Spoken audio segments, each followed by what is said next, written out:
Hear what happened with the sky in that land? The sky in that land? Oh. What happened now?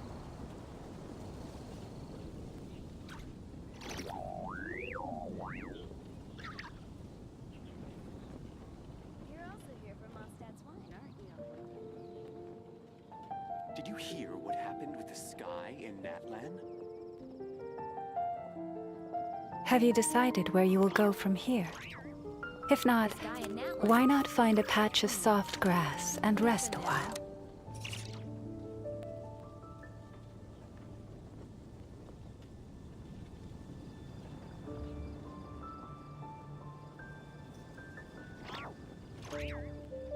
Did you hear what happened with the sky in that land?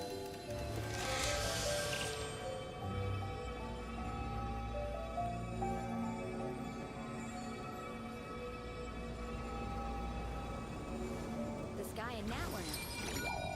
Oh. What happened now?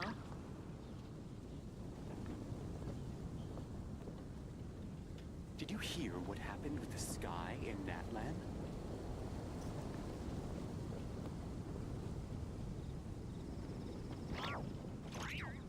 Even when the night is gone, and even when the sky is hidden from view, The sky in that land? still the moon shines its light happened upon now? you.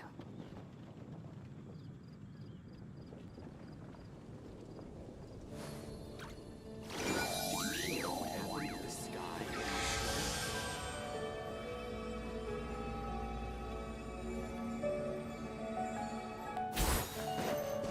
Hit.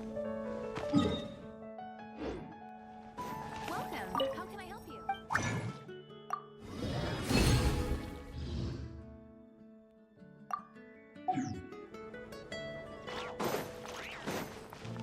Hit.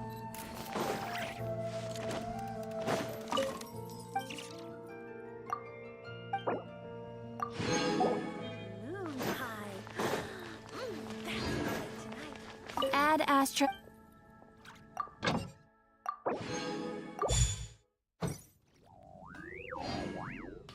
Add Astra.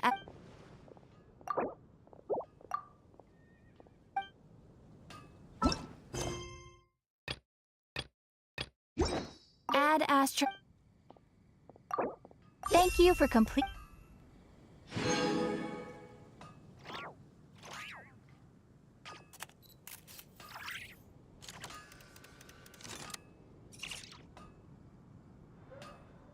If ever you find that the animals in Krai behave in ways you do not understand, just ask me and I will explain. All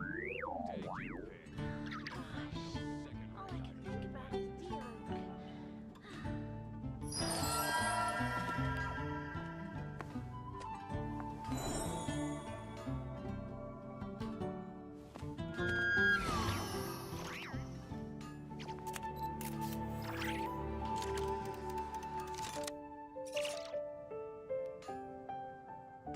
Hard work is all there is to the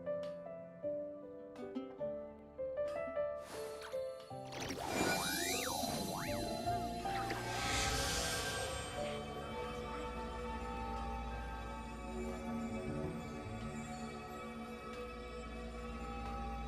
Rebooting.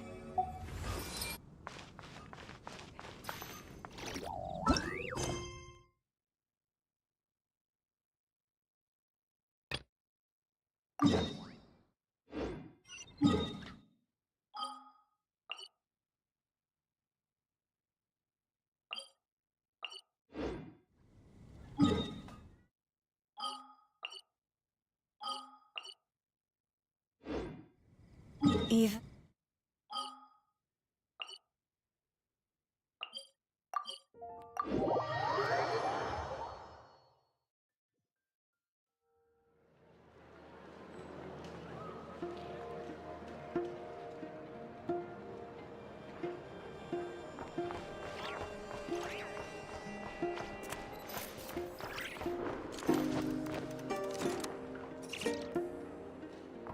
This land holds nothing but promise for adventurers from all walks of...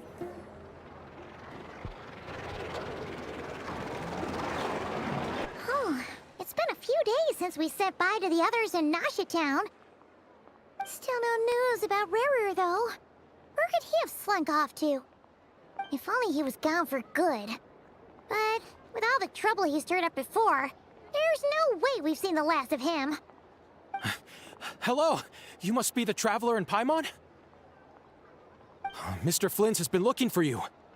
Unfortunately, there's been a serious wild hunt attack over at the quarry. He thinks it's time to regroup and figure out a plan. The wild hunt? Oh, uh-oh. We better get over there, right away! Come on, let's go!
I can barely sense any Kuvaki at all.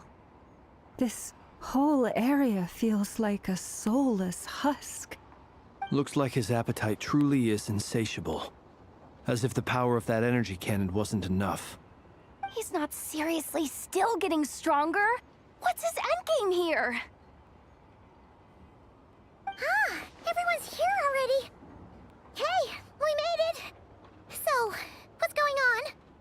We've all been on high alert since we split up a few days back, expecting Rarir to strike again. But it's like he just vanished into thin air. No one has seen him nor found any trace of his presence. That is, until this morning, when a ratnik found signs of wild hunt activity while out here on patrol. As you can see, the Crystonite itself is physically intact, but the Kuvaki it contained is all but completely diminished. And we're sure that Rarir did this. Who else? He's the only one who could pull off a stunt like this. Kuvaki loss has reached critical levels. Reikir of Solnari set to maximum threat level. Warning, unless de-escalation measures are taken soon, he will pose a threat beyond our ability to contain. The consequences could be catastrophic. Traveler, do you remember when we encountered Rarir just after regaining his body? There wasn't a shred of sanity left.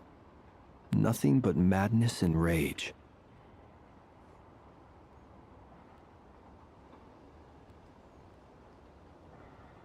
Yeah, didn't he shout out a bunch of names? Then he started raving about how nothing in this world mattered to him. Oh, Paimon gets chills just thinking about it. Oh, but the thought that he's still out there, lurking somewhere and not Krai, waiting for his chance to strike? Oh, even chillier. Last time we fought, we were already at a disadvantage. If he has such overwhelming strength, why would he suddenly go into hiding? Yeah, if I were him and I wanted more Kuvaki, I'd just take it by force. No point staying in the shadows. Unless something went wrong. His whole resurrection thing didn't exactly go smoothly. The other thing is, how does someone who's completely lost their mind still have the wherewithal to cover their tracks so perfectly. Beats me. According to certain medical studies, insanity does not always entail a complete loss of rationality. It may be that he is simply living in a world of his own. That actually sounds about right. He was ranting away to himself the whole time, like he had zero interest in talking to us. There are many unanswered questions here. He could be right under our noses, and we'd still be in the dark. Besides his name and title, we know little about him. Certainly nothing about his past, or what he might be hoping to achieve. Exactly. And we wouldn't even know where to begin looking. Even Boss hadn't heard of the Rahir of Solnari before all this. I'd be willing to bet that even if we gathered together every scrap of intel in Krai, we still wouldn't find more than, like, 3 useful facts about him. So, if we do nothing, he'll just keep getting stronger. And if we want to investigate him, we have no idea where to look. Last time we had Marionette and her big robo-buddy to help us, and we still barely held our ground. If we had to face him alone... Oh, Paimon's head hurts just thinking about it. What are we supposed to do against a threat this big?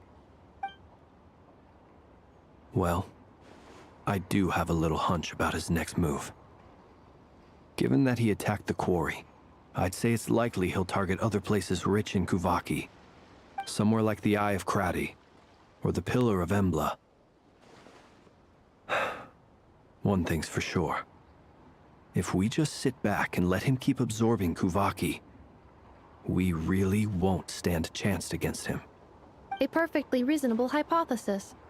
However, it is worth noting that these two locations are quite far apart. To investigate them both, we'll need to split up.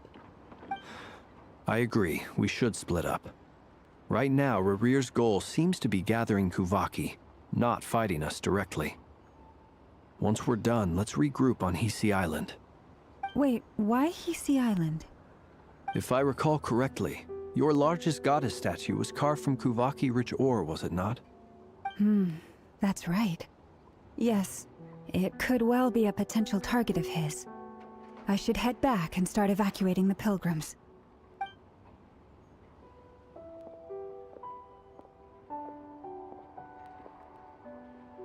Splitting up's always gonna be risky. But I guess we don't have much choice, right? We're in a race against time here. And if we do run into Rarir, what then? That's when you follow the 3rd rule of treasure hunting. Run like the wind. Didn't you say the 3rd rule was go with the flow? I don't know. Did I? Anyway, whatever. In this situation, go with the flow means go find backup. Agreed.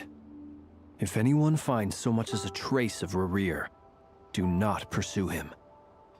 Get out of the area and alert the rest of us as soon as possible. We need to put safety first. All right, we'd better get moving. Come on, Anefa, let's go.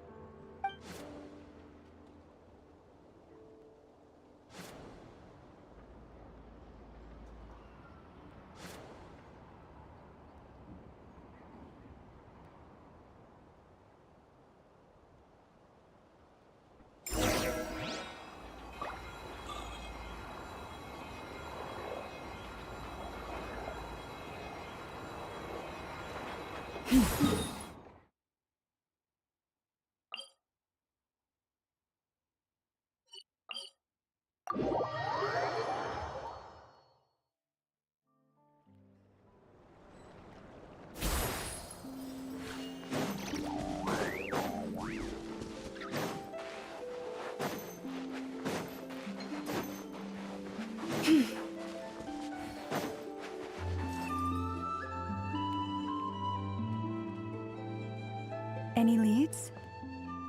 Nope. Diddly squat. No clues to where he might be hiding.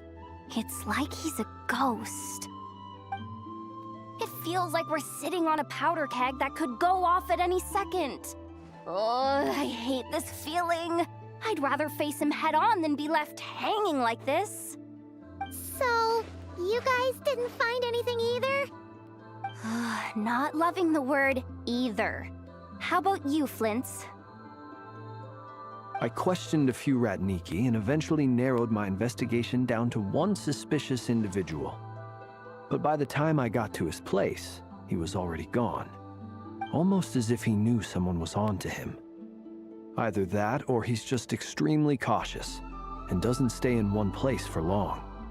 He's been biding his time for a while now.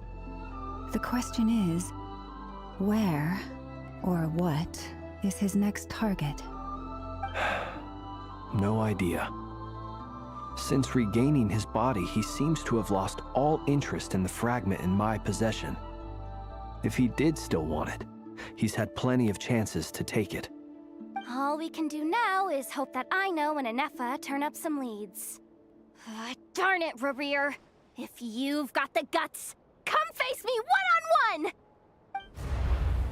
Wait, he's actually here? I didn't mean it! I swear! No, it's coming from Silver Moon Hall. The Lady Kutar might be in danger. Let's get over there, quick!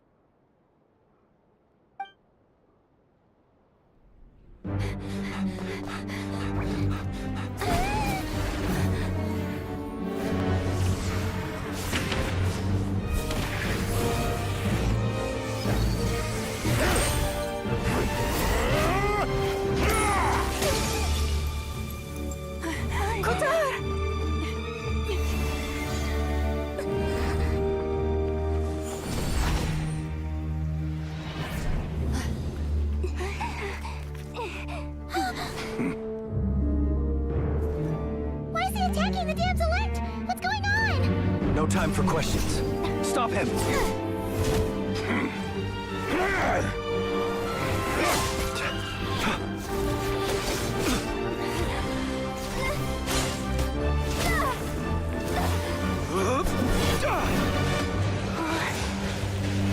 This is insane. Yehuda, get Kutar out of here! On it.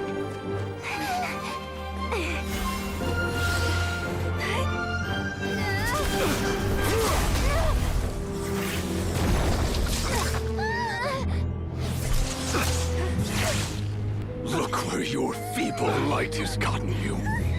Now, you shall plunge into darkness. Felindus, soon, I will find a way. Watch out!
Barely made it out of there alive.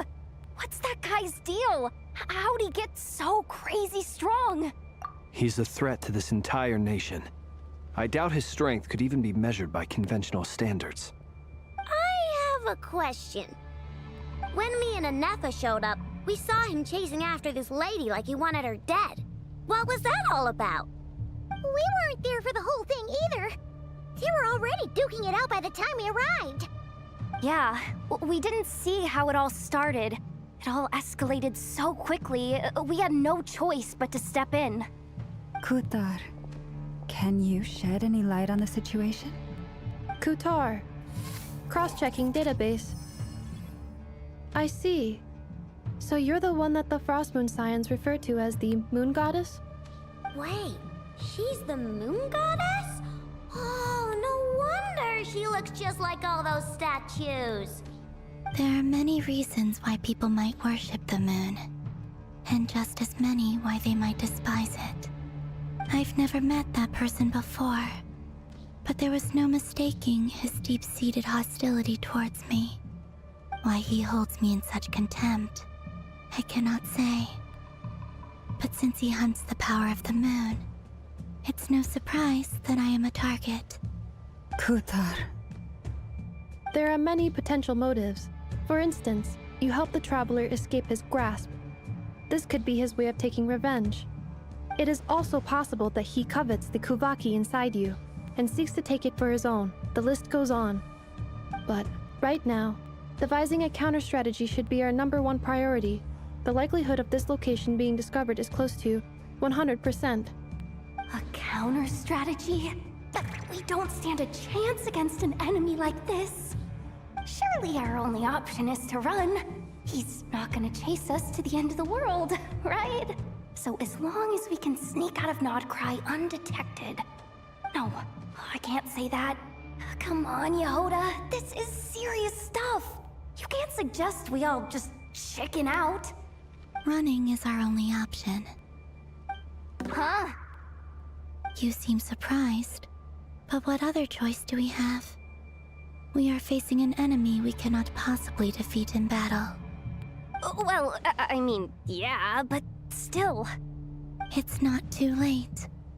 I can distract him, so you'll have plenty of time to make your escape. Wait, what? You're gonna act as bait? Doesn't that make sense? I'm the one he's after. There's no need for you to risk your necks on my behalf. A coyote doesn't stop for bypassers while it's howling at the moon. What is it, Lauma? The Frost Moon Scions have already grown accustomed to life without their goddess. My presence here is no longer essential, and this is not my home, so you needn't ask me to stay. We can't just roll over and let him get away with this. That's not our style. Yeah, we can't just call it quits after everything we've been through together. Besides, she'd pretty much saved my life back there. If I just ditched her now, I'd never forgive myself. We can't overlook that you have saved our lives multiple times now. To talk of returning the favor would be a little crass for my liking. But suffice to say that we are friends, and friends look out for one another. Rivers' true objective remains unclear. Even if we were to sacrifice Miss Kutar, there's no guarantee he would stop.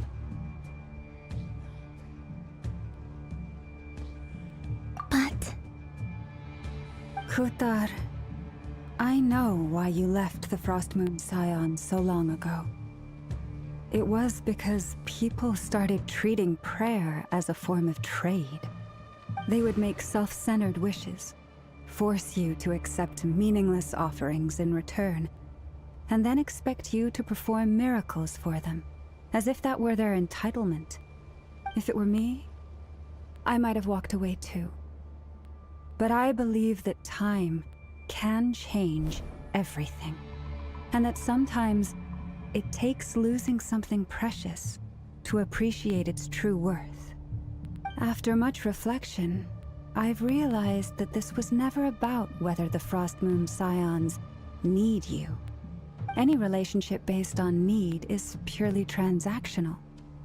What I truly hope is that you'll choose to stay, not out of obligation, but as part of our family. You were born here, and now you've returned. Who knows? Perhaps it was the moonlight that guided you home. Thank you, Lauma. But my power is on the wane. I'm afraid I will be of little use to you now.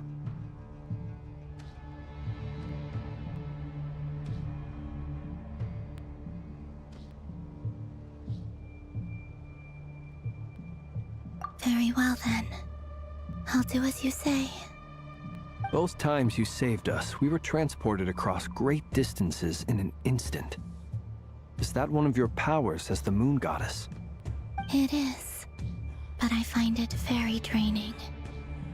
I barely managed to pull it off just now, and it will be some time before I'm strong enough to do so again.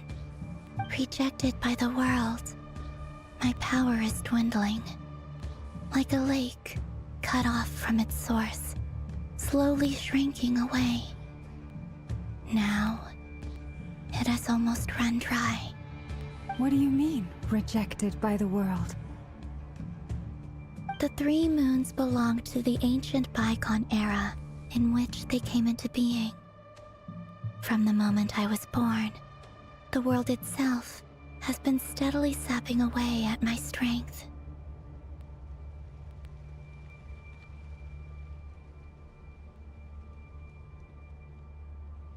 The 3 moons are not one and the same. As the goddess of the frost moon, I cannot wield the powers of the other 2. Yet moonlight has a way of blending together. Each can reflect the other's glow. So when our fingers touched, I was able to restore my strength by drawing Kuvaki from the eternal moon's marrow. But this method of recovery is painfully slow. If only we could find the... It's the Wild Hunt! Even faster than we expected. We'll have to finish this conversation later. See how those Wild Hunt creatures are running away from us. They're likely just a scouting party, which means Rerir won't be far behind. Then what are we waiting for? Let's get the heck out of here!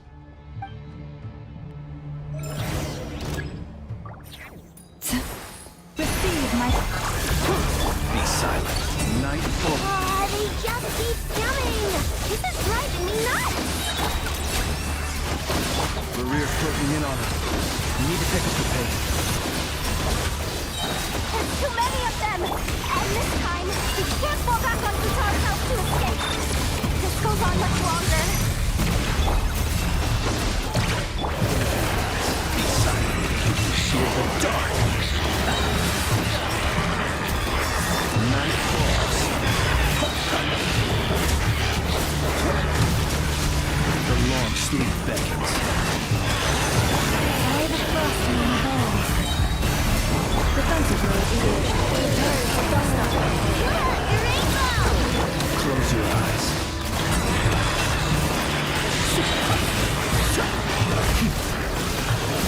Be silent. To dust. With one touch, please play. Annihilation mode. Observe. Be silent. Beware the creatures of the night. Close your eyes. Feel the dark. By the frost moon falls. Installation chamber. Observe. The long sleep beckons. Be silent.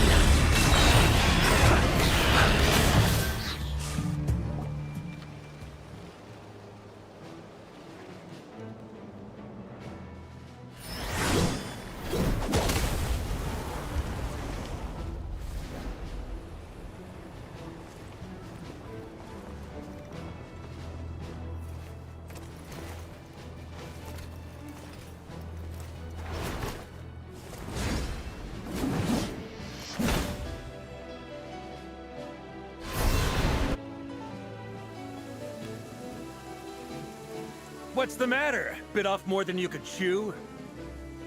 Hold up! Who are you? Uncle Varka! You're back from Amsvartnir? Whoa! You're Varka? Grand Master of the Knights of Favonius? We could save the intros for later. Right now, let's get you all out of this hellhole. Follow me. I know somewhere you'll be safe. Oh, is that where I think it is? That's the one. Come on, move! There's no time to waste.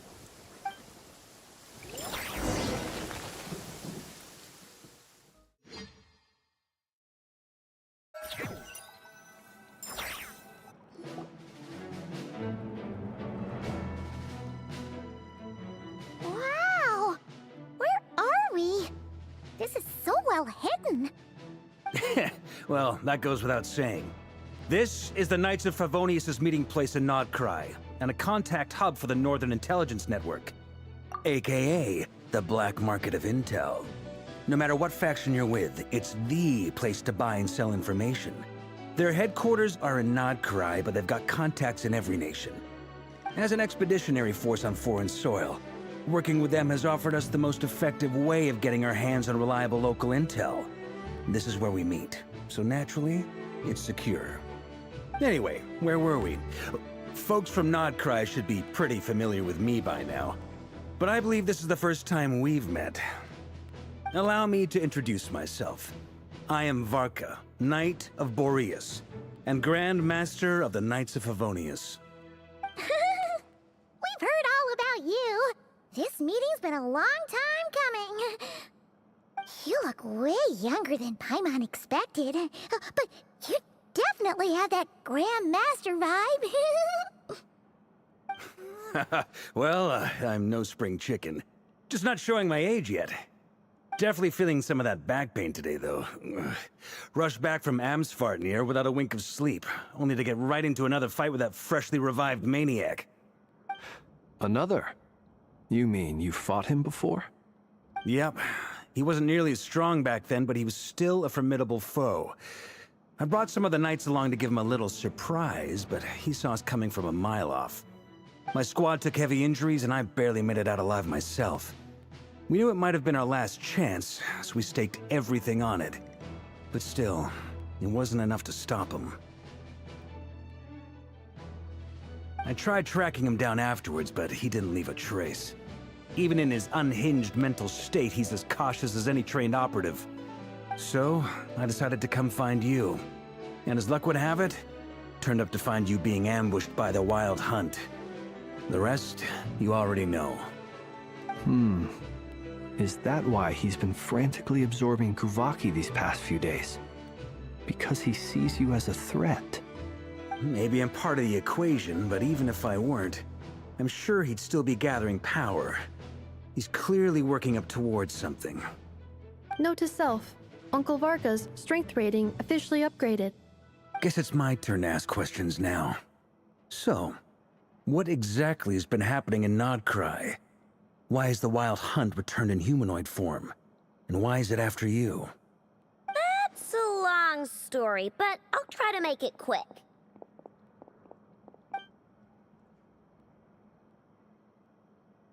Wow, I had no idea so much had happened. Sounds like you guys have really been through it. So, the Kutar is actually a Fatui Harbinger. And all this Wild Hunt activity in Krai is the work of the Raker of Solnari, one of the 5 sinners. Oh, that's a lot to take in. Need some time to wrap my head around it all. I'm truly sorry, Mr. Varka.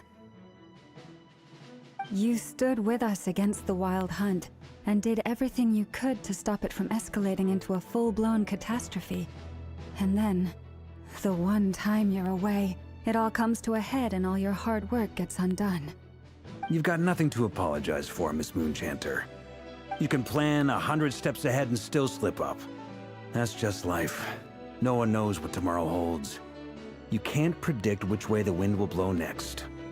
And, to be perfectly honest, I can't say I'm surprised. For all the times we've defeated the Wild Hunt in the past, we've never been able to completely wipe it out. Turns out, we were just delaying the inevitable. But now that a new variable has come into play, fate may well take a different course. A new variable? You mean us? Who else? And in a strange way, I think his resurgence might not be an entirely bad thing. The Wild Hunt is like an unrelenting force of nature. But Rerir is an individual with an agenda. He's gotta have a weak spot somewhere. That said, while I was explaining everything just now, some of the points that Mr. Flint's added caught my attention. You mean about our mystery ally? That's right. From what you've said, not only did they lead you straight to some key files, they also shielded Hisi Island from a lethal Kuvaki blast. I don't know who or what could pull something like that off. Heck, even Miss Columbina doesn't have a clue. I hadn't heard the story about those files. Would you mind repeating their titles for me? Wild Hunt Phenomena Log, a Nodcrian Ratnik's Field Journal, and Kuvaki Survey Log. Oh. No. Still doesn't ring a bell. Another dead end. Guess all we can do now is hope that our mystery ally keeps showing up when we most need them. Still, it's safest to assume they won't be intervening again. From here on out, we'll have to resolve this crisis by ourselves. Your intel also explains something else I've been wondering about. The reason I led my team to Amsfarnir was because we'd had reports about a possible source of the Wild Hunt showing up there. But once we looked into it, it turned out to be a red herring. I don't know who was behind it, but clearly, it served its purpose. I doubt it's by chance that he happened to make his comeback while my attention was diverted. And from everything you told me, it sounds like his scheming began well before his return. So maybe luring me away was all a part of his plan. But is it even possible that he orchestrated all of this by himself? The Moon Maiden and the Raker of Solnari, Nodcry of all places. The way everything is unfolding, it can't be a coincidence. So, what do we do now? Got any ideas? Right now, we've got at least 3 things to consider. Let's go through them one by one. First, we need to figure out how to take down Rerir. If we can't beat him in a straight-up fight, the rest won't even matter. To my knowledge, the bulk of Nodcry's fighting force is already gathered here. But even with everyone united, we're still no match for Rerir in his current state, let alone with his power still growing. What if there was a way to tap into a new power of our own? How so? Have you thought of something, Columbina? 3 moons once watched over this world. The Eternal Moon was the largest. The Frost Moon was the brightest. And the Iridescent Moon was the most mysterious. They say that back then, the 3 moon goddesses wielded immense power. Enough to shape the workings of the world itself. I now bear the Frost Moon's power, and the Eternal Moon's marrow resides within the Traveler. Hold on. Are you suggesting? The Iridescent Moon, the last piece in the puzzle. That's right. If we can find the Iridescent Moon's marrow, I will be able to regain my strength much more quickly. The 3 moons are said to stir the tides and illuminate all things. Perhaps they hold further secrets beyond our understanding. According to my analysis, the solution is feasible. However, it is subject to one major condition. How do we locate the Iridescent Moon's marrow? I know a way, but we will need to visit the Fatui's Experimental Design Bureau. The Experimental Design Bureau? Are you saying we need to involve Marionette? Yes. I must speak with Sandrone. It's a long way from here to the Experimental Design Bureau. There's a high chance you'll be spotted. You shouldn't go alone.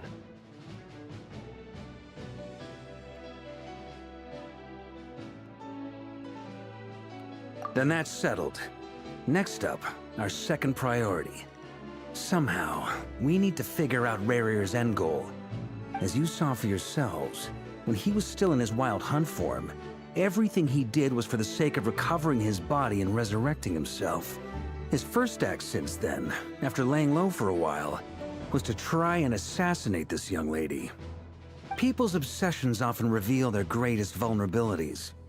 There must be a reason why he despises the moon so deeply. Perhaps it sheds some light on his title, the Raker of Solnari. The Wild Hunt has plagued Notcry for centuries now. If we want to stop it for good, we have to get to the root cause of what's driving it. It's true. We still know very little about him. If Kuthar hadn't given us that lead, we wouldn't even know his name. But where would we even start? I doubt even the Intel Queen of Notcry has a clue, and she has info coming out of her ears. Oh? That's a rather hasty conclusion for someone who's so painstakingly meticulous when it comes to dealing with machines. Ah, she heard me.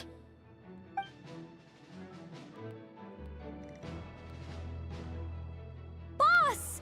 What are you doing here? I'm now asking myself the same question.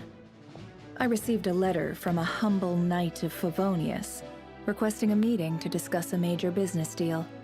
But it looks like this humble knight had something else in mind. Details. Miss Neffer, the important thing is that you've arrived at the perfect time. Since his failed ambush, I've been racking my brains trying to come up with a plan to fight Rarier. Given the severity of the situation, I think it's fair to say that our only chance lies in uniting as one. And I'm talking all the factions in Notcry. We can't do this without the Curatorium, but I knew it'd be a tough job to win you over. So, I took the liberty of reaching out for a little chat. Wait a sec. How did you even hear about this place, Neffer? Didn't you say this is meant to be the Knights of Favonius' meeting spot? And a contact hub for the Northern Intelligence Network? And isn't it supposed to be super hidden? You really think he could have gotten settled in Notcry without my help? Besides, I'm the one running this gig. Of course I know where the meeting place is.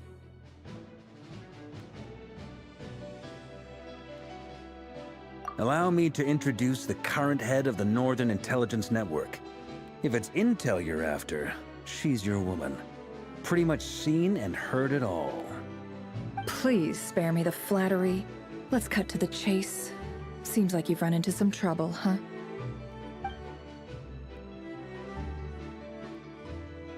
Well, this certainly qualifies as an unforeseen crisis.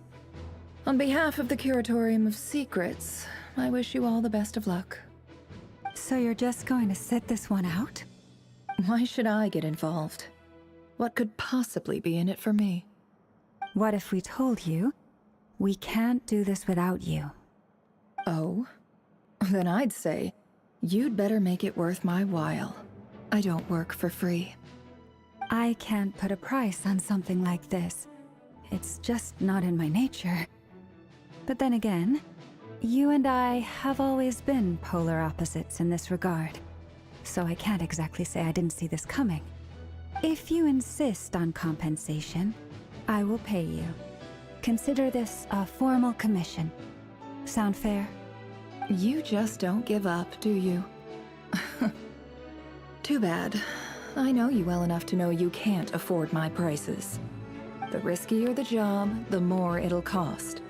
And a Moonchanter's stipend isn't exactly generous. Unless you're planning to start passing the donation box around among the faithful. Boss, just a thought. If they come up short, maybe you can take the difference out of my next few paychecks. Things got really dangerous during the fight with Rarier. If this girl hadn't saved me, I'd be ley line fodder by now. I'd be gone for good, boss. If there's any way we can make this work, I'd really like to help her. Please? I'm begging you. This is why I'm always telling you never accept favors. They are the hardest debts to repay. You have to be careful who you get involved with, or you invite all kinds of misfortune. Very well, Yehoda, I will help. But just this once. Don't count on this happening again. Flynn's, that fragment that Rarier was after, do you still have it on you? Of course. Let me borrow it. I need it to follow up on some leads. Wait, you actually have some leads? This is top secret information. I get it. We all have things we'd rather keep to ourselves. Plus, I know we can count on you, so we'll leave the intel gathering in your hands. And that brings me to the third and final item. We need to find a way to distract him. We need time to make our move, so someone will have to stall him. I'm in for this part, no matter what. Anyone coming with? Count me in too. Come off it, you two. Quit playing heroes. I'm way ahead of you here. Nefa did a scan of the Moon Goddess's Kuvaki signature, and we're gonna use it to make some decoys over at the Kramkake craft shop. Anyone who's in, follow me. Once they're ready, we'll deploy the decoys across Krai.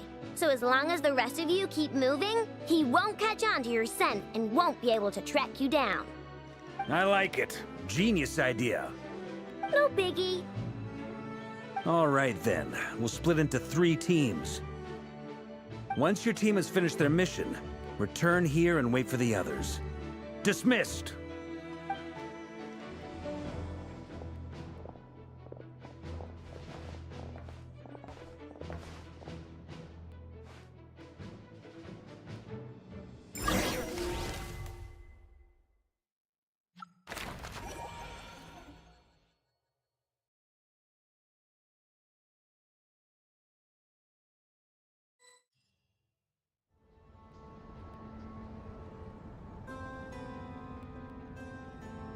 Lady Damselette. Wait. And you two? What are you doing at the Kuvaki Experimental Design Bureau? We've been doing our best to mind our own business lately. But if you're just gonna waltz up here like this, you're seriously pressing your luck. Don't blame us for doing what we have to. Huh. You really think that's gonna scare us off? We're not looking for any trouble. I just want to see Sandrone. Do I need to remind you that you're still a wanted fugitive for deserting us? Out of consideration for our former ties and the crisis we're all up against, we'll let you leave in one piece. But don't even think about trying to get inside. Let them in. But... Are you going to make me repeat that? No, my lady. Sandrone seems to be in a good mood. Must be maintenance day.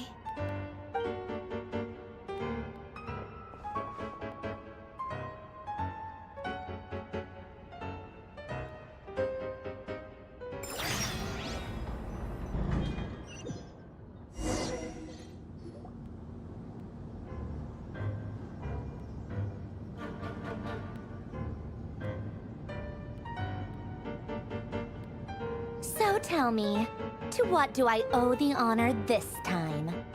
Actually, before you answer that, just so we're clear, we're not colleagues anymore, Columbina. I don't owe you anything. I promise it's nothing big. It seems like you've gotten the wrong idea here. The only reason I let you in was because I was bored. It seemed like a way to kill some time and satisfy my own curiosity. Whatever miscalculations I may or may not have made in the past, I haven't lost the plot enough to even consider sticking my neck out for your sakes. I'd like to speak with Arlecchino. What? Huh? You mean the knave? I'd like to speak with Arlecchino.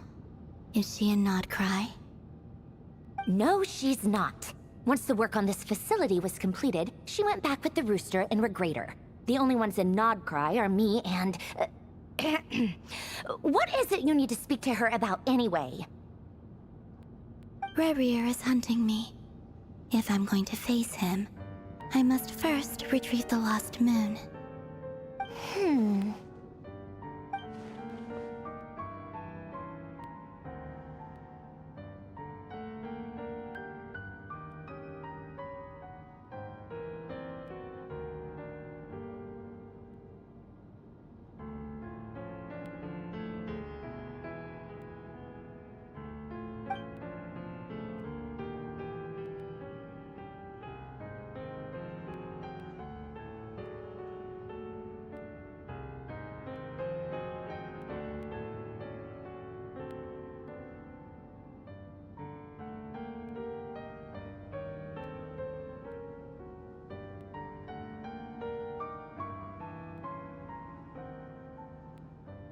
Is that a no, then?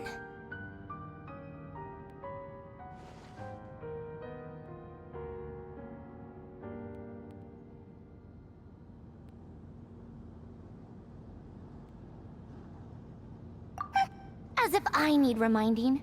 I was this close to settling things with him before someone decided to whisk me away to their weird little garden. Have you held any tea parties lately? Tea parties?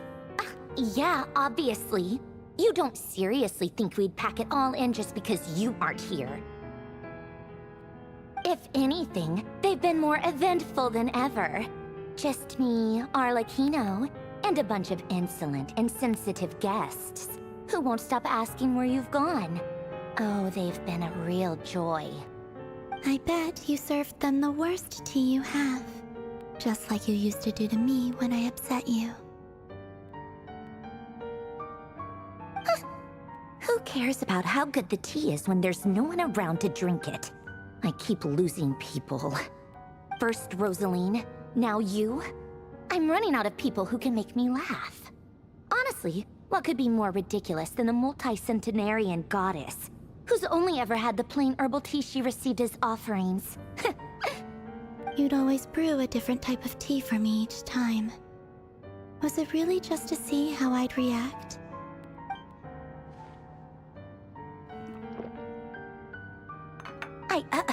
Well, duh. Why else?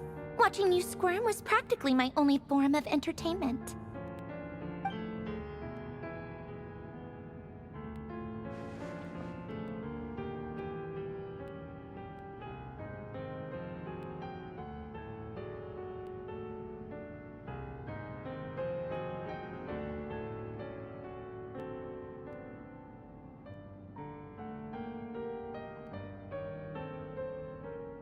Oh, yeah.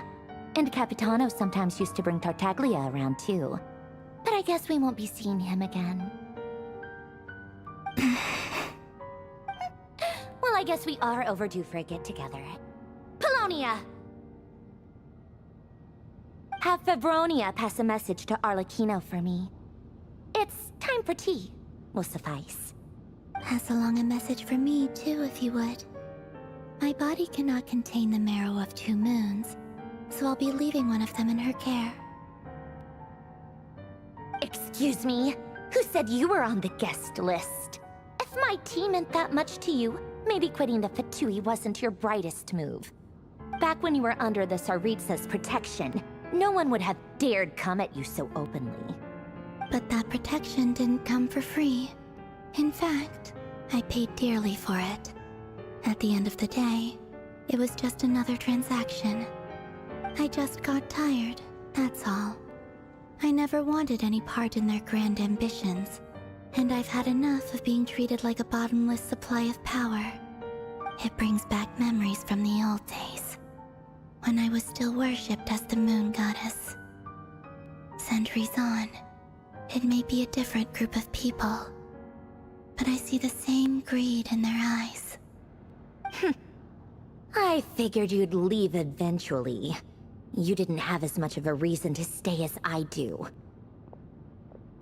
The Tsaritsa gave you shelter and protection, but that was it. Nothing more, nothing less.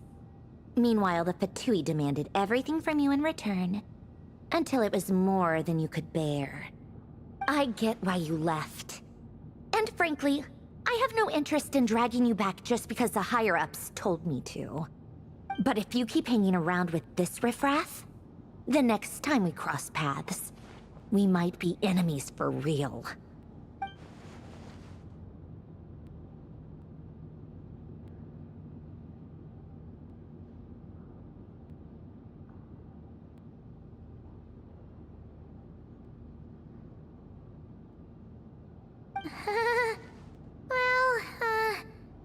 Guess that's our cue to leave.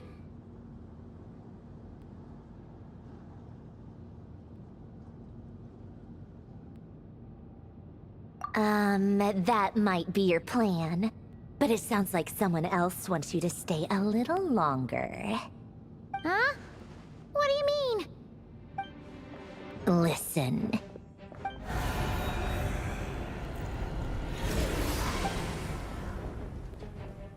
My lady, it's the Wild Hunt. A horde of monsters is headed straight for the facility. Ugh, another uninvited guest trying to crash my tea party. Clear the area! I'll handle this. Wait, what? You want us to leave you here by yourself? Huh, you'll be lucky to make it out of this alive. You really think you can afford to worry about me? Go on, get out of here! You may have stopped Polonia from crushing him last time, but I've made sure that won't happen again. The entire Experimental Design Bureau is rigged for war. Stay and watch if you want, but it'll be at your own risk. You're not flagged as friendlies in a weapons system.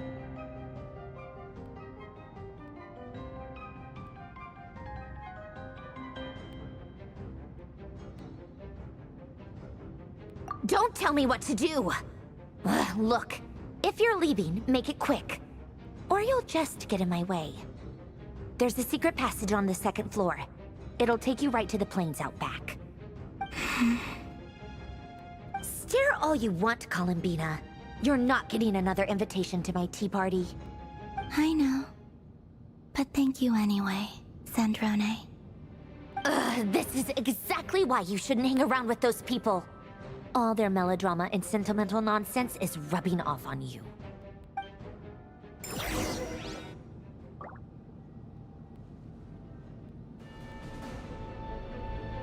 Come on then, Mr. Ray here. Let's pick up where we left off. It's your Wild Hunt monstrosities versus my beautiful creations. Let's see who comes out on top.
Apollonia, get him!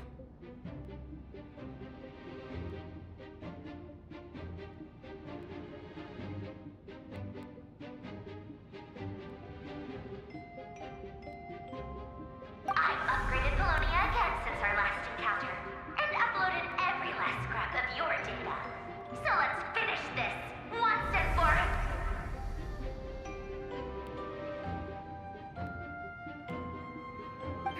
She's not here. Where did she go? Hey! Over here, you big... Cursed moon. Go. Keep searching. She cannot have gotten far.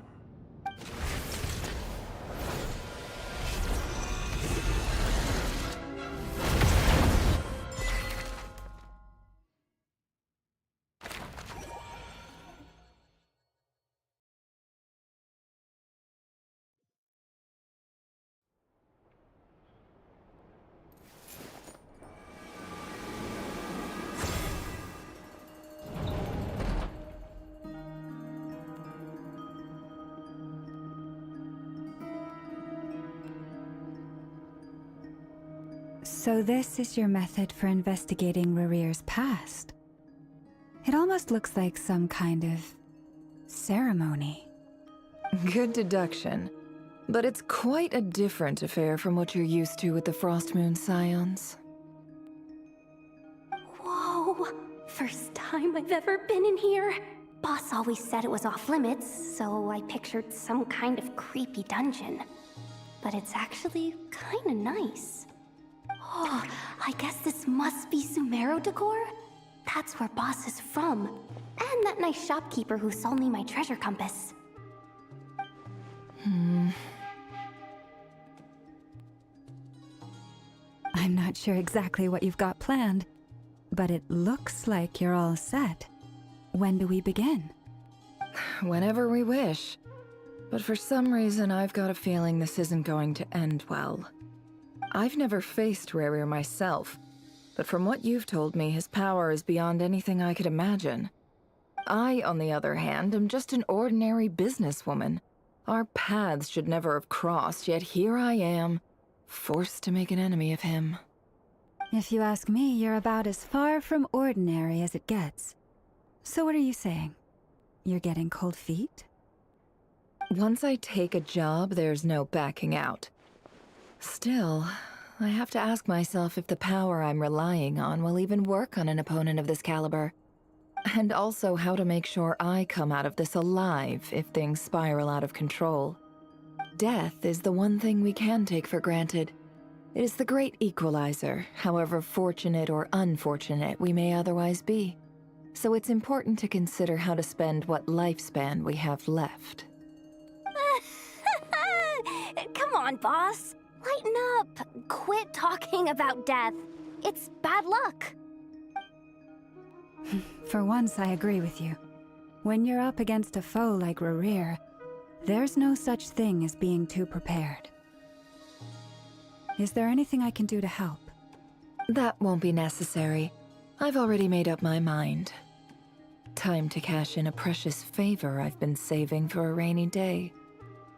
Yehoda, I need you to find someone for me. The sooner the better.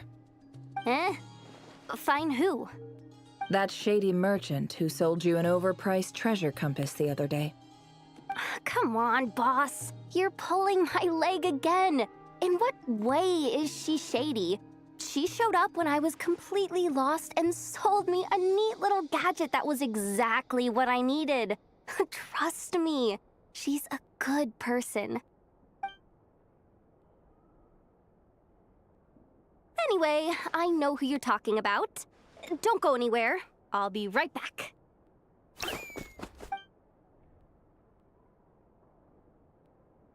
Quit grabbing me. I genuinely can't run any further.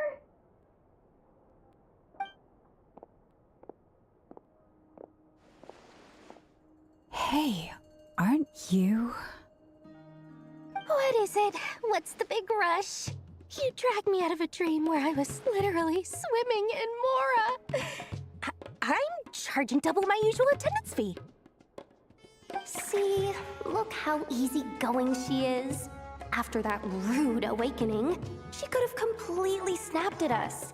But instead, she kept it together and just asked for an extra fee. Dori Sangama Bay? I never would have pictured you two doing business together. If you want to make it big in Nodcry, it's all about connections. Lady Nefer just so happens to have a lot of intel that interests me. And she also did me a big favor in the past. It was back when I first arrived in Nodcry. My trusty assistant, the genie in my lamp, had an adverse reaction to the Kuvaki and fainted. And wouldn't you know it, that's when I suddenly find myself in a life-or-death situation. Good thing my compatriot was there to swoop in and save the day. I've been giving her a 30% discount off all of my goods ever since. Now, so that no one here feels left out, I'm willing to extend a 20% discount to fellow friends of Boss Nefer. Plus, any other friends you send my way will enjoy 10% off. What can I say? The great Lord Sangama Bay is nothing if not generous. So, let me guess. You've run into some trouble? I've got everything you could possibly need. And the more you buy, the more you'll save. You guessed correctly. What have you got in the way of survival gear? The one type of gear I've never been short on. What are you looking for? A jetpack fresh from the Academia's labs? An ancient suit of armor dredged up from the bottom of the sea? At the very least, I need to know what kind of opponent you're dealing with here. If even you're worried about staying alive, it must be pretty serious. What if I told you it's someone with the power to bring a nation to its knees? Is that so? Then we really are talking top-shelf treasures. I don't have anything like that in stock right now. I'll have to ask my supplier. Your supplier? A powerful woman, make no mistake. I can't reveal her identity, but luckily for you, I hear she's planning to visit Nodcry in the near future. If you're willing to wait, I can ask her when she's here. Can't say exactly how long that'll be, though. Then, let me put it another way. What would you do if you encountered an enemy like that? Roll over and serve yourself up on a silver platter? Of course not. I have a handy little trinket from one of my generous suppliers, which... Hold on. What exactly are you getting at? No, this is for my personal use only! Let's just say I'm borrowing it, all right? Just for insurance purposes. You'll get it back later. Favors are the worst kind of debt to owe, and now you've got a chance to repay one. A win-win situation, don't you think? Fine. You can borrow it for 5 days. No, make that 3. And for every extra hour after that, I'm charging you 1,000,000 mora. Deal? Deal.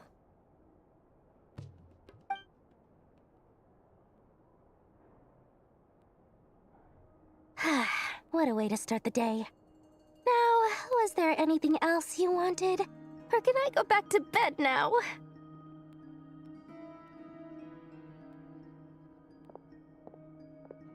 That will be all. Take care now. Don't trip up on your way back, friend. See you later! You're my favorite shopkeeper.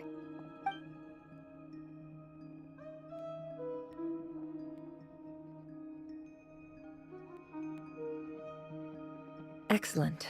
Everything is well and truly ready. The ceremony can now begin. After initiating the ceremony, your minds will follow me wherever I go. You will see many strange things in your mind's eye. So remember, don't be frightened, and don't make a sound.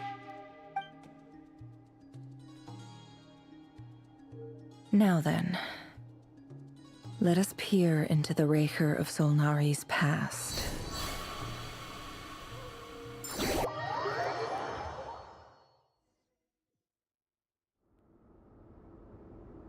I made it. I don't recognize this style of architecture.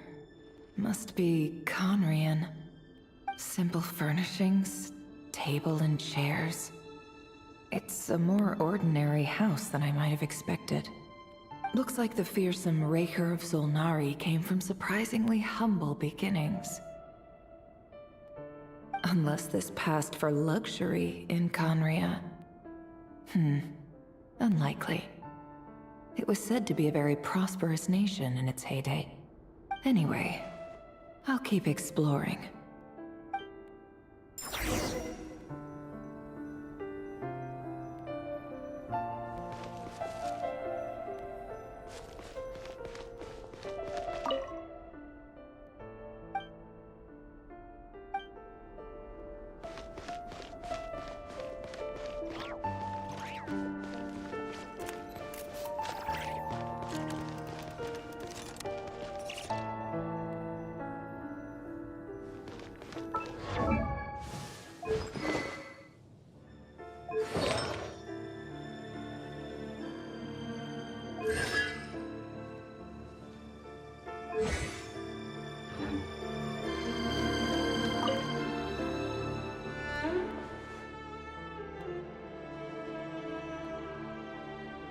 Hi, River. Since you're working extra hours tonight, I thought I'd keep myself busy by checking out that new kebab shop. I've heard good things about their menu. I'll test it out, and if it's as good as everyone's saying, let's go back together sometime. P.S. New stash from the Universitas Magistrorum. I brought some goodies home. A few teacups and a pin rack. Hope you like them.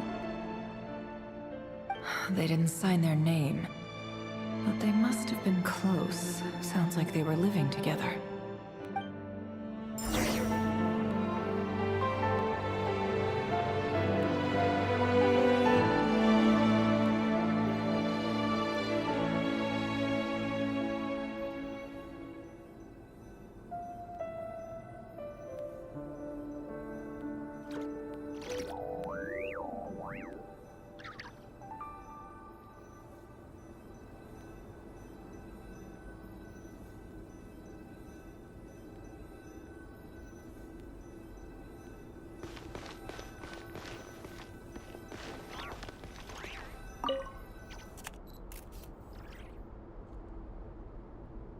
I went over to Joseph's for drinks today.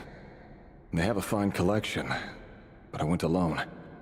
Felindis was tied up with something and couldn't make it. Joseph asked why I came alone, but I didn't really have an answer. He then went on to ask about other things. If you ask me, someone who asks that many personal questions is too nosy for their own good. But if he invites me again, chances are I'd still go. Felindis. That's the same name Rerir mentioned. Crane imports keep falling. If things don't pick up, we'll soon be back to meat and mushrooms only. Honestly, I'm not a huge fan of that new type of mushroom everyone's been into lately. Didn't it start out as a lab-grown variety? I heard it's even mildly corrosive. Seriously, why would you even eat something like that? I don't care if it's an impressive feat of alchemy. That just isn't the kind of thing I like to eat. Grain has to be imported, and they're eating a diet of mostly meat and mushrooms. Could it be because Conria is underground, so it doesn't get much sunlight? That would explain why they use so much stone in their buildings. They even use alchemically modified strains for food. Seems like the people of Conria don't have many options when it comes to dining. I've just about saved up enough now. Time to buy it and keep it somewhere safe. Making a big purchase. I wonder what it is.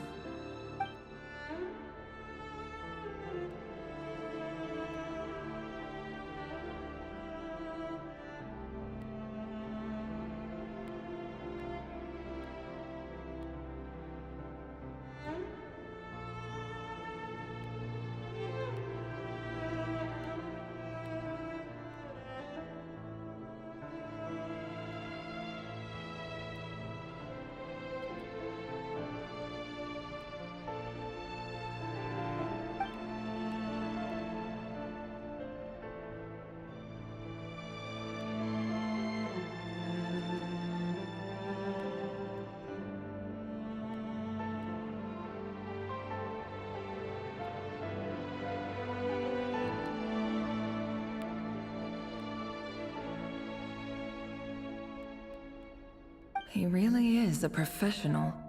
No wonder he's so good at covering his tracks.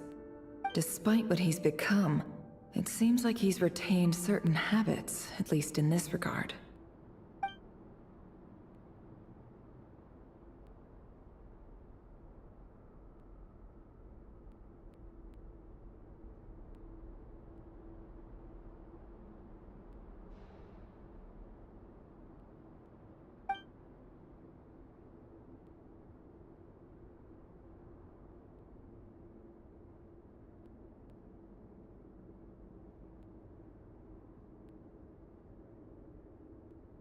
Did Rary rip it out himself?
Before I met you, I was convinced that my heart was nothing more than a stagnant pool. The burial place of a fallen moon. A withered, windless grove where the waters rested forever unrippled. It was you who helped me see that my heart hadn't entirely withered away. That it could still beat to the rhythm of love. This is just trivial sentimentality from the looks of it. Why would he go to the trouble of hiding that? The burial place of a fallen moon.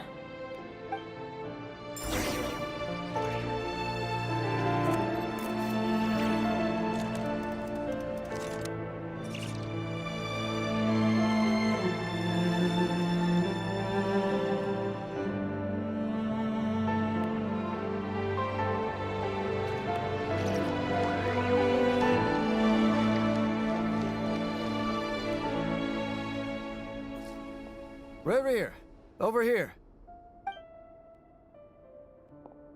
Dane! Oh, and, Vedelfin here? What a surprise to see you here, sir. Hello there, Rerir. You need not address me so formally outside of court. He doesn't get that much free time, so I invited him over for a drink. Even the court prophet deserves a break every now and then, right? Well, I'm flattered. So, what are we discussing today? Hey, don't look at me. As far as I see it, we don't need an excuse to have a few drinks. Come on, don't give us that. Didn't you say you were about to pop the big question? How's that coming along? Who'd have thought the great Twilight Sword was an even greater gossip? I just didn't expect you to be the first one to settle down and get married, that's all. Yeah. If you told me that a few years ago, I wouldn't have believed you either. So, are you planning to come clean about your job then? I'm guessing you still haven't told her. Sure, I'll have to tell her at some point.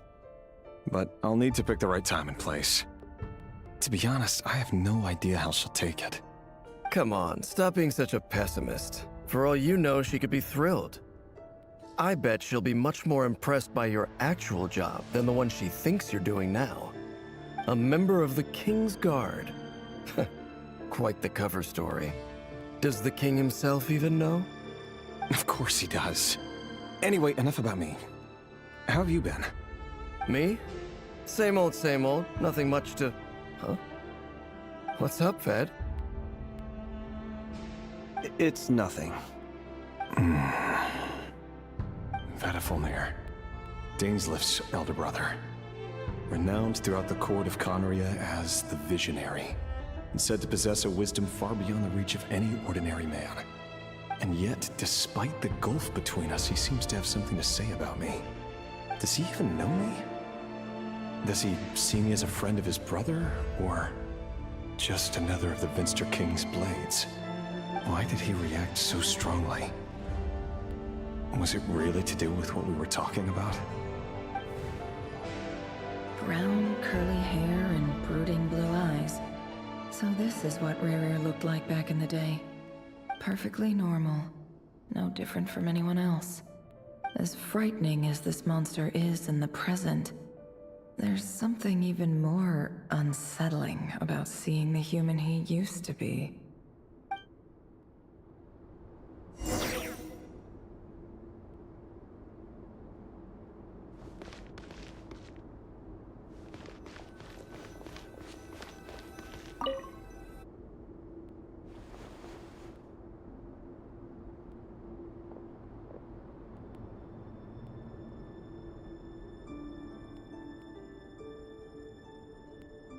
Felindis? You're back early? Our equipment's being serviced today, so I got off earlier than usual. How's your day been? Aw, why the long face? Is something the matter? Has your boss been giving you a hard time again? Went for a drink with Dane and the others after work. Isn't that a good thing?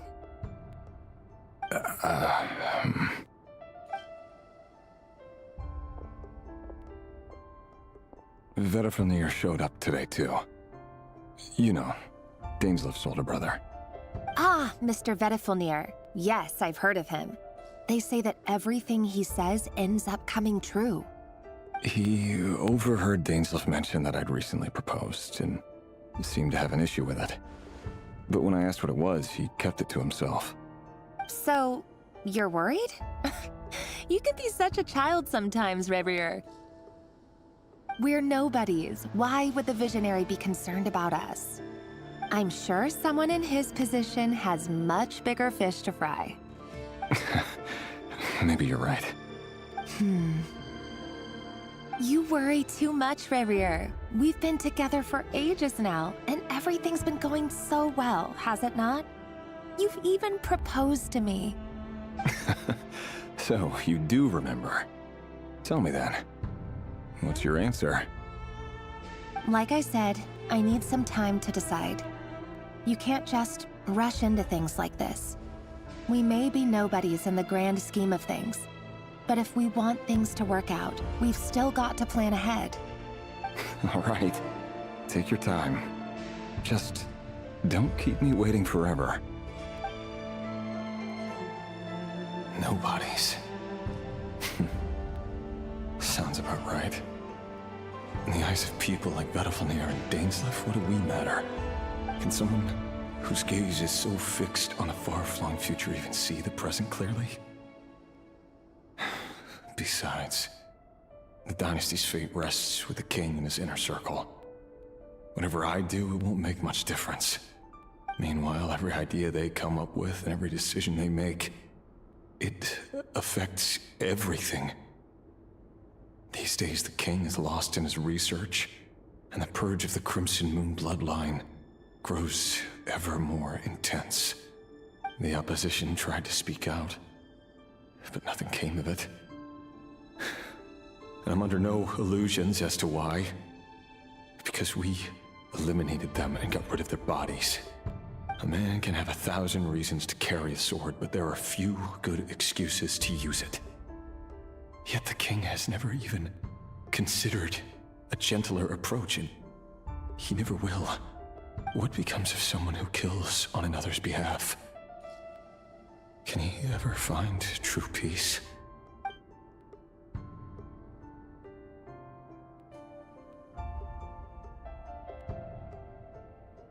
Felindis?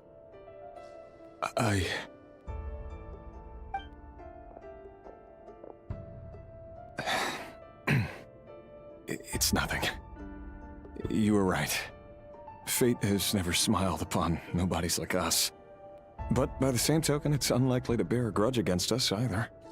There's no reason we can't keep living happily together, cherishing the simple joys of each day as they come. See? You just need to stay positive, Revere. I can feel your warmth, your breath. You're right there, right by my side. Just seeing you makes me happy in a way I can't explain. And that's something that no one could ever take away from me. So smile, my love. Let go of that frown. You're right, Thelindis. I've just been overthinking things. That's better. Getting caught up about things like this will only ruin our evening. Speaking of which, all set for the ball tonight? I need to go get ready. You go ahead. I just have a few things to take care of, then I'll come join you. Even busier than the big shots, huh? Fine, I'll go get started. But don't be late. If you keep me waiting too long, I won't be a happy bunny. Relax. I'll be there. Seriously, though, you drive a hard bargain. You're really gonna leave my proposal hanging and still expect me to take you to the ball? Well, that goes without saying. I already told everyone I'd be coming with a dance partner. Besides, they're two completely different things. Let's take it one thing at a time, all right? All right. White outfit it is. It seems like Rere was deliberately hiding his ties to the intelligence services by giving the impression that he was just an ordinary member of the Finster King's Guard. He clearly doesn't want his would-be fiancée to know about his other life. Then again, that's hardly surprising. People in the intelligence trade rarely do. Who'd have thought we were in the same line of work? Let's dig a little deeper.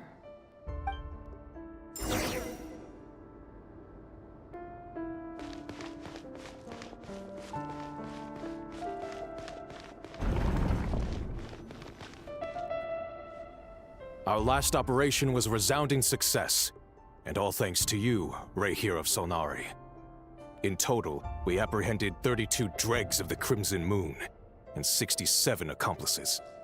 After all these years since the dynasty's fall, so many of them still linger on. Indeed, it cannot be denied. Yet it was destiny that the Crimson Moon should be overcome by the eclipse, and that His Majesty, the all-seeing Finster King, now guides our nation on the path to prosperity. Khaenri'ah has no further need for a dead moon. But alas, there will always be those who refuse to see the truth, choosing instead to romanticize the past. That's not entirely true. Much about the Crimson Moon era was worthy of remembrance, and that's exactly why they keep trying to see it restored. Many of its secrets remain unsolved to this day. As it happens, that's precisely the field of study my partner is devoted to. You still haven't told her what you really do for a living. Where would I even start?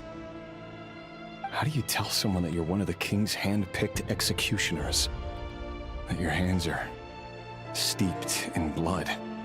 You didn't choose this life, any more than I did. Orphans like us don't get a say. But I'll sure as heck be the one to pay for it. Speaking of which, we need to be more rigorous in the way we identify direct descendants of the Crimson Moon. Someone, it seems, has strong opinions about my future plans. Most likely my marriage in particular. I have a feeling that we may soon become targets of the Crimson Moon's retribution. Your concerns are not unfounded. They've taken out many of our colleagues these past few years, and for that very reason. These are no helpless lambs we're leading to the slaughter. They're wolves in sheep's clothing. Take care, Raihir of Solnari. I look forward to toasting you at your wedding. Thanks, Thorkel. You look after yourself, too.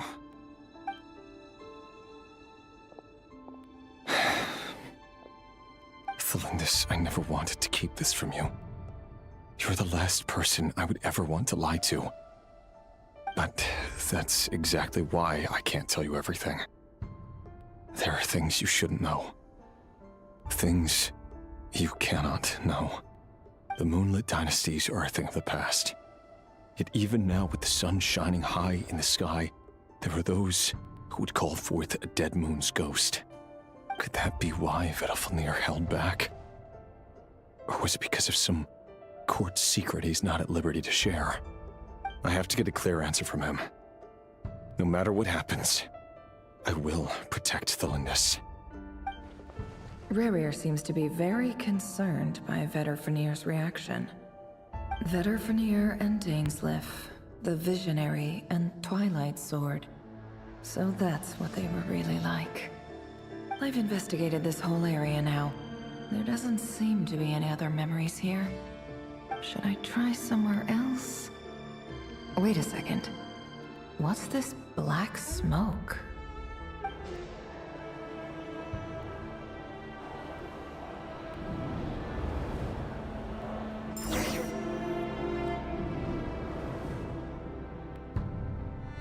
So, he's late after all. Just you wait, Rerir. You're in for it. Big time. Are you waiting for someone, ma'am? Could I tempt you into buying some flowers? Oh, sure. Pick me out a pretty bunch if you would. Thank you. But I'm afraid none of them are as pretty as you. For someone so young, you sure have a way with words, don't you? I'm only telling the truth. Look me in the eyes. You'll see I'm not lying. May we have a word in private? Who are you? And what do you want? It doesn't matter who I am. Too many of our kind have fallen lately, so I decided to take the risk of reaching out. Not long ago, the Raithir of Solnari led an assault on one of our strongholds.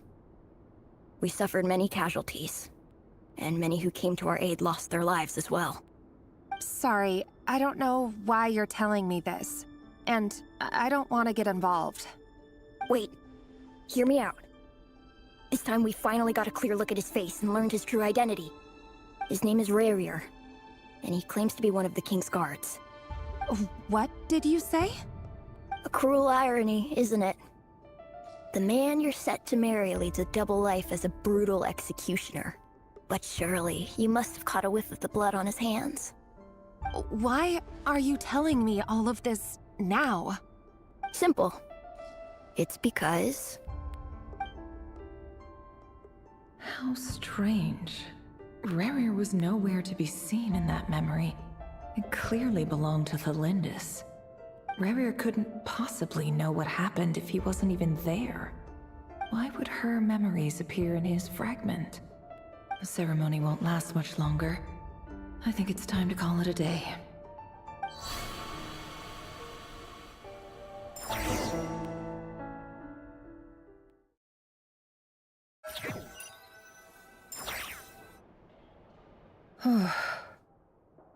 So that was your doing? Did you just pull us inside Rerir's fragment to spy directly on his memories? Any more questions, and I'll have to start charging.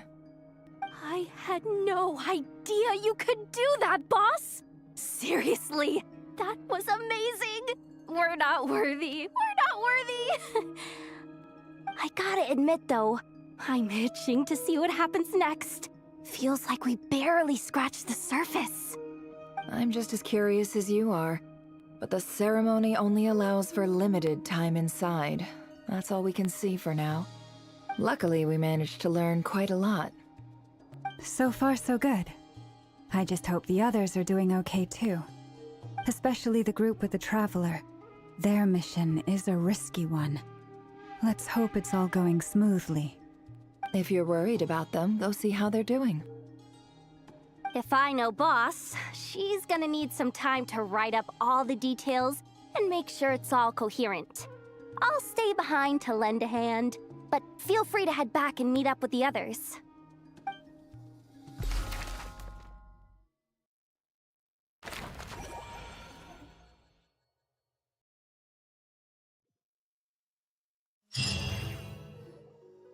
Oh, they've been prowling around for nearly 2 days now. These things just won't quit. Oh, they might not have seen us yet, but them constantly sweeping the area, our way out is completely blocked.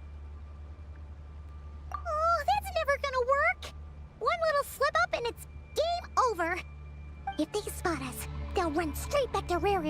And once he knows we're here, it won't be long before he's breathing down our necks again.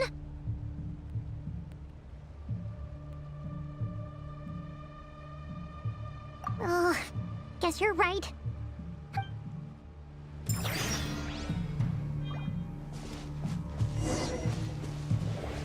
Quick, hide! We almost got spotted!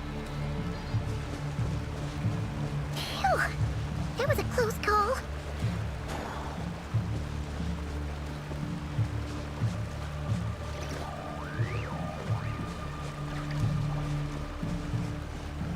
Watch out! They're coming this way!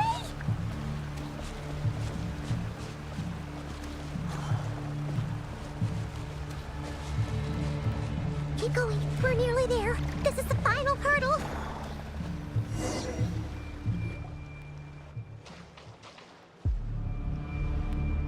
Oh, there's no end to these things!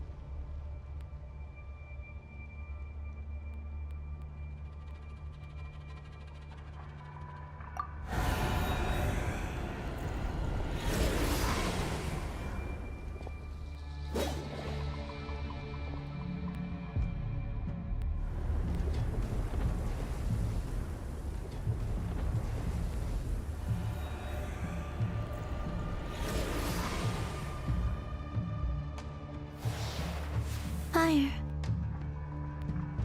Fire? Wait, what's that smell?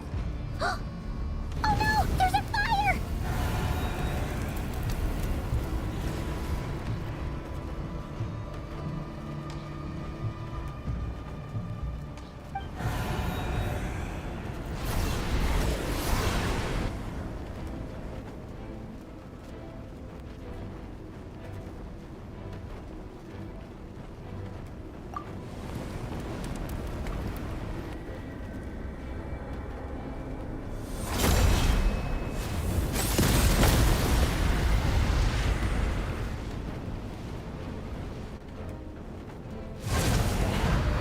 Sandrone was right.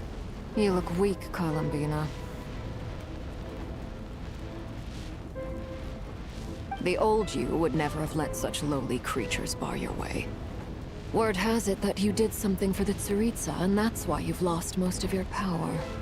Freedom comes at a heavy price, doesn't it? It's Arlecchino! You came! Hello again, Columbina. And greetings, guests of the House of the Hearth. It's been a while, Arlecchino.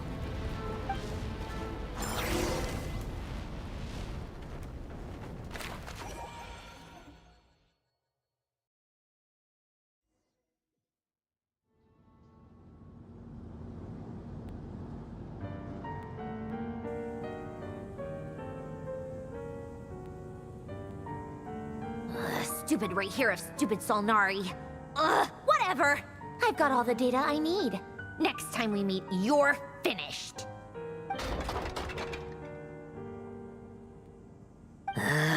He sure doesn't pull his punches. Excuse me, do you need a hand? You can do me a favor by staying out of my way. Can't you see I'm busy? Wait a minute. I recognize that voice. Hello, Miss Sandrone. Father sent us over to help. Huh. How considerate of her. Hey, Fremine, get over here and help me fix this. Lenny, you do your thing. Just keep your sister away from my machines.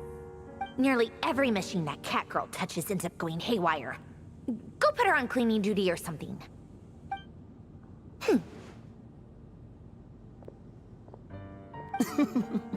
Then let's start downstairs.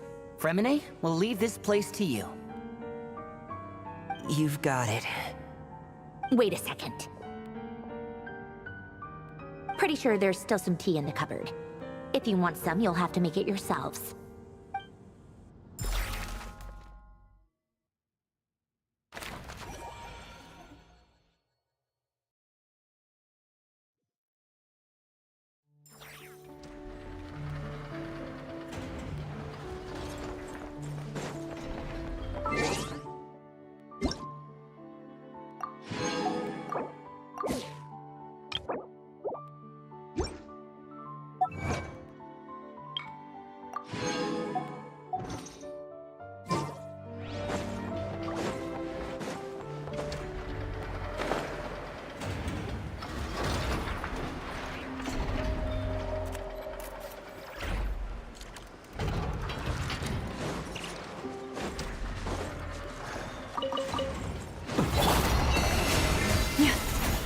Defensive mode.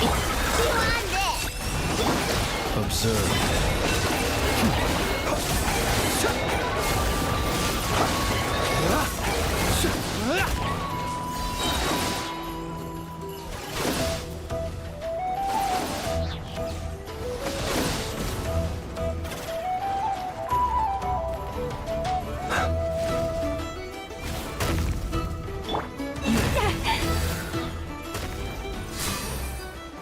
Insulation chamber deployed. Close your eyes. Be silent. To dust. For the everlasting force, receive my... Preparing for dust up. Go claw!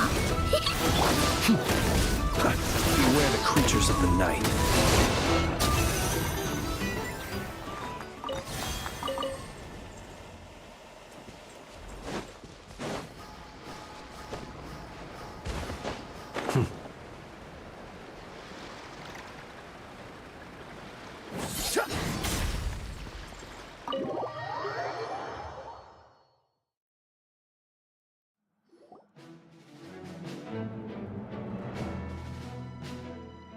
It's a relief to see you all made it back in one piece.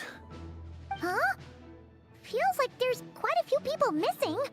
Where's Flint's and the others? And what about Nefer?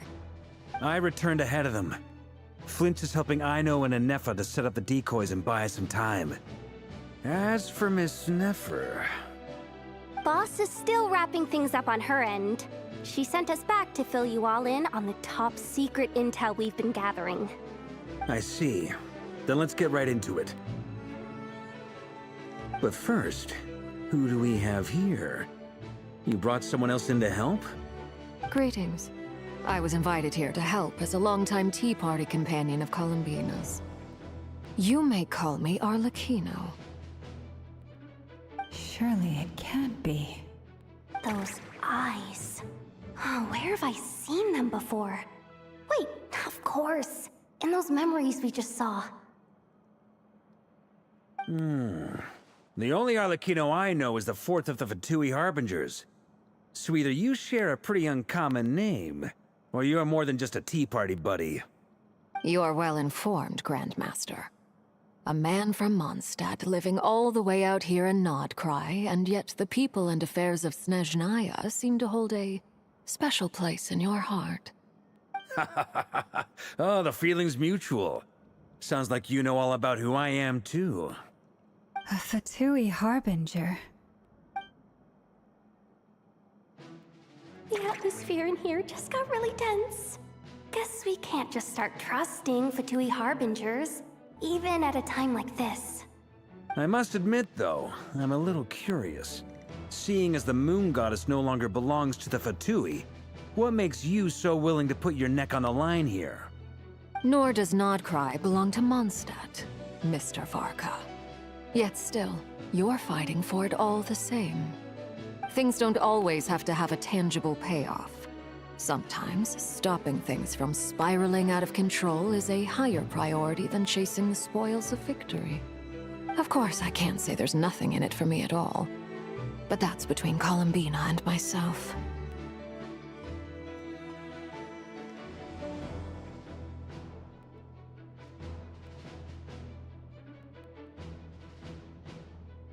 Forgive me. I don't mean to doubt you. It's just that the Fatui really have been the source of many of our troubles. We have our own way of doing things here in Krai. But ever since they arrived, the Fatui have treated us with nothing but hostility. I know there's been a lot of bad blood between us in the past. I've done my utmost to avoid friction whenever I could. But sometimes fundamental conflicts of interest simply can't be settled amicably. That's why I'm here solely in a personal capacity. This has nothing to do with the Fatui. As a gesture of good faith, I'll be frank. I can help Columbina track down the iridescent moon's marrow, which will help her restore more of her power. Anyway, what else is on the agenda? Let's begin. She says she'll be frank, then completely skips over the details. Looks like she doesn't want to give away too many secrets after all. But she clearly wants to change the subject. It'd be awkward if I tried to bring it up again now. I guess we'll just have to go along with it. She's the fourth of the Fatui Harbingers, after all. One look, and you can tell she's not someone you'd want to mess with.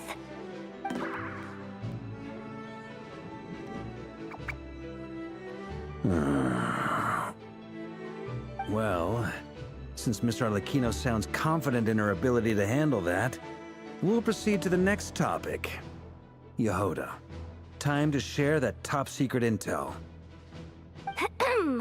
All right, listen up, everyone.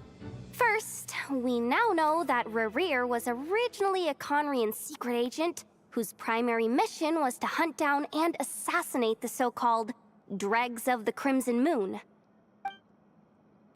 The Dregs of the Crimson Moon? Mm-hmm. In the memories, there was a lot of talk about the Crimson Moon and Eclipse, and a whole bunch of other stuff from the time of Conria. To my knowledge, those were the names of two different Conrian dynasties. Long, long ago, it is said that the people of Conria worshipped the Crimson Moon, drawing a mysterious power from its reflection. But one day, a coup saw the Crimson Moon eclipsed, hence the name of the new dynasty that replaced it, and how it became the new emblem of Conria. Still, long after the Crimson Moon dynasty had fallen, the last ruler of the Eclipse dynasty, the Vinster King, still coveted the secrets it left behind. So, he sent the Raihir of Solnari to secretly hunt down the Crimson Moon's few remaining followers. In those days, Rerir showed no signs of madness. In fact, he was as normal as any other person. Oh, and he had a fiancé, or at least a would-be fiancé, called Tholindis. What's the matter?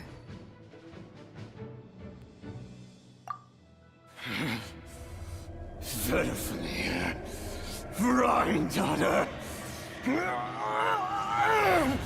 Flinders.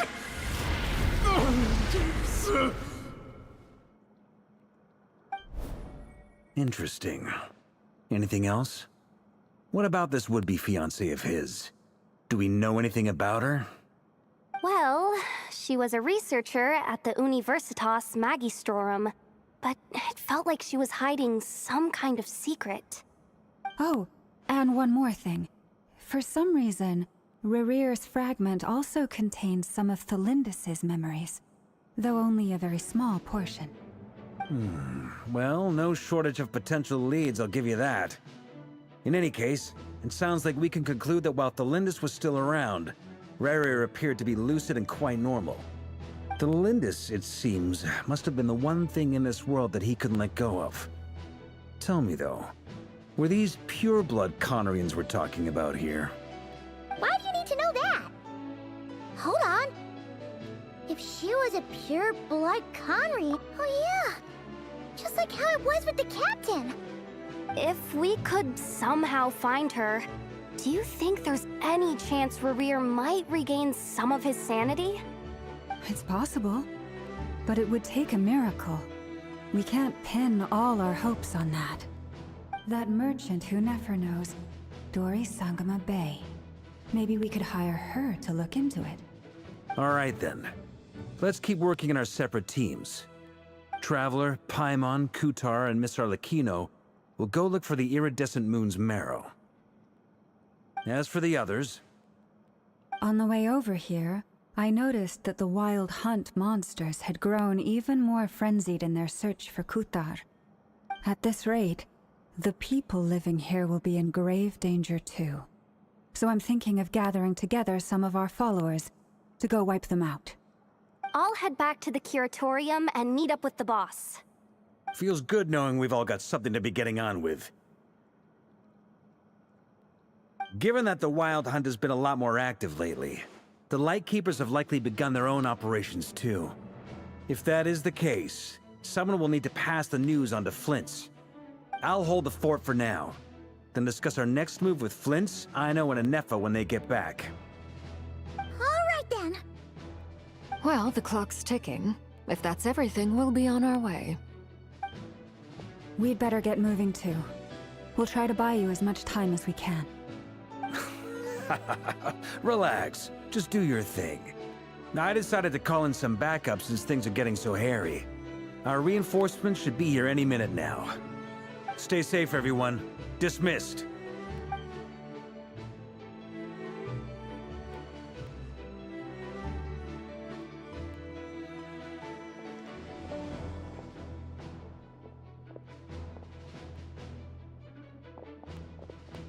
We're back. Did we get here a little early? Or a little late? A tad late. The others have already set off. To summarize, our resident moon goddess has found us a new ally, and Boss Nefer has uncovered some promising info. Everything going smoothly on your end? Not great. I don't know how long we can stall them for. The decoys are getting taken out way faster than we imagined. I'm gonna make some more later, but I need a timeout first. I'm so tired right now. Oh, right! Anefa, could you fill in Uncle Varka on what we just discussed with Flints? Sure. Uncle Varka, you previously told us about how when you went to investigate a source of the Wild Hunt in Amsvartnir, you discovered that it was just a diversion. But according to Flints' intel, several outbreaks of the Wild Hunt had already occurred in Krai in the period leading up to that. That was before Rerir had regained his body, when he was far from regaining his full strength. In other words, in theory at least, he still lacked the means to act in two places at once. Flints, with everything that's been happening, the Lightkeepers across Krai are rallying to fight back against the Wild Hunt. They're gonna need your help. I know, I'm sure you're capable of coming up with something far more effective than decoys. But for now, you should stay here and get some rest. Anefa and I will head back over to Amsvartnir to see if there's anything I missed. I told you Uncle Varka would say that, didn't I? A deal's a deal. Not a word about my snack intake for the next week. Database updated. Reliability of Aino's predictions increased. What does that mean? They were betting on how you'd respond after hearing their intel. It's the obvious choice, isn't it? That's hardly worth betting on. We already decided that Anefa should go investigate the situation over at Amsvartnir on her own. You might as well stay here and keep watch. Someone needs to hang back and oversee our strategy meetings. And besides, you still haven't fully recovered from ambushing Rerir. So I've ended up with the easiest assignment. Well, I appreciate it, everyone. See you when you get back.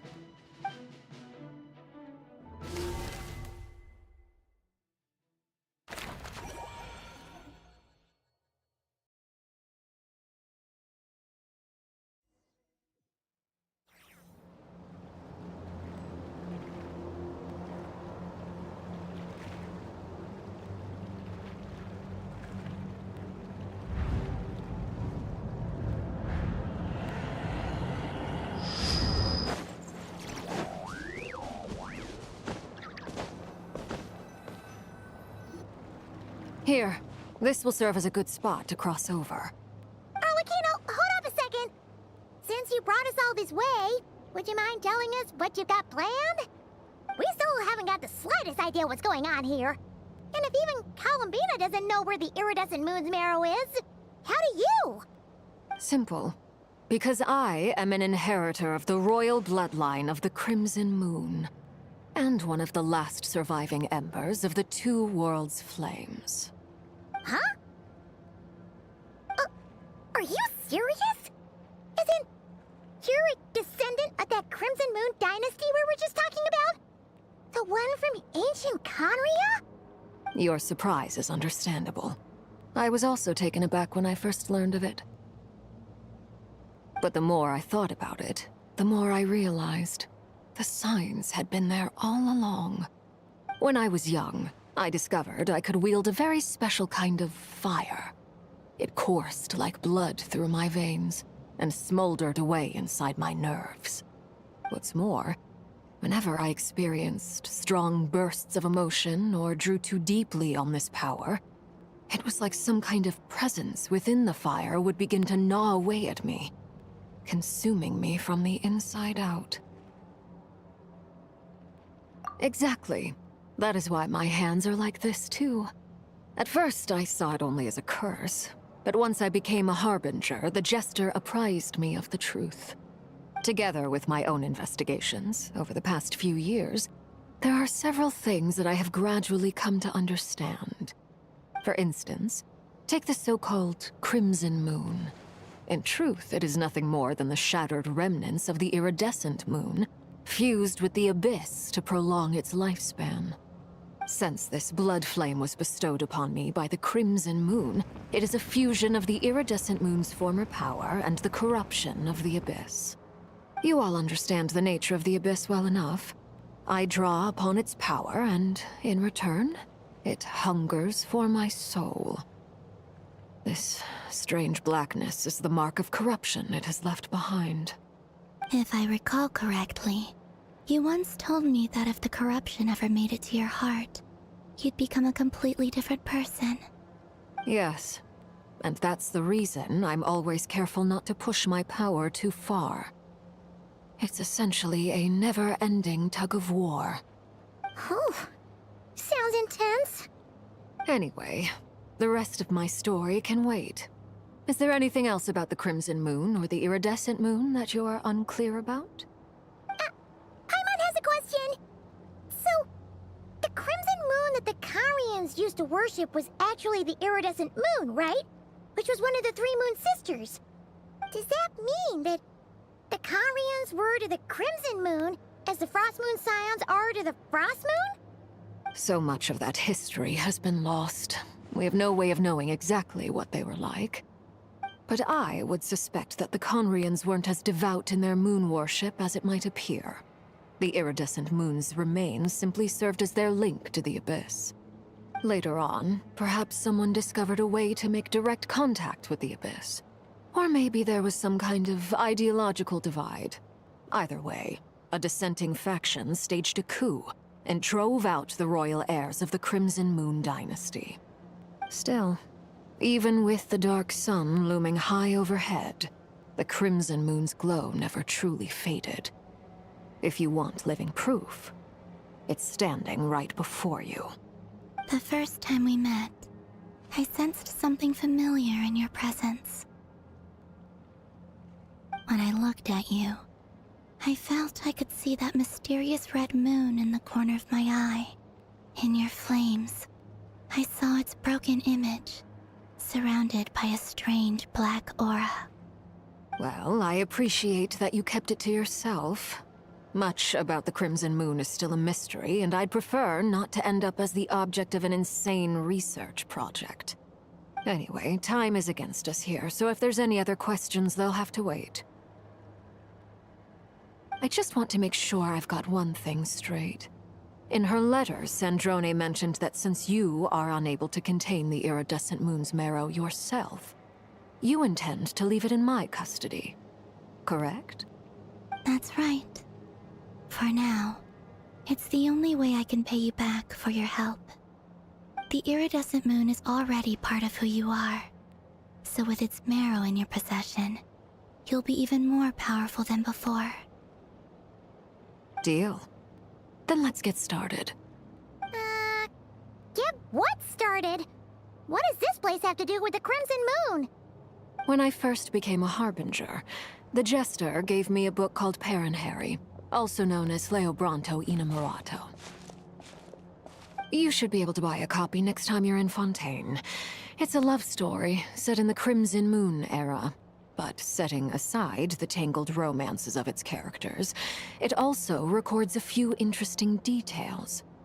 In the Crimson Moon era, or so the story goes, there was an orphanage that received children from beyond the bounds of this world, and subjected them to a peculiar induction ceremony. Beyond the bounds of this world? For real? And what kind of induction ceremony? The Crimson Moon Sages looked beyond this world for beings with powers that surpassed the gods. But fearing they might lose control, they subjected these children to a process of refinement. They made these children crawl up a fireplace and kept asking them, "Have you died? Did you see it?" Until they finally admitted to having died and seen a crimson moon. The adults embraced the children who passed the ritual, telling them, "Within the fireplace, you have traversed the flames between two worlds. Here and now, you are born anew." The book leaves much unsaid, but I suspect that this was their way of branding the children they had enrolled, leaving an indelible mark upon them so that they would forever live in the Crimson Moon's light. That explains why I can't sense the Crimson Moon's marrow in this world. It makes sense that it would be sealed in a special space that can only be accessed temporarily through some kind of ritual. But there's no fireplace here. Do you see a chimney anywhere? Oh, are we supposed to build it ourselves? Okay, fine. Paimon will go find some bricks. That won't be necessary. The fireplace is purely symbolic. The key to the ritual is crossing the flames between two worlds. In other words, the flames that burn within me. Those burned away by such flames leave behind a kind of ghostly afterimage in the world.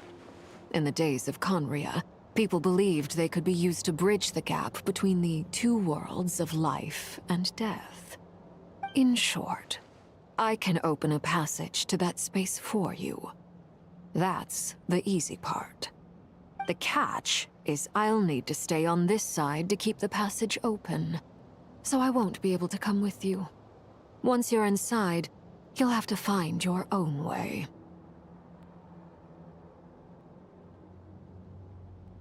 Very well. Then I'll open it up. Traveler, spare me a little more moonlight if you would. I may need it.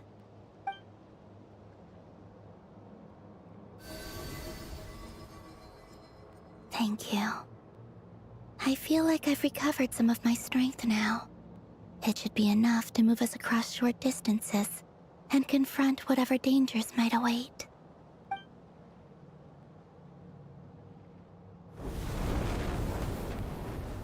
Mistress of the seven hues of ages past, great mother of the present, crimson-clad sovereign of the two realms, by fire severed, by fire renewed, I offer myself now and beseech your descent.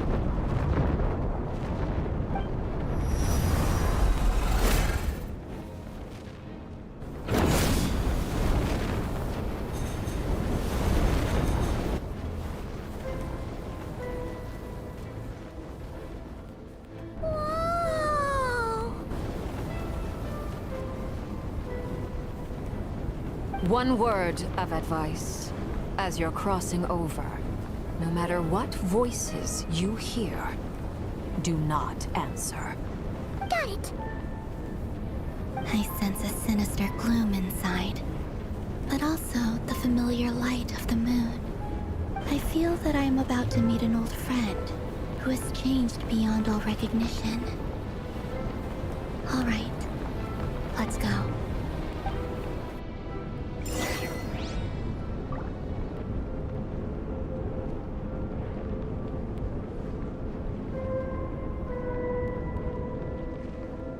Let us have a modicum of patience for the richness and complexity of humanity.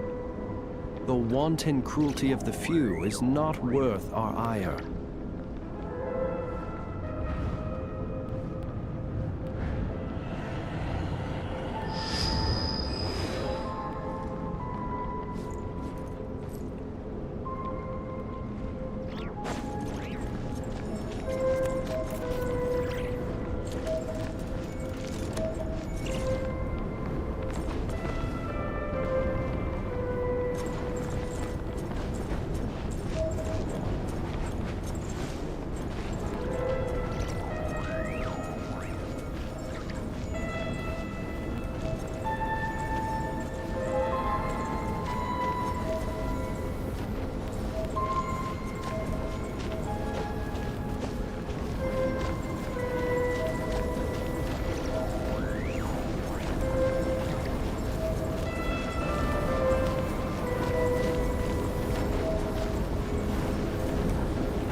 filled the entire place.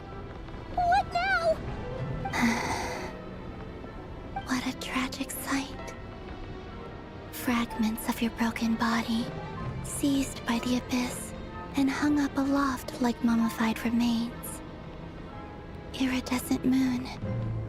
Was this truly what you wished for?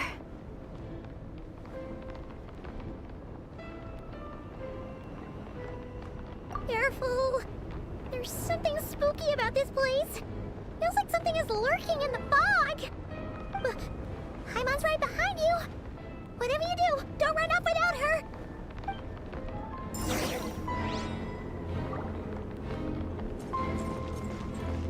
By the way, Columbina, didn't you tell us that the iridescent moon had shattered into pieces? The moon up there looks pretty whole to Paimon. How is that possible? Protect us. Yeah. Look, a rainbow! Observe. Close your eyes.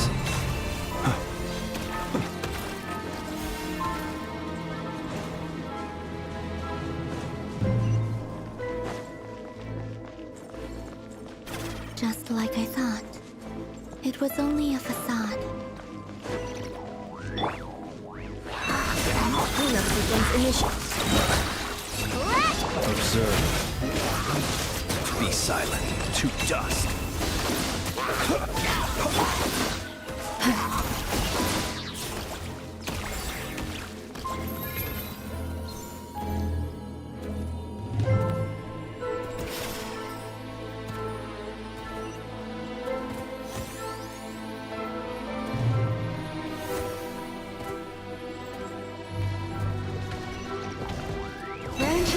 Defensive mode in. Close your eyes.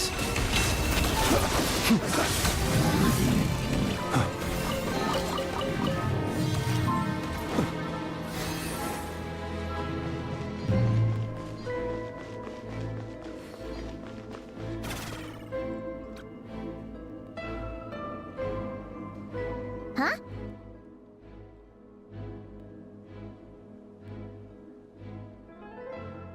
Huh? For real? That's way too high!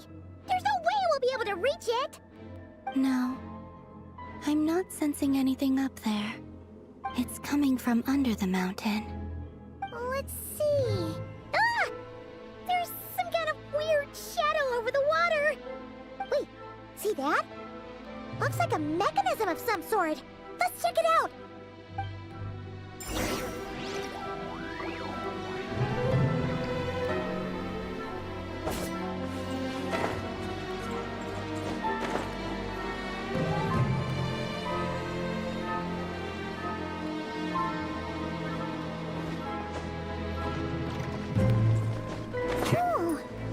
Looks like a device from the time of Krai. Maybe people once came here to study the Crimson Moon's domain, and they left this behind. Oh, if we can activate it, we might find some clues.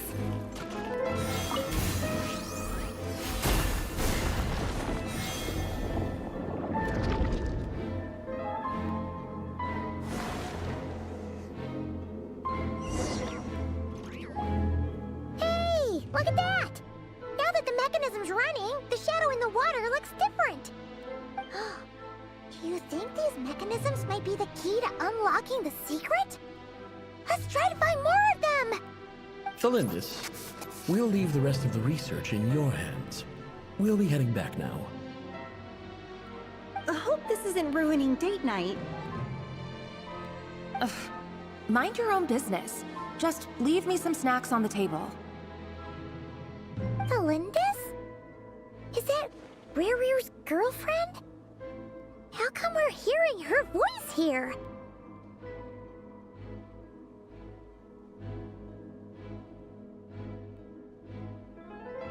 Oh yeah! So, do you think she was studying this strange space all along? The abyss has made this space extremely unstable. Maybe that's why some of the things she said and did were preserved here. Like echoes. Or after images. Whenever I see this view, It takes me back to a poem from my childhood. Waning moon, oh lifeless damsel, weeping on the mountain crest, mourning still in wistful tone, her fragile soul now laid to rest.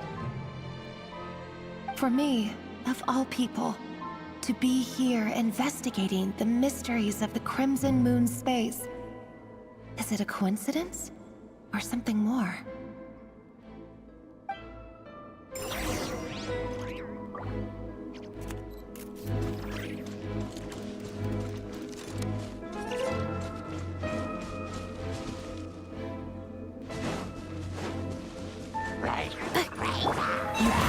Installation chamber.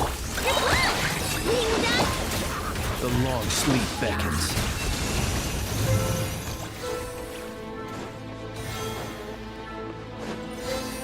Oh, looks like the Abyss has messed up this mechanism. We need to find a way to get it working again. Let's see if there are any other devices nearby.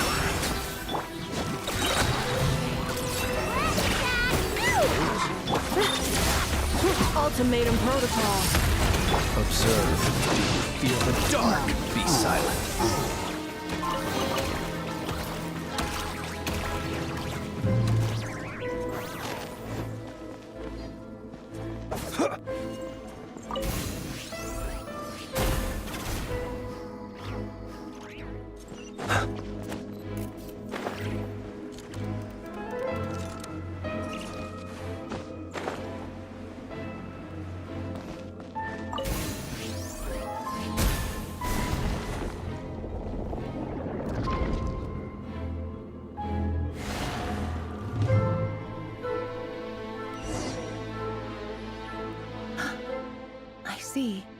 So the moon marrow, or rather the power of the 3 moons, is the key to unlocking.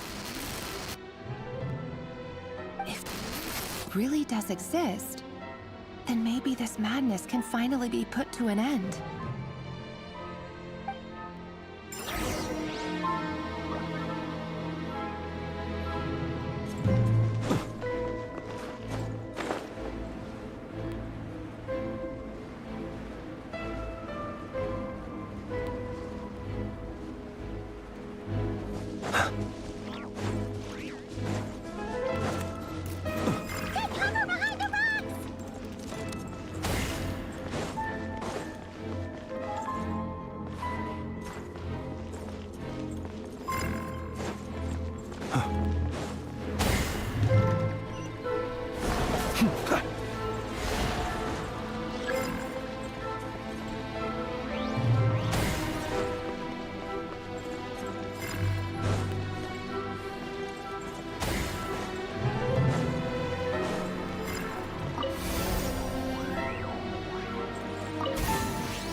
With the Abyss inhibitors in place, I should be able to access the chamber with the moon marrow. Oh, Rerir, with every step you take, you're drifting further from what you truly desire. But you're not the root of the problem. Ever since that outsider set foot in Conria, the Vinster King has sunken deeper into madness. If only I could get my hands on that outsider.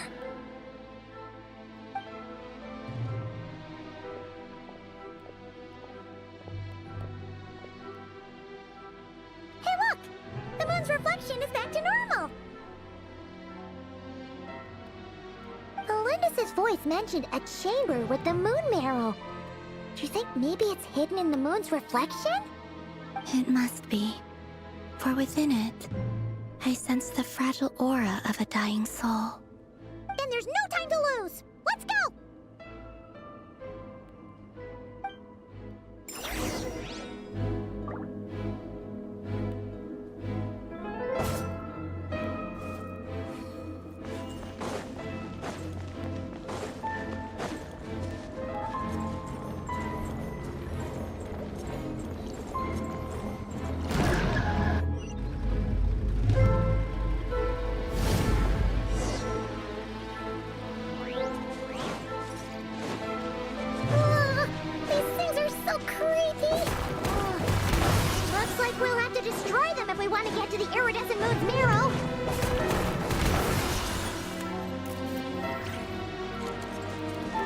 must be the iridescent moon's marrow! Oh, we'll need to destroy these things before we can reach it!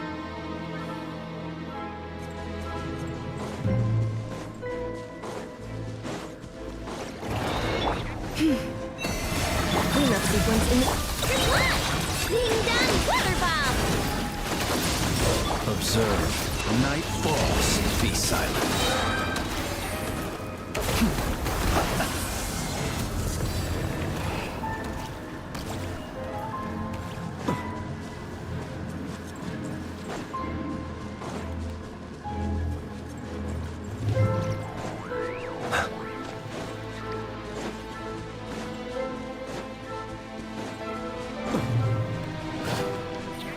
Receive my blessing. Defensive mode engaged.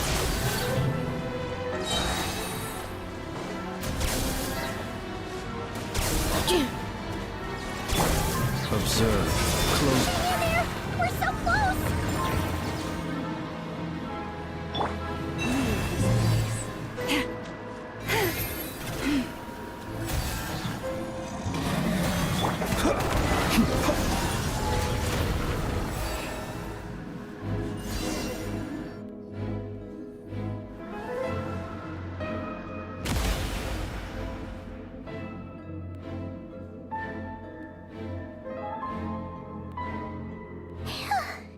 We finally did it! The iridescent moon's marrow, still burning away like an undying flame, yet now contaminated by the abyss. It has taken on a new form entirely. If we can purify the abyssal power within, we should be able to obtain its untainted essence.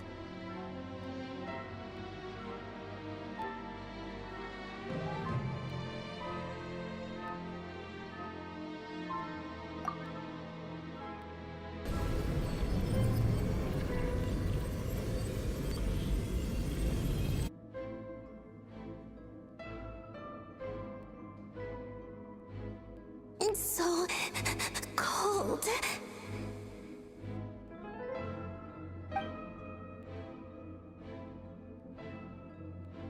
Is it you?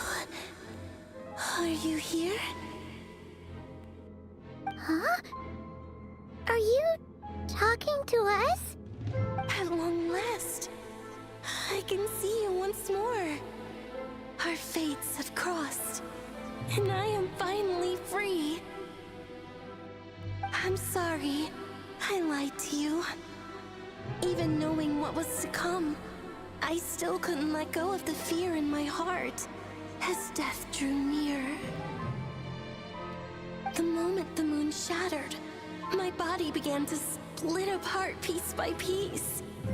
Like I was being cut into pieces by 1,000 blunt blades. My thoughts scattered as the cold crept in. But I could not bear to fade away like that. Tell me, what was it that brought you to us all that time ago? If only I had possessed your courage, then I might have been spared this torment more painful than death. You look so puzzled. That's how I felt too when I first saw you.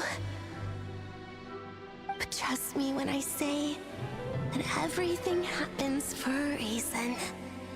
Farewell, Hypo.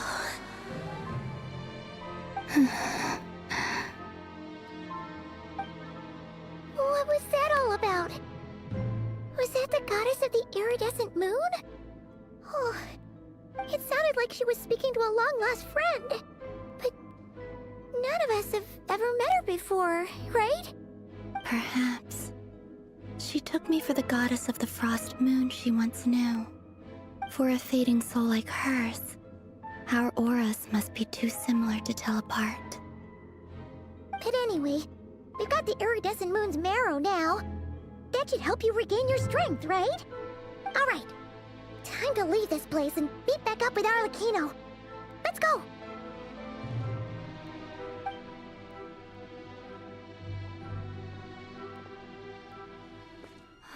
That's odd. This place looks different than when we came in. Waning moon, oh lifeless damsel. Oh.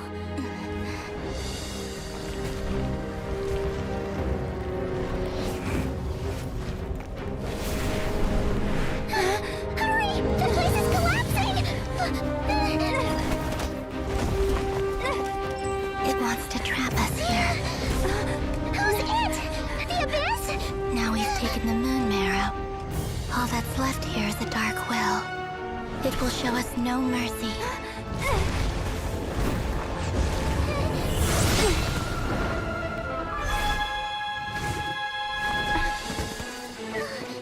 Give it back! The crimson moons! My marrow! My heart!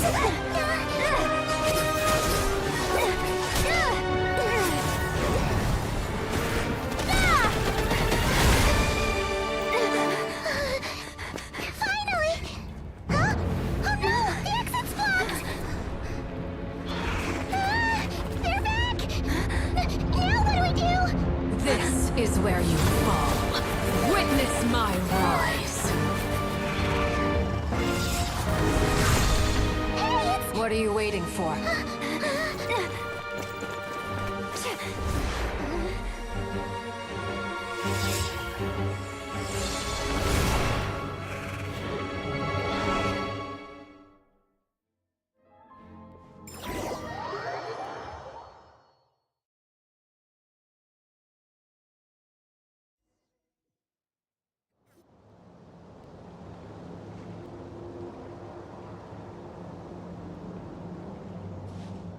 Oh, we made it! Was that you, Arlecchino? Did you save us? Wait, your hands! They're... Oh, this? Don't worry. It's a small price to pay. The Abyss wanted to trap you inside, and I defied its will by bringing you out. No wonder it's a little angry.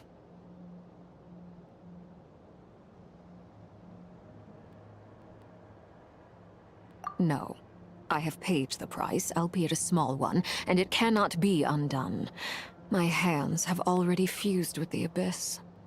Purification would simply destroy whatever's left of them. But surely... Oh, we're so sorry, Arlecchino. Paimon can't believe you'd make a sacrifice like this for us. As much as I'd like to call it a favor, the truth is I was simply holding up my end of the deal. Well, Columbina. Yes, you did your part. And as promised, I will leave the iridescent moon's marrow in your care. From this day forth, may the two worlds' flames burn ever more brightly.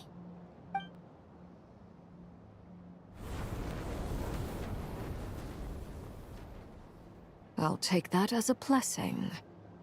Now, Columbina, give me your hand. Accept this moonlight I offer in return.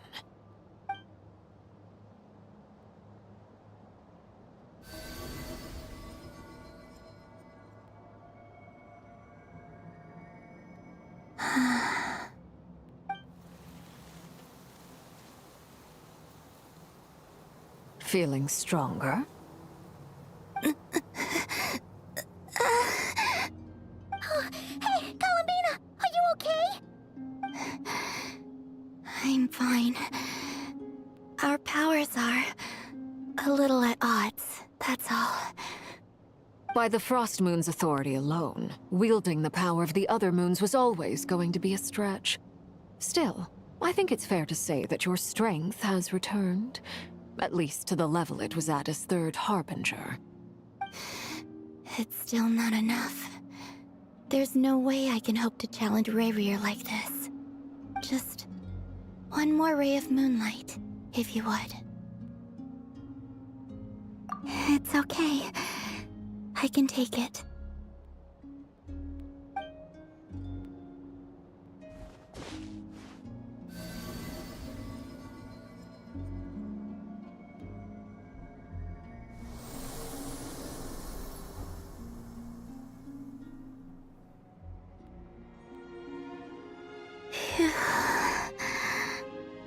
How about now?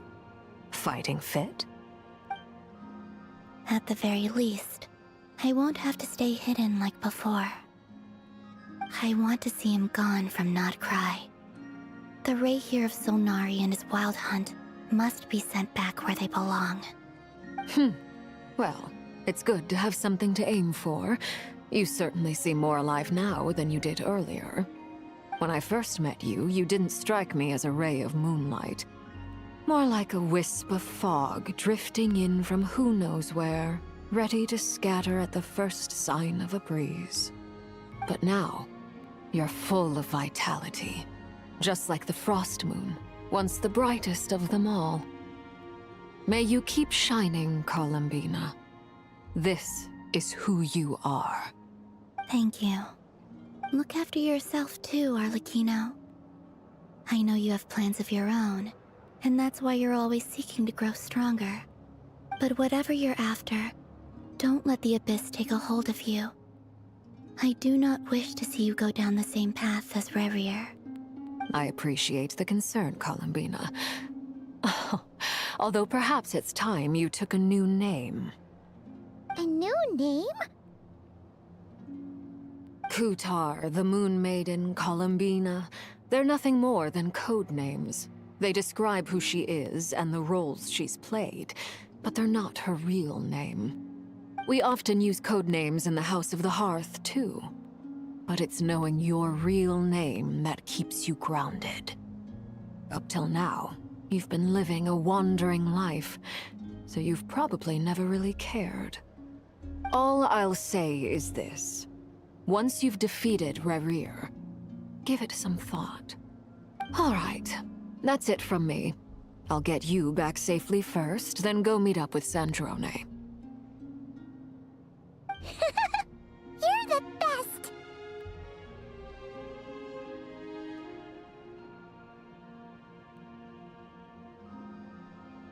I appreciate the gesture. It speaks to your good character. Anyway, let's get going. There are more urgent things to do right now than trade compliments.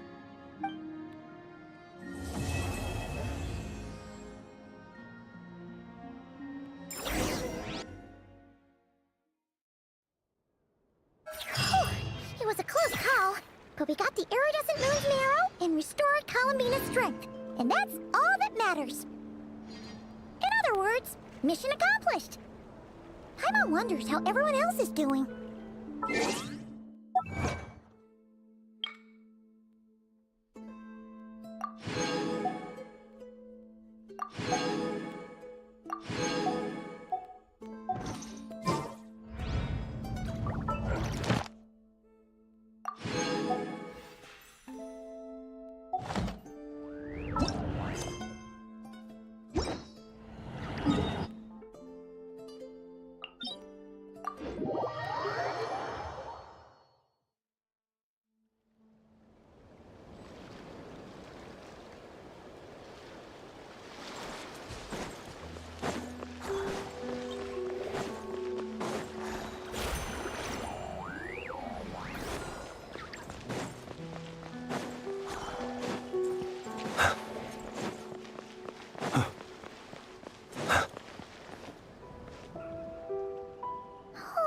Do you think the others are making good progress?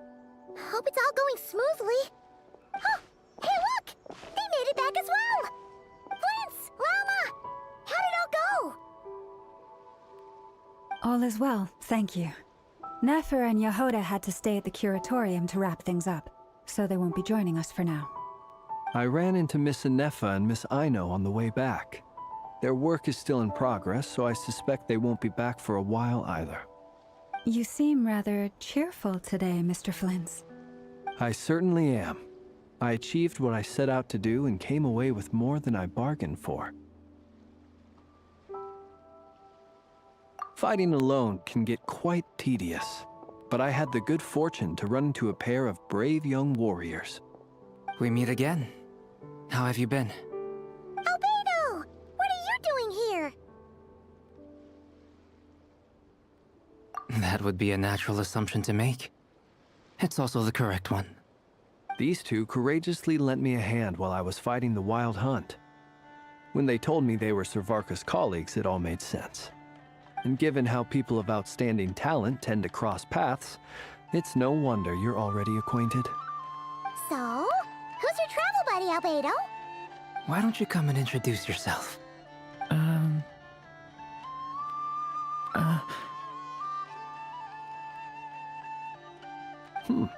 A gentleman of few words, I see. And a rather stern countenance. I presumed you were acquainted with him. Is that not the case? It's nice to meet you. Again. We've technically met before. Wait a sec! You're Minnie Durin! That's right. It's me. I'm glad to see you again. By the way, he says it's okay if you drop the mini. Yeah, I'm not as mini as I used to be. Interesting, isn't it? The first step towards blending into human society appears to be reflecting on whether one's name really reflects who they are. Wow! You look so different! In a good way, of course. It's great to see you looking so healthy. Thank you, Paimon. And although you're as mini as ever, I understand that diminutives don't always convey endearment. I'll be sure to simply call you Paimon, as a sign of my great respect for you. Wow! You're such a smooth talker now. Paimon could get used to this. From now on, you may refer to her as your esteemed guide, Paimon.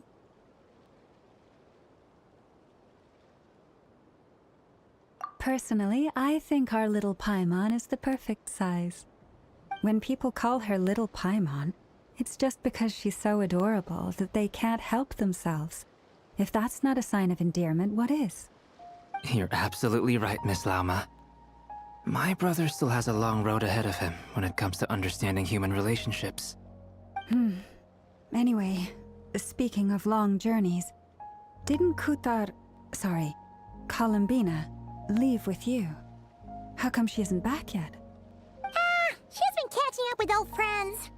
Wouldn't be surprised if you stopped for a cup of tea or 10 on the way back. Uh-oh. People are talking about me. Hope it's nothing negative.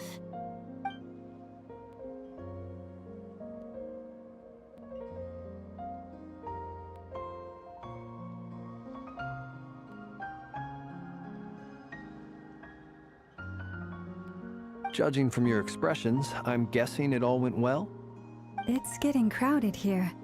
I'll go grab some chairs. No need. This is a job for an alchemist. I'll whip some up momentarily. Thank you for your hospitality, ladies and gentlemen, but I was merely escorting my friends back. I'll be meeting Sandrone shortly, as we still have some things to discuss. It's been a pleasure, everyone. But this is where I'll say goodbye. We really appreciate your help. Oh, come on. Spare the formalities. I'm just glad I could help out some true friends. I understand. Well, bye for now, Harlequino.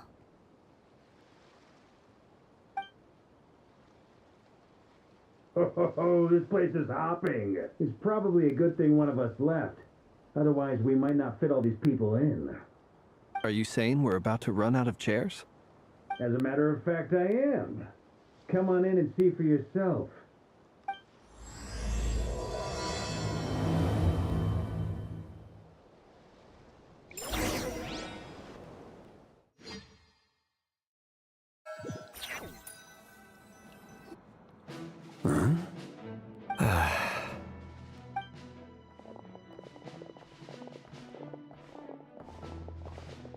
I overheard your little chit-chat outside, by the way. With Miss Columbina's colleague gone, we should be back to the original crew plus the other colleagues I brought in. Though, it looks like we have another new face. Someone else managed to rope in a colleague too?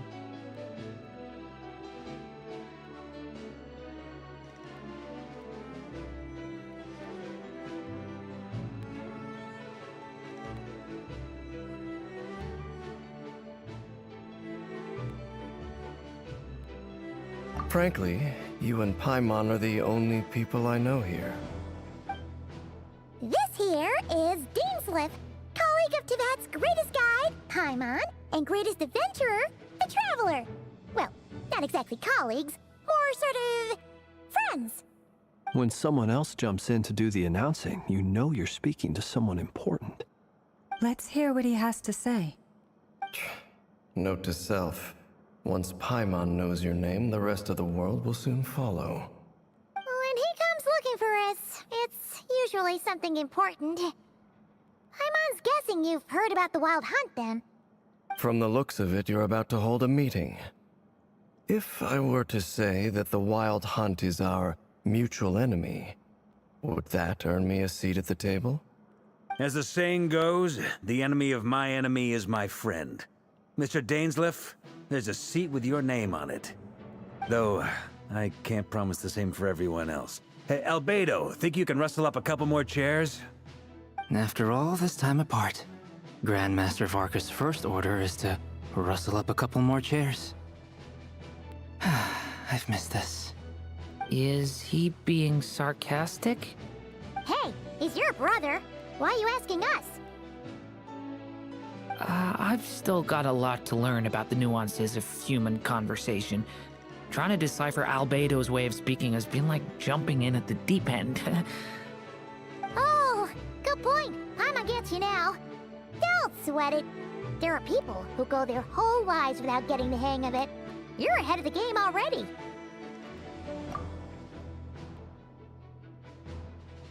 I wonder what's taking Nefer so long. Perhaps you should go and check in with her. If anyone can hurry her along, it's you. I just got back from the curatorium. Besides, aren't you curious to see what's taking her so long? Miss Nefer doesn't strike me as the type to share secrets.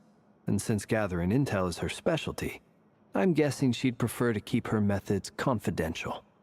Under such circumstances, would it not be tactless for me to impose? Oh, but it's fine for me to impose. What can I say?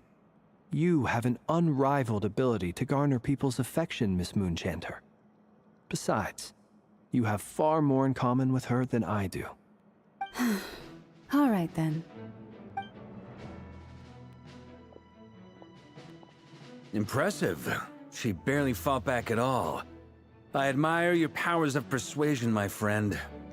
As I'm sure Miss Lauma will realize soon enough, the trick in life is to always pitch in with other people's responsibilities so that you can be selective with your own. Another trick is to simply hide in the background. Spoken like a true sage. Anyway, looks like we've got some time to kill before the meeting. Let's take a little breather, folks. And feel free to chat amongst yourselves. We'll get down to business once the other two arrive.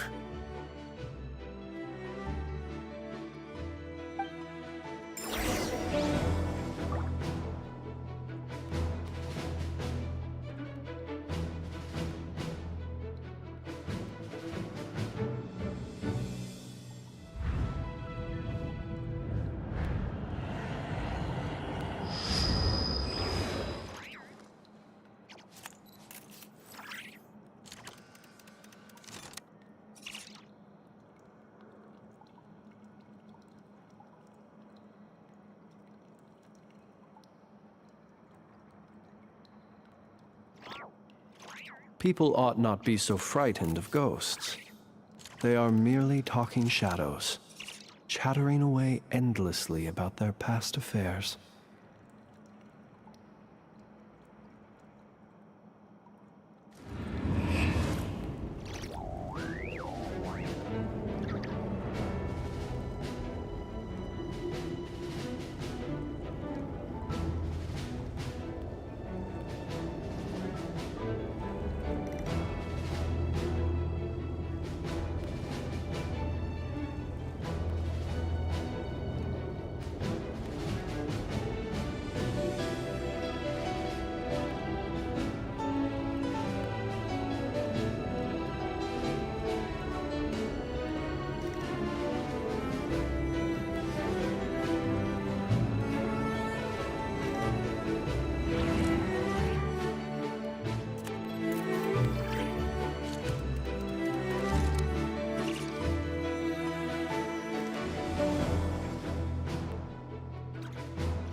He who wishes to peer into the abyss needs simply to wander through Krai on a misty night.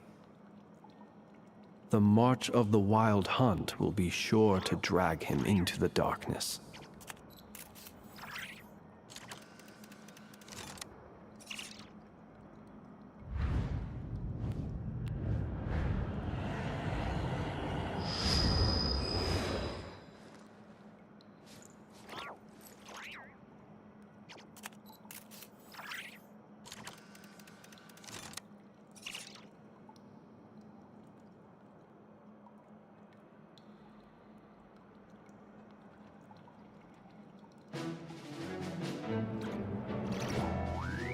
Let us have a modicum of patience for the richness and complexity of humanity.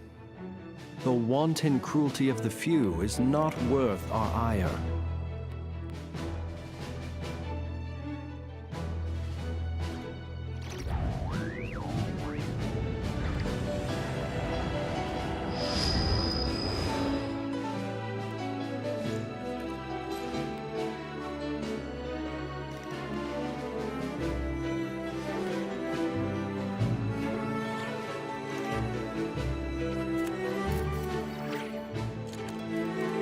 People ought not be so frightened of ghosts. They are merely talking shadows, chattering away endlessly about their past affairs.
Let us have a modicum of patience for the richness and complexity of humanity.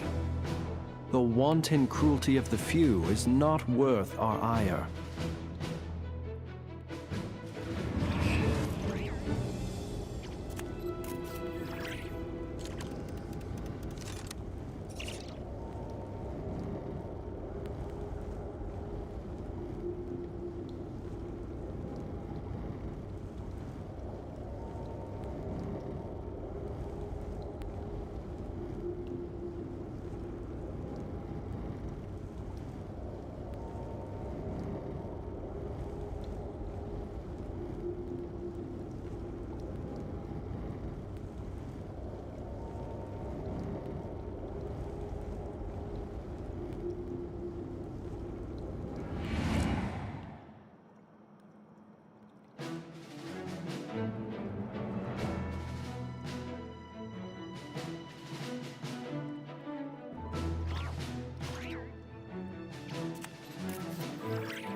People ought not be so frightened of ghosts.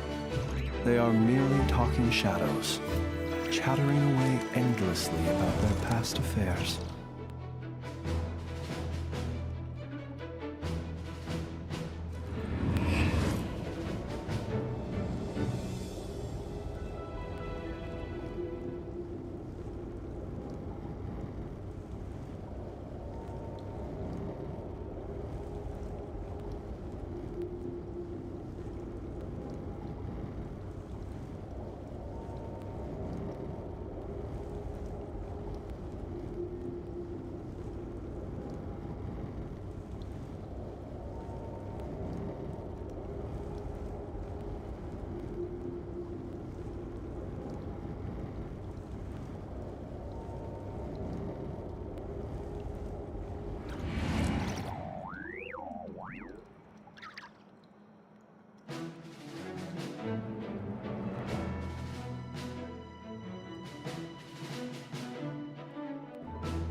Let us have a modicum of patience for the richness and complexity of humanity.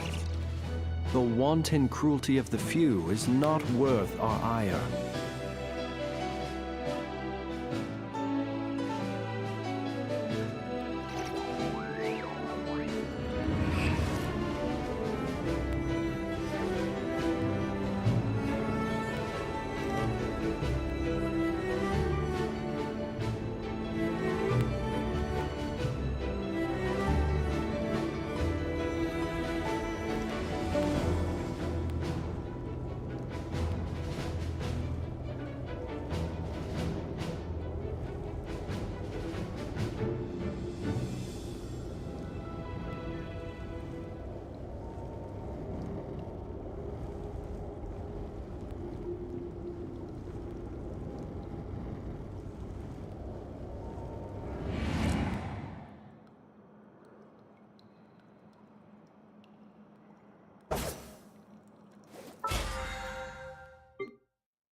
You're both awfully quiet. Why don't I start us off with an icebreaker? Much obliged. Have either of you ever had your portrait painted? If not, I'd be glad to help. That sounds like a lovely idea. You know how to paint, then? I dabble occasionally. He's an excellent painter. Tables, chairs, people, dragons, you name it. He'll paint it for you. I'm flattered. If I ever get the chance, I'd like to give it a try myself.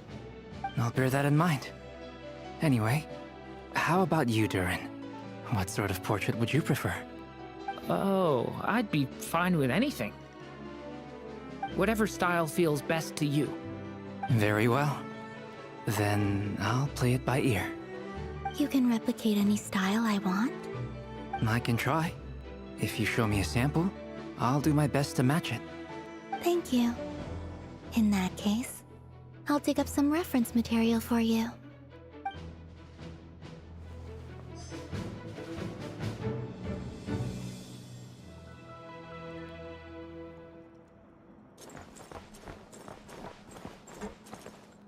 Is there something you'd like to say to me? Yeah! For starters, why'd you just show up here without even giving us a heads up? If you think back to our previous interactions, you may recall that that's hardly out of character for me. You do have a point there.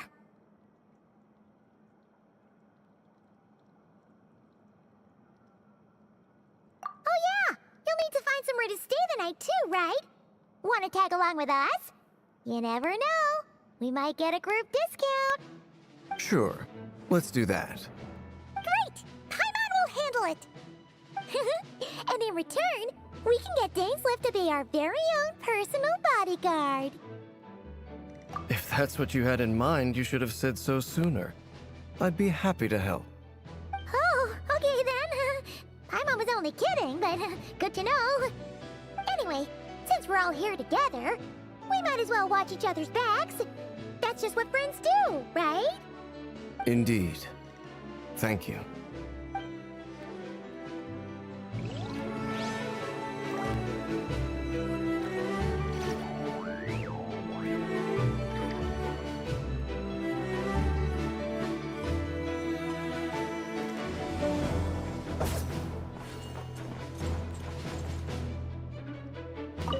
Truth be told, I can't remember the last time I was in a meeting with so many people.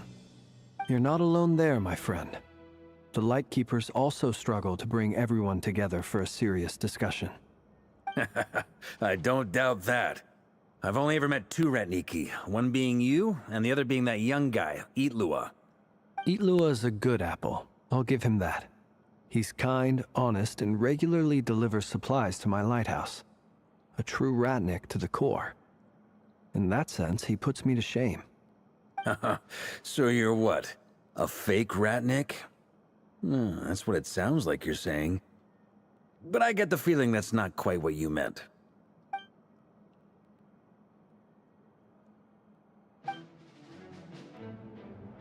Come on, why the awkward silence? sorry. I'm not even gonna bother trying to hide it. You've known all along, haven't you, my friend?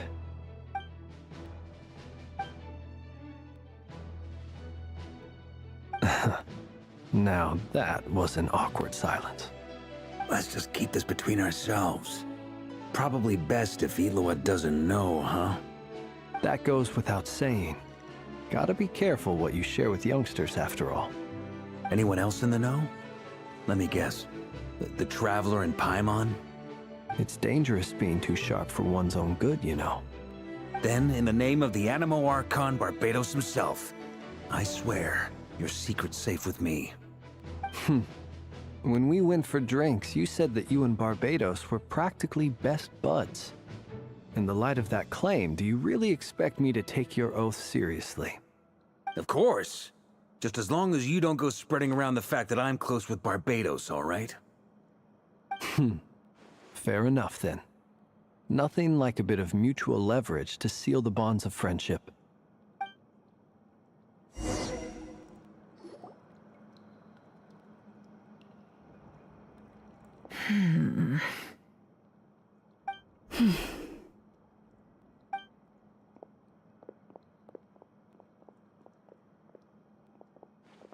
Ah, Miss Nefer. You made it after all. But what about Yehoda? I'm here to give you an update on how things are going on our end. Once this is over, I'll be heading straight back to continue my work. I left Yehoda back at the Curatorium to watch over things while I'm gone. Huh. So much for just this once.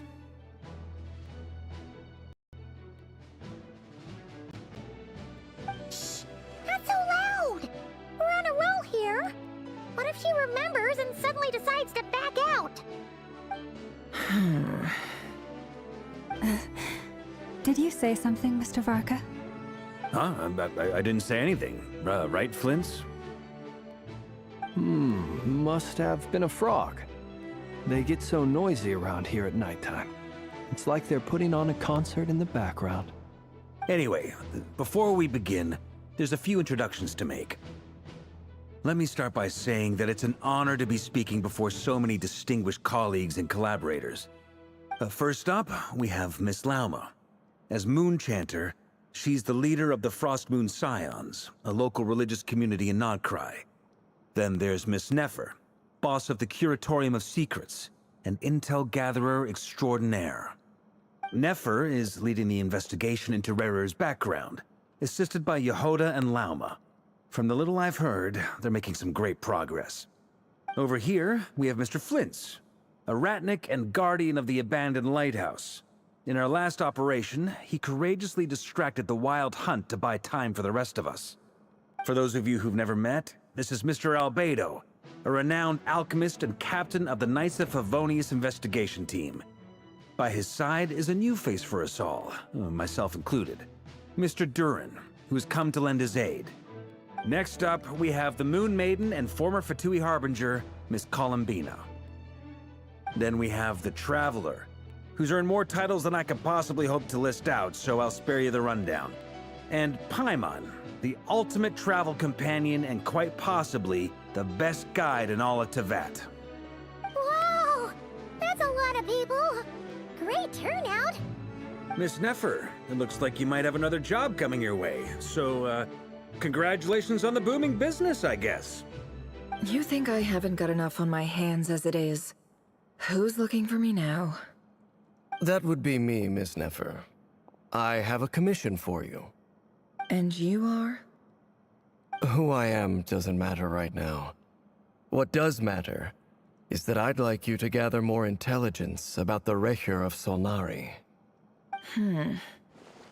Well, it's not as if we never take on anonymous commissions. But in your case, I'll have to decline. I'm gonna take a wild guess and say your job's probably more hassle than it's worth. Something about you seems like bad news. It's my eyes, isn't it? Conrian, I assume. And what's with the mask? Are you trying to hide your identity? In any case, the fact that you're even still alive raises an awful lot of questions for me. My name is Dainsleif. And yes, I am from Khanria. As I'm sure you're aware, the Raker of Solnari's real name is Rerir. He was once an acquaintance of mine. Really? Then you must have been quite an influential figure yourself. You flatter me, but none of that matters anymore. My point was simply to clarify why I have asked Miss Nefer to investigate Rerir's background. So you're both from Khanria, and it sounds like you used to be friends? What am I missing here? Surely you already know how he became one of the Five Sinners. I'll tell you everything I know. The history of Khanria, the names and identities of the Five Sinners. I remember it all like it was yesterday. I have never spoken openly of this before. But the truth was exactly as people say. The Five Sinners were each driven by their own desires, and it was by playing upon these that the Abyss tempted them to their fall, tearing Khanria apart in the process. The visionary, Vedifenir, who wished to foretell the future. The wise, Haroptatir, who sought limitless knowledge. Gold, Rhindaughter, who desired to create life. The foul, Sertologi, who pursued supreme strength. And last, but not least, Raker of Solnari, Rerir, Ravager of the Moon. Of the five, Rerir is the only one who remains a mystery to me. He never harbored grand ambitions, so what changed in the space of a single night? How did he come to fall like the others? In other words, you're saying that his change came as a shock to you, and you have no idea what actually happened? That's right. You mentioned how the Abyss tempted them, which led to their fall. But what did that look like in practice? And what other context can you give me about the events of that time? The more detail you can give me, the better. Strangely, now that it comes to it, I hardly know where to begin. The fateful night took place during the era of the Eclipse Dynasty. One day, my elder brother, the visionary, Vedifenir, was summoned to the palace by the Vinster King, only for the king to gouge out his eyes and cast him into the dungeons. When I came to hear of this, my fury knew no bounds. I gathered together every ally I thought I had, and together, we set a night to storm the palace and free Ved. Centuries on, the memories of that night still haunt me, like a never-ending nightmare. We broke through the palace gates, just like we had planned, each striking towards our separate targets. But then, I was betrayed. Even Vedifenir, the very person I had come to rescue, abandoned me and partook of the Abyss's power. So, it's personal after all. Then tell me, Mr. Dainsleif, what price are you willing to pay? You, of all people, must know that nothing comes for free. I cannot say what price would be worthy of such a commission. But know this. Rerir was not always a madman. Believe it or not, there was a time when he was just an ordinary man, working for the Khanrian Intelligence Service. Uncovering the truth of Rerir's past is the only way to unravel this mystery. But before you decide if you will accept my commission, I will tell you more about him. Enough, I hope, to help you plan your next move. Sounds pretty good to me. Feels like we just flagged down a random passerby, only to discover he's actually a master strategist who has a score to settle with our enemy. Can I borrow your halo? It could be useful in the lighthouse. Hey, enough with the wisecracks! Besides, isn't that lamp of yours bright enough already? Relax. It was meant to be a compliment. If that was a little over the top for your liking, I'll make sure to tone it down next time. I'll give your proposal some serious thought, Mr. Dainsleif. Let's speak in private once the meeting is over. Before that, there's a few things I'd like to share.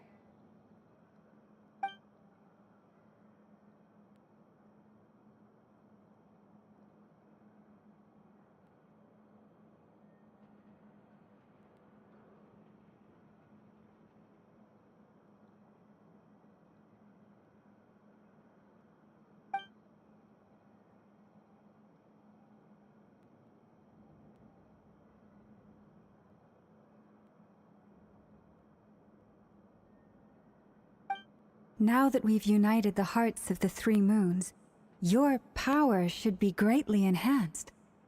But it seems like that hasn't happened yet? I believe it will take a little longer. You've done so much for me, so I want to be completely honest with you all. Even though I'm doing a lot better now, the truth is, my recovery will likely be an ongoing process. From the moment I was born, my power has been slowly ebbing away. And that is because Tevat has never accepted me. Even with the moons united as one, it seems my rejection cannot be undone. So far, I have yet to find a solution. It may turn out to be a problem that will plague me until the day I finally leave this place behind. Even so, I will do everything in my power to help you drive out the Raihir of Solnari. As Arlecchino put it, this is not about chasing the spoils of victory. It's just a gesture of heartfelt gratitude. Kutar.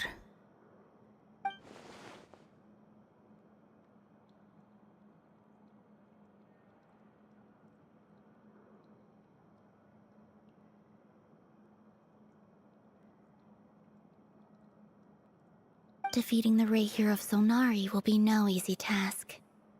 While my strength slowly recovers, we'll also need to gather more intel. Naturally. We should take all the help we can get if we hope to defeat him. We've considered several viable plans now, but our choice hinges on the answers to a few key questions. Is it even possible to kill Raihir? What experiences shaped the person or monster he became? And what's he really after? Given Albedo's expertise in alchemy, I think we should leave him to try and answer the first of these questions. Understood. As for the other two, I'm afraid we'll have to count on you again, Miss Nefer. Believe me when I say it's not my wish to burden you. But right now, relying on your skills is our only option. So you're placing all your hopes on me, huh? We can't thank you enough for agreeing to help us. Honestly, I can hardly believe how lucky we are. You sure have a talent for changing your tune, Miss Moonchanter. Timid like Yehoda one moment, then flinches insincere flattery the next. Ladies, please. I must object to your portrayal of me. That's all. Feel free to keep bickering. Just pretend I'm not here. I almost don't want to leave this room. I'm curious to see how this plays out. I have faith in you, Miss Nefer. Something tells me you'll stand by us until the very end. Oh? And what makes you so sure of that? What if I suddenly decide that my compensation is insufficient? This isn't about the money. I can sense that you've got a deep-seated distaste for Raihir. And knowing you, that alone is motive enough. Look at them getting along so well. Like two peas in a pod. And I'm the one they accuse of insincere flattery. There is no justice. Miss Lauma, you have to understand something. Unlike you, I don't actually enjoy having everyone's hopes on my shoulders. Is that right? Well, maybe the fact that I'm willing to put my hopes in other people says more about me than you. But the fact is, I also trust you. And that's because I know that you're someone we can count on. Anyway, we've got our plan, so let's get moving. Mr. Dainsleif, let's talk. And Traveler, once we're finished, if you've nothing else planned, I'd like you to come with me. This whole experience is teaching me a lot. For instance, I now know that when other issues come up in the future, I'll have far more luck getting Lauma to convince Miss Nefer than trying to do it myself. Hate to say it, friend, but that's one of the funniest things I've heard in a while. Why? You think I've got it wrong? Quite the opposite. But what makes it so hilarious is how long it's taken you to realize.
Thank you for waiting.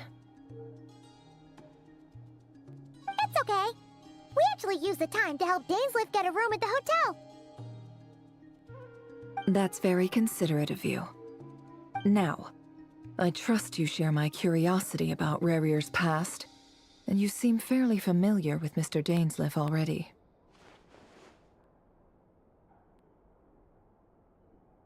We spoke at some length after the meeting.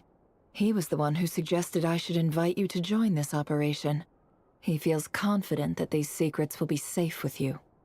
Dane has a lot of faith in us, that's for sure. Likewise. I appreciate that you got right on board without interrogating me about why I invited you. It shows that you trust me to explain everything in due course. That's because we know what you're capable of. We appreciate you too, Nefer. You might have been forced to help in the beginning, but this time, it was your choice.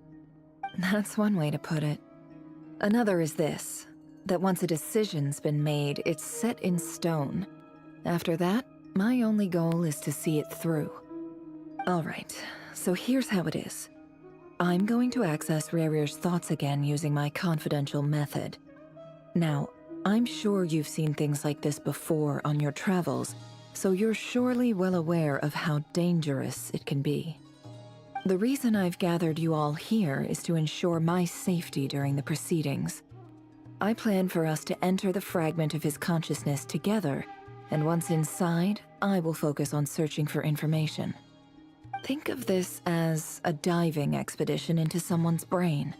If I'm the diver, you are my safety equipment, tasked with keeping me alive while I'm under the surface. Once the ceremony begins, we will all be spying on privileged information. But in the interests of safety, you must remain absolutely silent at all times. We will discuss our observations after the ceremony has concluded. Lastly, any individuals of a weaker constitution are advised not to partake in the ceremony. In any case, Paimon has her own job to do, which requires staying in the room but not joining the ceremony.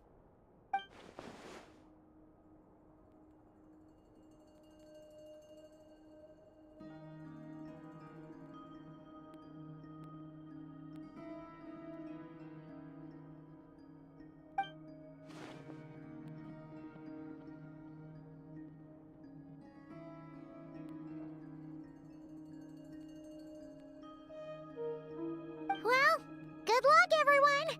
Sounds like all Paimon can do is cross her fingers and root for you guys. There's a little more to it than that. I was being serious when I said you have a job to do. While the rest of us are inside Rarir's mind, it's imperative that we have a team member on the outside. In the event that something goes wrong, you will be our first responder. I don't anticipate any issues, but the extra level of safety will be greatly appreciated. I second that. This is a dangerous operation here, and you're our whole rescue team. That's pretty much the most important job in the crew. So, Paimon's like the lifeguard? Yeah, that makes sense. All right, got it. Good. Please, take a seat. We'll get started momentarily.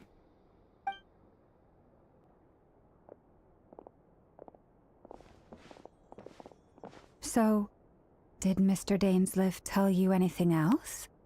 He told me that he believes Rarir kept some big secrets in his life. He's not sure that they were the cause of his eventual downfall, but he's asked me to uncover what those secrets were all the same. But surely you're not planning to go through with this, no matter the cost. If you think that, you'd be overestimating me. I'm a businesswoman, not a mercenary. But I do have my own professional reasons for taking this job. You think I'd turn down the opportunity to get a first-hand glimpse into Conrian history? No chance. Well, as long as you don't let morbid curiosity get in the way of safety concerns, we're good. We'll do whatever we can to help you. You're such a killjoy.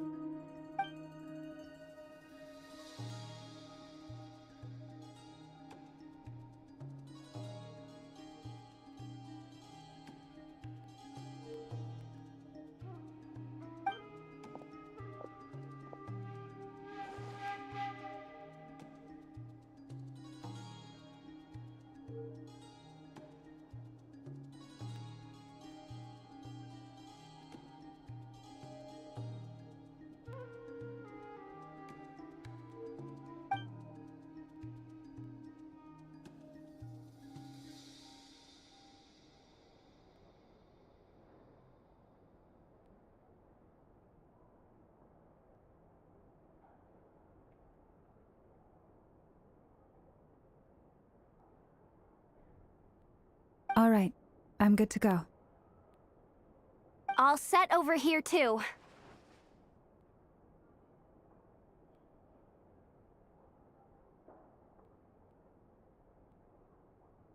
Promise, Paimon, you'll be extra careful.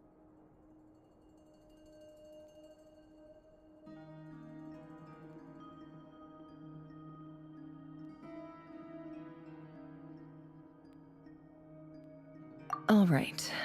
Let your whole body relax. We're about to begin. Close your eyes.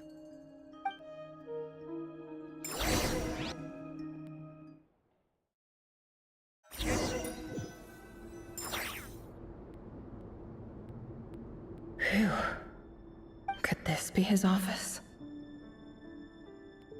Pretty standard setup. Bookshelves, paperwork, files. According to Dainsliff, Rarier used to be an intelligence operative.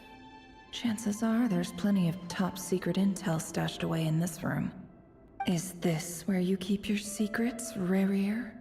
Can't say I'm not looking forward to this.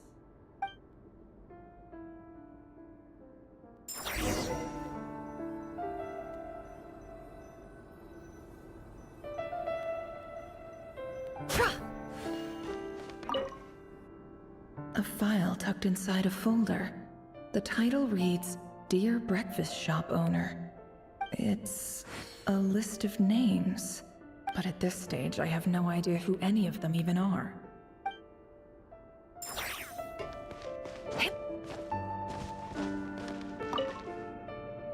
Wonder what kind of encryption technique this is. Seems like it has to be inserted into that camouflage device nearby. Aha! It's an audio record. Please, hear me out. I can't shake this feeling that someone's been spying on our house. No, I'm not being paranoid. It's true. I saw someone dressed in all black. It was a couple of days back, but that was on another street, not near my house. I swear, I know what I saw! There's a note in the margin. Surveillance of the Runforther residence has concluded. We apprehended the target and filed the mission report last night. Could the voice in the recording belong to one of Rarier's targets?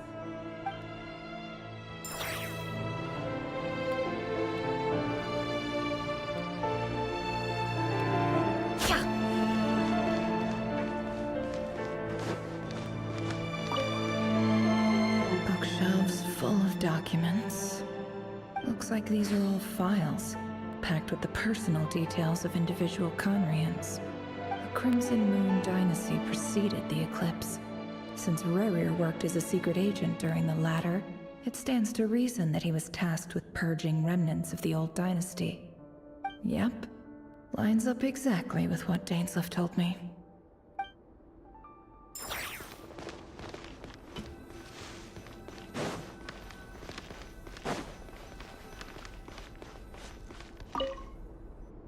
A box containing a ring inlaid with a precious gem. Must be for his girlfriend.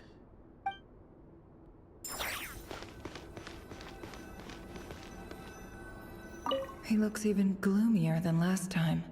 I wonder what's changed.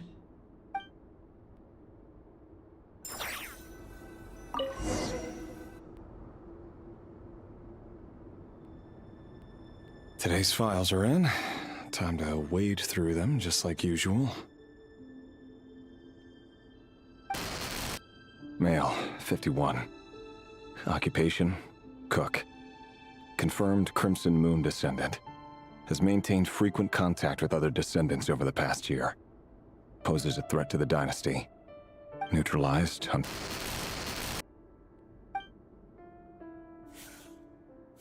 This one should be archived under purged targets.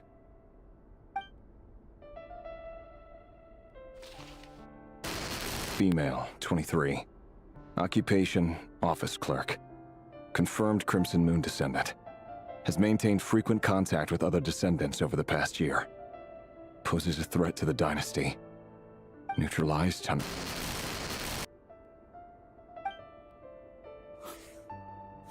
Another one for purged targets.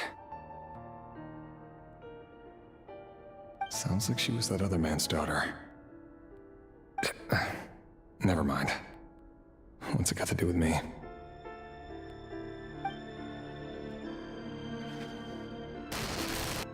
Male, 40. Occupation, teacher. Confirmed Crimson Moon descendant. Has been observed making contact with other descendants during the past year. Poses a threat to the dynasty. Neutralized on...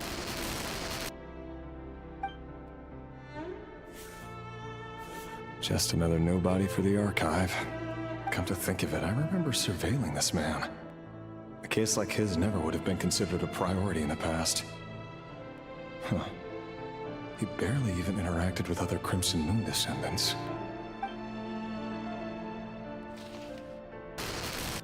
Female, 16. Occupation, none. Orphan and confirmed Crimson Moon descendant. Has been observed making contact with other descendants during the past year. Poses a threat to the dynasty. Neutralized on...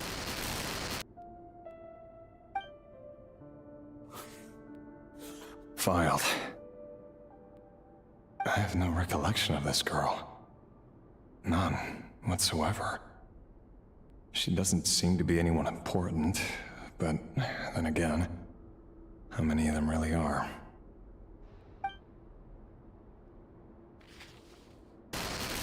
Female, 13. Occupation, none. Orphan and confirmed Crimson Moon descendant. Has been observed making contact with other descendants during the past year. Poses a threat to the dynasty. Neutralized on...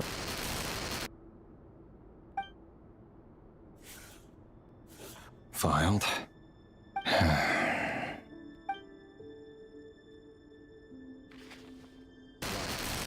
Male, 11. Occupation, none. Orphan and confirmed Crimson Moon descendant. Has not been observed making any contact with other descendants during the past year. Poses a threat to the dynasty. Neutralized on...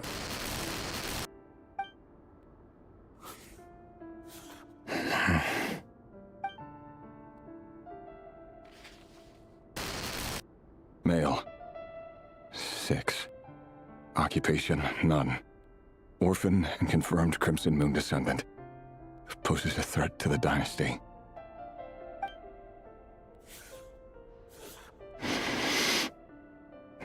It's funny, isn't it?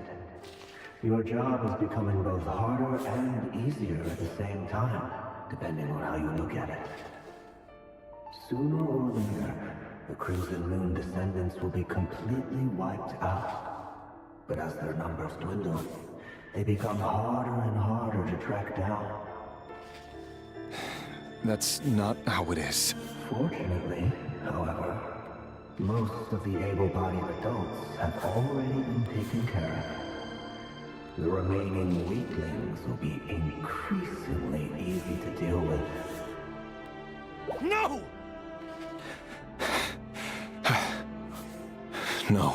My job is to ensure the survival of the Eclipse Dynasty. And the only way to do that is by eliminating any and all potential threats. It's a perfectly legitimate line of work. Every single one of my colleagues can attest to my fairness. And if my friends were aware of the facts, I know they'd back me up too. Assuming, of course, that they were aware of all the facts.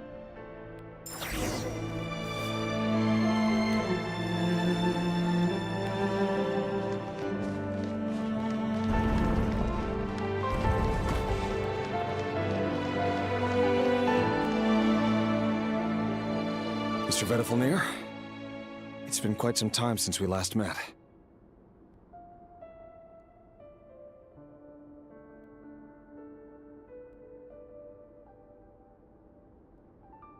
Rerir, I trust you're here because you have something important to discuss. Forgive me. I wasn't tuning out, it's just, I noticed you didn't even phrase that as a question. As if you knew I was coming. Tell me, does someone in your position ever feel the need to ask questions at all? It is indeed within my power to foresee certain things. Things like your arrival. I was just thinking. It won't be long before I'll be inviting both you and Dane to my wedding. That isn't a lie, but nor is it a fact as such. It's a wish, isn't it? No fooling a prophet, is there? Ever since that day we met for drinks, I knew it was only a matter of time before you came looking for me. Does it feel good? Knowing how the future will unfold. I'm afraid the notions of good and bad fail to capture the complexity of what such a power entails. Once you've seen what will come to pass, it can be all too easy to succumb to fear and melancholy. Unless, of course, you learn to abandon these feelings.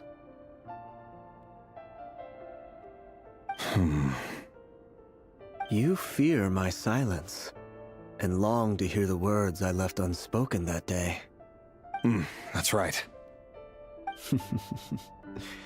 You must have noticed my reluctance to broach the subject, and the reason is simple. Because the truth could never have lived up to your hopes. For both our sakes, such words are better left unsaid. The burden of prophecy was never meant for your shoulders.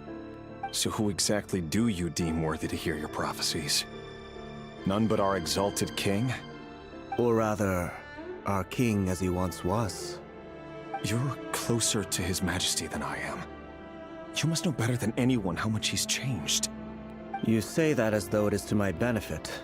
Yet precisely because of that, I dare not speak rashly.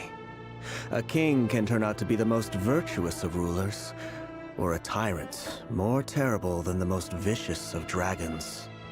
You are so wise and far-sighted, yet still you would have me live in fear of the unknown?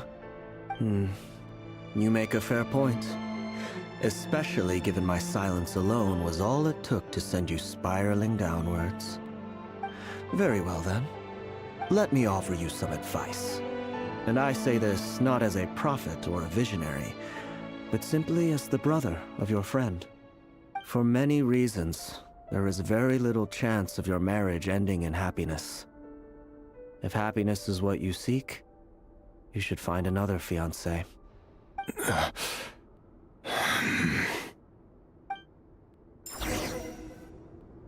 Hold on. There's that same black fog again. Could this memory belong to Thelindis? Guess I better tread carefully.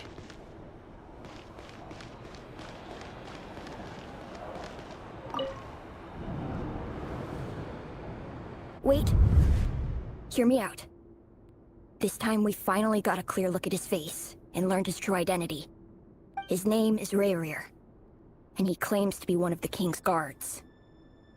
What did you say? A cruel irony, isn't it? The man you're set to marry leads a double life as a brutal executioner. Why are you telling me all of this now? Simple. It's because I want you to kill him.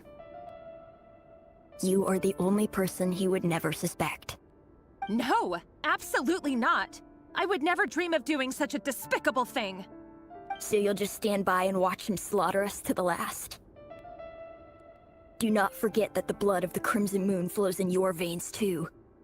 The blood of the Crimson Moon? What does that matter now? The dynasty has long been dead and gone. You think that alone is reason enough for me to throw away everything I have? Why wouldn't it be? You two were once a child of the Crimson Moon, just like me. Don't tell me you've never felt so much as a flicker of fury for the way we were trampled into the dust. As long as you promise to abandon this pipe dream of restoring your dynasty, I can try to persuade him. Or have him persuade the Vinster King. Persuade the Vinster King? Do you even know why he's so obsessed with hunting us down? Why he keeps trying to force us to hand over our secrets over and over again? Or why we refuse to give up on restoring the dynasty? The Vinster King. A blind fool. His eyes clouded by powers from beyond this world. A petty little man with a miser's heart. And he dares to sit upon the throne? Mark my words. Sooner or later, Conria will fall. And it will be his doing. If you can't bring yourself to do it, so be it. Just you watch. It won't be long before calamity descends upon us all. The Rayhir of Solnari. That really is quite a secret you've been keeping from me, Rayhir. But who am I to talk? Am I really any better? I've kept my own past a secret this whole time too. Love should be built on honesty. But ours was born from lies. And yet,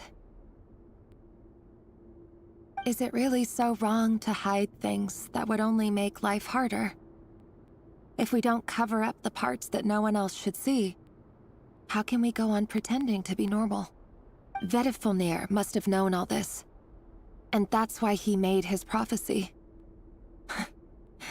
In the end, nothing stays hidden forever.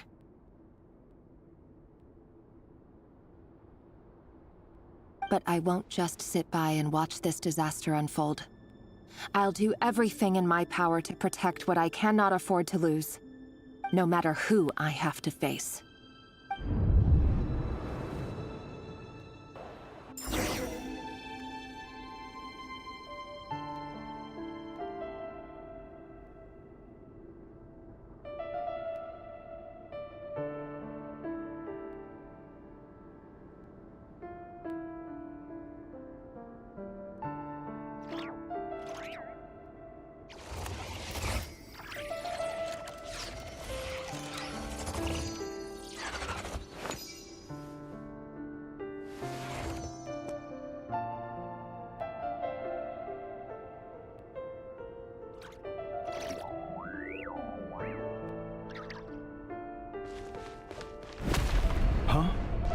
Was that Rerir who just walked past the window?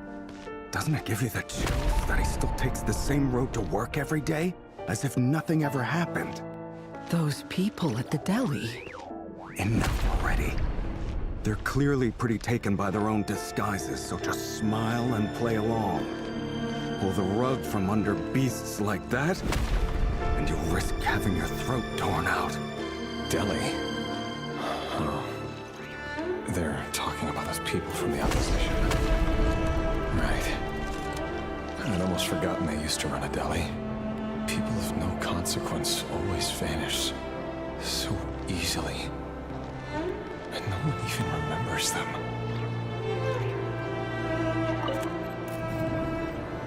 But surely you can see he's not the man he pretends to be! So many have died already, and they say that the king's madness grows with each passing day. We're not going to survive this, are we? But why does it have to be this way? Do we really deserve to die just because of the blood that runs through our veins? Felindis, are you even listening? Sorry, Freether. My mind was off wandering. I heard you, though. You're talking about what Rerir said. He's just following the king's orders. He's a secret agent, and it's his job to hunt down rebels and dissidents. By the time you first met him, he'd already taken lives. Maybe he was using you from the very beginning. No. Rerir has no idea I have anything to do with the Crimson Moon. My family are only distant relatives of the main lineage, and besides, my eyes are perfectly ordinary. Truth be told, apart from my teacher, pretty much no one knows I have any connection to any of it. It's been a long time since my family severed ties. But as Orlog said, who could possibly talk sense into that raving lunatic of a king? No one. I'll work something out. Trust me, I'm with you all. But for now, you need to keep yourselves hidden. Don't let anyone find you, anyone at all. Don't forget that Rerir is an Eclipse operative. You need to be extra careful when he's around. And when I am too. For now, don't come looking for me. And if anything happens to me, just act like we've never met.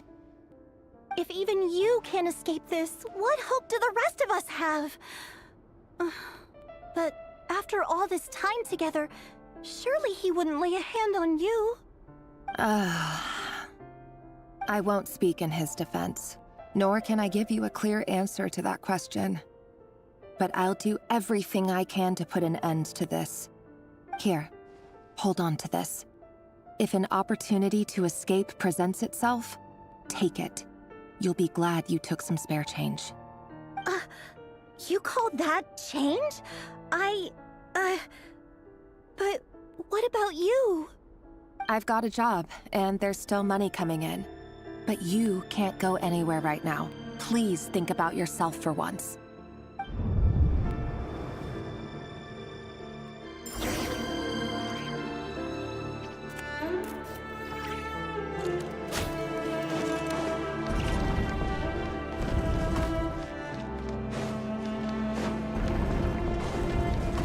day, another round of assassination training. The training ground is just beyond this hidden passageway. When you meet a person, doesn't it bother you when you end up covered in their blood? Why would it? Aren't we all just... Make sure you have a firm grip on the handle, and choose your angle well. Keep your movements light and brisk. And the prelude sets a thing. I'll bet no one I work clean. No traces.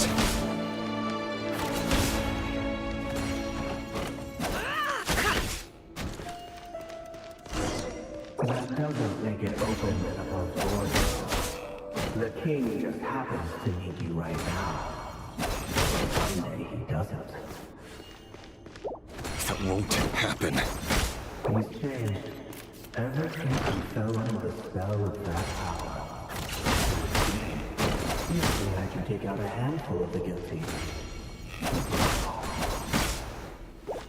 The ones I've dealt with have always been guilty. And I've carried out my work flawlessly.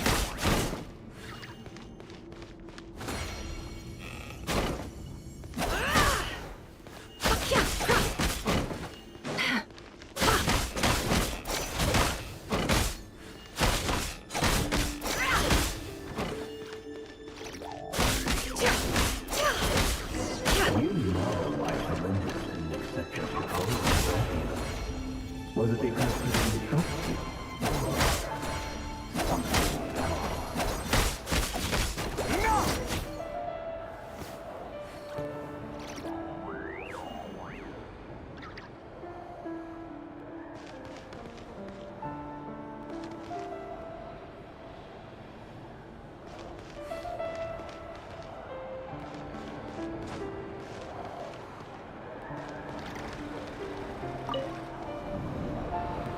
Delindis, do you still remember Orlog? Orlog? The boy who was pretending to sell flowers. You spoke for quite a while, didn't you? Yes, we did. What about him? He was arrested 2 days ago. Chances are he's already dead. He... I just don't get it! After everything he's done, why do you still stand by him? Or does it mean nothing to you that people keep dying? No, that's not... Just hear me out. I need to go now, Delindis. They're looking for us. You take care too. If you ever need a place to hide, come find us.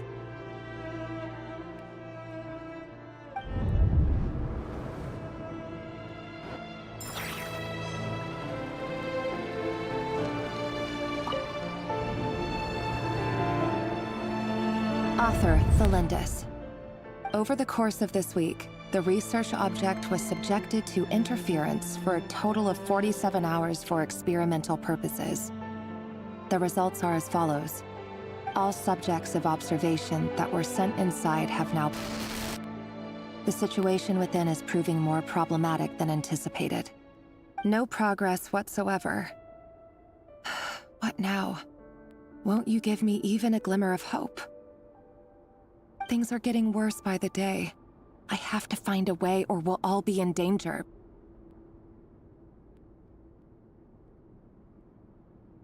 But I... If all this research comes to nothing, what then? Sooner or later, it'll be my neck on the line. But could he really bring himself to kill me? No. Surely he wouldn't have the heart.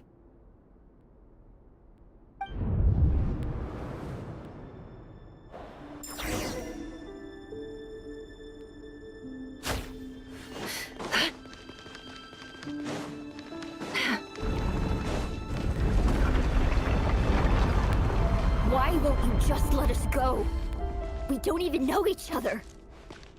All we want is to live ordinary, peaceful lives.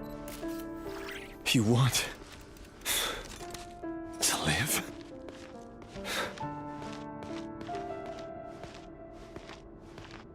Yes. I just want to go on living. Is that really such an unforgivable crime?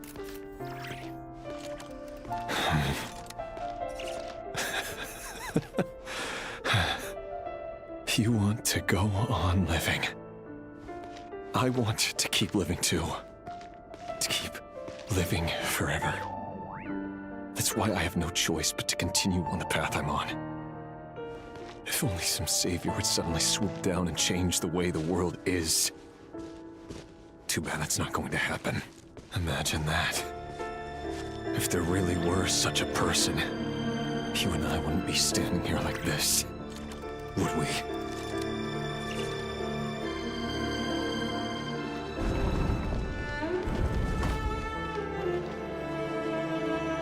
Today's files are in. Time to wade through them just like usual. No, I don't get tired of it. It's my job. And not only am I lucky to have it, I'm good at it too.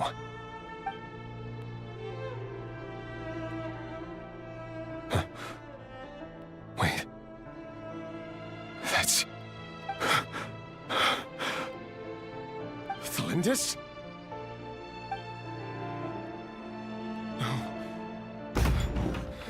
No. No!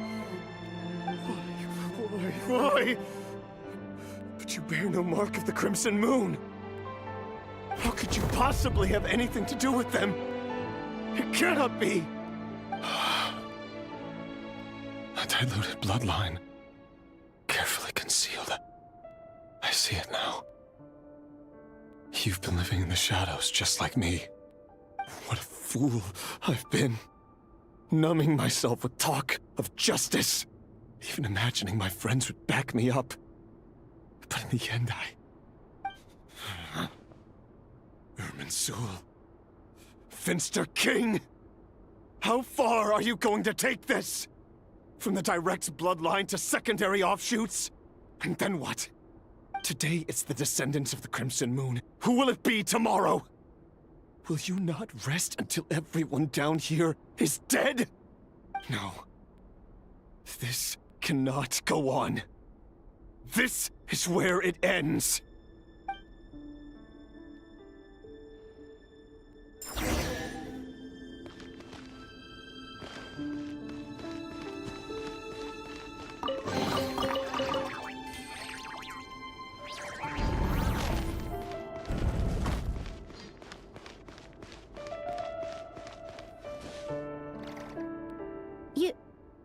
You're really letting me go? I am. As long as you can guarantee that no one will find you. Don't worry, I'll be extra careful. No one will know I was here. But... what about you? Me? If you let me go, you won't be able to complete your mission, will you? Good point. In that case, maybe you should stay. No, please! I just want to see the outside world again. To... Go on living? Yes. I know you're a man of your word. So please, just let me go. If I let you leave, what will become of me? Just kidding. Go, now. But remember, don't let anyone know you were caught. We'll be seeing each other again very soon if you do.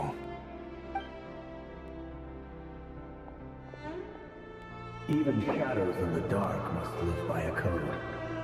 But you can't save everyone. You've been whispering in my ear for days now, Vedifilnir. What are you trying to do? Break me down? I only say this because you long for an answer to your problems. Let her go, Rerir, or you risk losing everything. I will not abandon Thalindis. Then you'll need a little more vigilance and a lot more power. The world is changing, Rerir. Keep your eyes peeled for your moment of opportunity. That voice used to be so unclear, but now I know exactly whose it is. It's WraithNWhimsy. He won't tell me how to actually resolve any of this, but he keeps trying to manipulate me like a puppet. What's his game here? Tell me then. What will this moment of opportunity look like? And no answer. He's like a ghost. Always disturbing me when I'm on edge, but never answering when I need him most. So, the Eclipse Dynasty was purging, well, massacring the descendants of the Crimson Moon. And it seems like it was all connected to the Vinster King's research. The King's obsession with abyssal power left the future of Conria hanging in the balance. No wonder every aspect of Rarir's life was so unstable. And it looks like this Thelindis, Rarir's would-be fiancé, herself belonged to a sub-branch of the Crimson Moon Dynasty's descendants. It almost defies belief that a couple like them could hide the truth from each other for so long. If the Vinster King hadn't intervened in such a drastic way, they might have gone on deceiving each other for the rest of their lives. And why does Vedderfanir, Daneslif's older brother, keep talking in Rarir's head?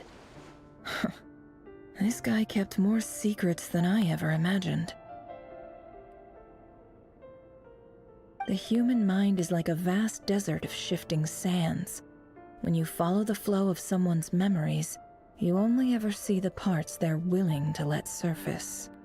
Time for something a bit more creative. We've been inside Rarir's mind this whole time, building up a picture of his psyche. There's already enough clues on the board to start reading between the lines and mapping out the rest. Now, we can finally begin to put the pieces together. Sure, it'll only be a reconstruction, part simulation, part reasoning, but it's usually pretty accurate. Once we've built up a cognitive profile, we just need to cross-check the logic behind his actions. And then we'll be able to take a sneak peek at whatever it is that Rarir has really been hiding.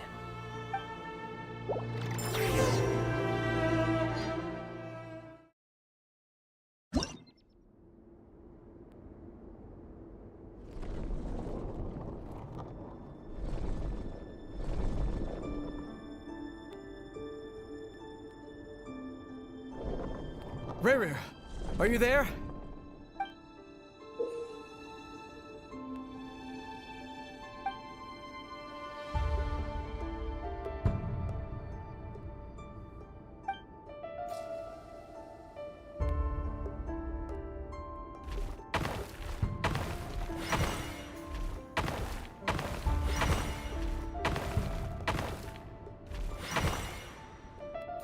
Hey, Rarir! Come out, it's urgent! Dane? What's wrong? Quick, come with me. I'll explain everything once we've met up with the others. Okay. I'll come. But the Lindis is still over at the Universitas. I'll need to leave her a note. All right then, but make it quick. I've never seen Dane so worked up before. Whatever this is, it must be big trouble.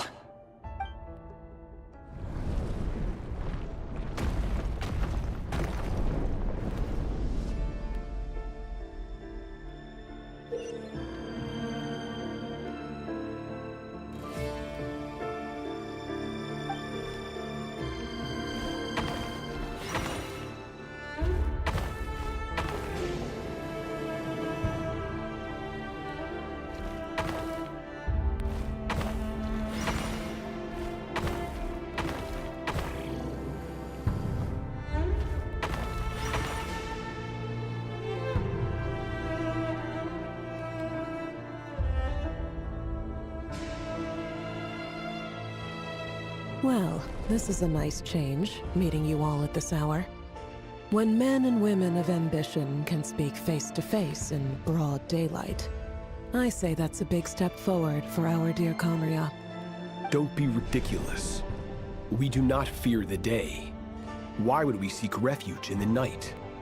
You might ask your blade that same question. I'm told it prefers the cover of darkness. The word on the street is that Sertologi only strikes when he has an unfair advantage. But that is patently false. I see you're missing an arm and a leg. Surely only a fair fight could explain that. If this is your way of offering me replacement limbs, believe me, I'll take them. Oh, we can certainly discuss that. With bioalchemy, anything is possible. Assuming I have your full support in my research. Lunatic. Robtatir, what brings you here? Why, Dainsleif, of course. He invited me. Please, cast aside your apprehensions, Miss Rhindaughter. Whatever the rumors may say, I am but a humble servant of the king, and I can assure you he affords me no greater convenience than he does you. Well, the Universitas Magistrorum won't stop fawning over you. So at least some of the rumors must be true. You're clearly doing well for yourself, so drop the humble servant act. It endears you to no one. You're president of the Universitas Magistrorum, the chief royal mage known as the Wise by royal appointment, and by far the most favored among the 4 pillars of Conria. Vice President Veit doesn't even try to hide his envy when he sees you. My success is the product of hard work and good luck. It's as simple as that. Were the king not such an extremist, I hardly think I would have received a senior post at my age.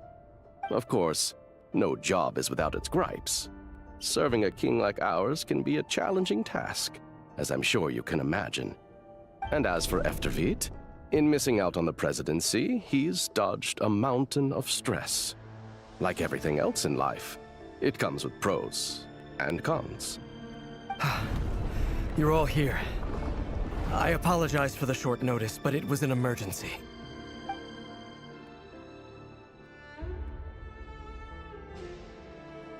You must be Rerir. Mr. Sertologi. Yes, I handled your case file during your sentencing. Nothing personal, of course. I'm pleasantly surprised that you remember me. You're clearly a person of substance if you've been invited here. But Dainsleif, you'd better have a very good reason for convening this little gathering. It's my brother, Vedalfenir. After he spoke at the court this morning, the king was so infuriated by his words that he had him blinded in both eyes and thrown in prison. Vedalfenir in prison? Strange. I thought the king trusted him and Horoptatir more than anyone else in the world. Does this mean the king's circle of trust just got even smaller? It has nothing to do with trust. It's about what the king wants, which is as clear as day to anyone paying attention. I simply appease him, because it's in the best interests of the Universitas Magistrorum. And also because you're slimy. Vedalfenir, perhaps less so. But still, a visionless visionary? It rather inclines me to think that qualifications are not what get you ahead in Conria. Do you honestly think this is an important discussion to be having right now? Dane, what are you planning to do? Rescue Vedalfenir, I assume. Correct. It will mean storming the palace by force. Tonight. I need all of you on my side. That's far too dangerous. And don't forget, Dainsleif, you're captain of the Royal Guard. You swore an oath to the throne. Hmm?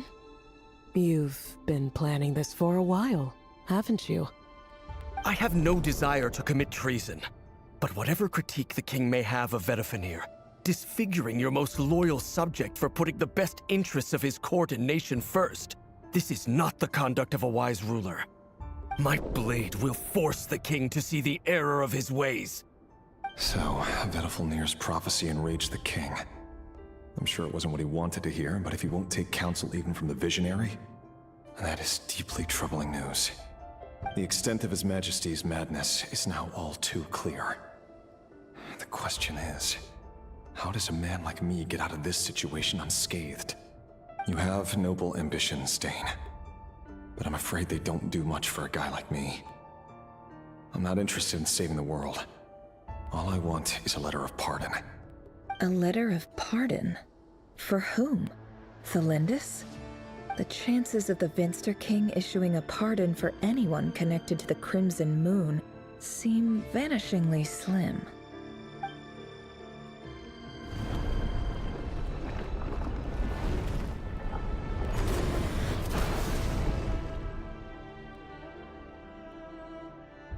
This black fog over the board must have some connection to Thelindis. But why is it taking this form? Does it have something to do with Rarir's past? Another mystery I'll need to unravel.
Author Thelindis. Over the course of this week, the research object was subjected to interference for a total of 60 hours for experimental purposes. The results are as follows. Research dating back to the Crimson Moon Dynasty has established 2 points regarding moon marrow. Firstly, its origins have something to do with a god's power. Secondly, it serves as a portal to an as-yet indeterminate location. Moon marrow can thus be defined as a spatial gateway. However, there are a number of hurdles to overcome before we can answer the question of where it leads to. To start with, opening the gateway requires a specific power source, which the relevant literature indicates. An enormous amount of power is then required to keep the gate open. Currently, the total power output of our instruments remains in the single digits. To make matters worse, I am now the only staff member remaining in the Moon Marrow lab. The Universitas Magistrorum recently decided to move most of its personnel into abyssal energy research, which has stymied all Crimson Moon-related projects. This is not a wise move. I have always maintained that placing all our hopes in a single source of power is risky, especially one as poorly understood as this. As well as making ourselves overly reliant on a single resource, we are neglecting other promising technologies. I apologize if this comes across as disrespectful. But as a Moon Marrow researcher, I desperately want to see the world beyond the gateway. If we really made it there one day, what would we find? And how would we go about taming the unknown? My imagination is endlessly fueled by questions such as these.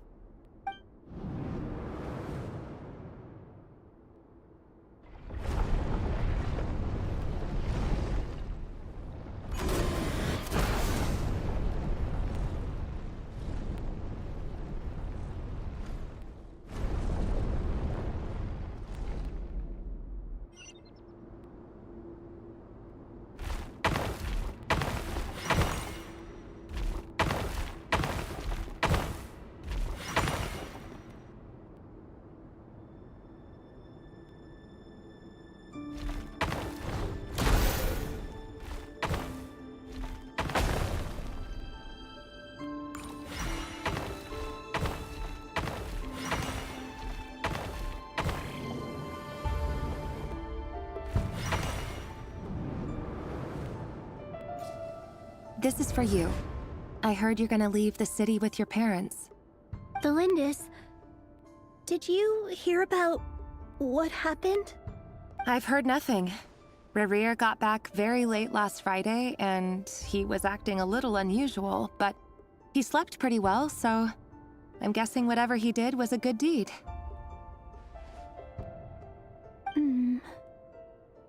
You never saw him, and I don't know what he did. And this conversation never happened. You understand? What if he finds out that you pried into his secrets? Don't be silly. I don't know what secrets he does or doesn't have. All I know is he's just a normal guy who happens to run some errands for the king. Are you scared of him? I don't know. The Rerir I know doesn't match the person you all describe. Logically, I should be scared of him. And yet, I don't want to lose him. But enough about that. You should get going, and be careful with the package I gave you. Keep it secret. Keep it safe. What's in it? A piece of the moon. All you need to know is that as long as you keep it safe, then in the future, everyone will be able to see a red moon. A red moon? You mean our moon? That's right. Our moon. Promise me you'll look after it. I promise, Thelindis. The Crimson Moon bloodline will never die out. Its light, the color of blood, will become like a fire that flows in our veins, no matter how long it takes.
Hurry, everyone, and stick to the plan.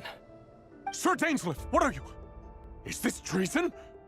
You know what happens to those who betray the throne. Please, don't do this! It is the king himself who has betrayed the throne. He has betrayed all of Conria. If you have any love left for justice in your heart, you should join me. It's showtime. Dane and his group will handle the troops in the palace. Then Hraptatir and Rheindotter will disarm the security measures. My job is to enter the prison and rescue Vedifalnir. Stay safe. Wish me luck. Look after my brother. Draw your blade. It is time for justice to prevail.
And the smell is abominable. Clearly, the king doesn't allow his prisoners a single shred of dignity. This is dire. Found you. Hello, Mr. WraithNWhimsy. Ah, it's you. Surprised? Oh, wait. I guess surprise isn't an emotion that prophets feel very often. I certainly felt some surprise in the moment when I was blinded. Surprise at the king's sheer ignorance. Surprise at just how unfairly this world responds to words of earnest remonstration. I'm curious. What did you prophesize this time? It wasn't a prophecy. It was a word of warning. Someone had to say it. The king has forsaken all reason in pursuit of his obsessions. I simply told him that if he continues on this path, Khaenri'ah will surely fall. But he didn't listen. Worse still, he stabbed you in both eyes and locked you away. Dane asked for my help. The court is in complete chaos now, but I'm sure you predicted that. Everything is transpiring as I foresaw, yet I am powerless to change it. Fate is an immutable force. I can but lament as the inevitable unfolds. I do wonder whether giving a man the power to see the future is nothing more for him than slowly crush his spirit. Forgive my curtness, WraithNWhimsy, but the king did not suddenly turn on you today. His suspicions have been brewing for a long time. You can't have wisdom beyond the reach of your fellow man without attracting his fear and suspicion. There are things the king does not want to see. So, he doesn't want you having visions of them either. He blinded you because he thought this would make the visions stop. He wasn't entirely wrong. I did indeed lose my power to see the future. Right up until... Until what? Just now. I believe I saw something new. Well, tonight could go a lot of different ways. 5 of us banded together to storm the palace, also we could rescue you. This will go down as the most tumultuous day in Khaenri'ah history. I sense hatred in you. But also hope. A desperate hope that with the tyrant deposed, that will be the end of the story. But this is not the end. It is the beginning of a new chapter, in a whole new story. There are many men of honor and courage in this world, Rerir. But you are not one of them. You're not here for justice, are you? You're here for yourself. Is that a dagger? Interesting. Why not the polearm? It was always your weapon of choice. With your abilities, I don't doubt that you were able to recover some of your sight. But I also doubt that you want to make an enemy of me right now. Of course not. We're on the same side, aren't we? We could be. But I need you to be honest with me, WraithNWhimsy. At this point, you're my only hope for the future. You mean your future? With your beloved, Felindis? Yes. And I know there are bigger things at stake here. A dynasty, a nation, maybe the entire world. But forgive me, I care first and foremost about myself. I can't abandon the one I love to save myself. I just can't do it. But you see a broader picture of the future than I. You see the solutions to the biggest problems of our age. So tell me, what is my solution? What's the answer? In matters of fate, answers are either right or wrong. What will be and what will not. Maybe you are willing to pay a certain price in the pursuit of happiness, but unfortunately, fate does not negotiate. That is the cruelest thing about fate. It is unmoved by your sacrifices. That can't be true. I know it's your voice that I keep hearing in my head, urging me to see how the world is changing, to seek more power, so I can protect the things I love. You show me disaster, but you won't show me how to avoid it? Why? Why are you doing all this? My voice. In your head.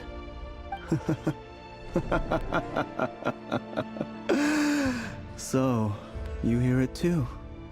The voice that steals your mind, gains your trust, and drives you crazy. It turns out that we are not so different, you and I. Vedifulnir just broke into the strangest smile I've ever seen in my life, as if he'd discovered some monumental secret. But then he suddenly switched to looking extremely weary. Very well then. My advice to you is as follows. You must persevere. Whatever trials and tribulations you may face, be steadfast in the belief that they are your path to the future. For as long as you live, your story with Thelindis shall not come to an end. That is the only chance you have of fighting back against fate. It is up to you whether you believe my words. Regardless, that is all I will say on the matter. I have no right to intervene any further. I will hold you to your word. Thank you for setting me free. In return, I will tell you one more thing that you cannot afford to ignore. Just then, a strange wave of energy rippled through the city. We had no idea what it could mean. If I were you, I would head to the Universitas Magistrorum. The Universitas? Oh no! I'm sure we'll be seeing each other again very soon, Rerir. Whatever Vedifulnir said, I didn't catch it. I didn't even help him out of the prison. There was no time to lose.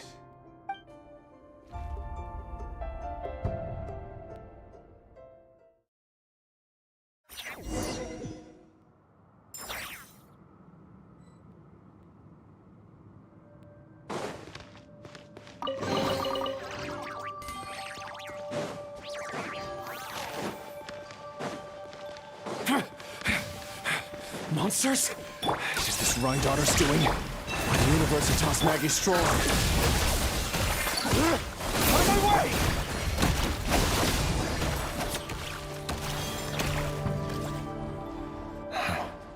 The Universitas. That reminds me of a rumor I once heard. Allegedly, the king installed secret mechanisms in the palace and around the city. No one knows where they are or what kind of power they hold. But if they were ever going to activate, it would probably be on a night like tonight. Help! Help! Hold on! Don't let them anywhere near you!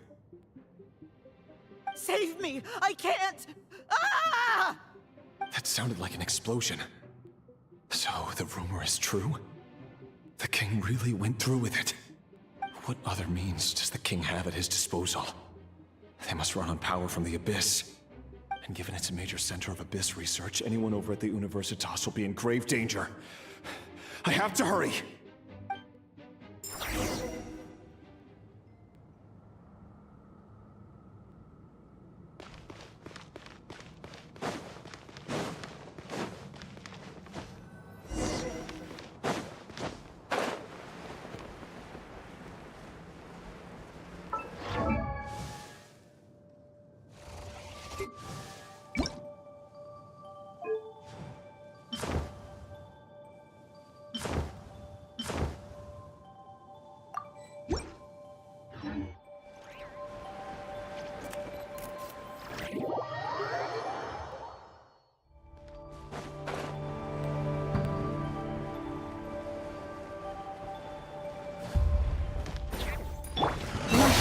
Defensive mode engaged. Ready? Be silent. Close your eyes. Ding dong water bomb!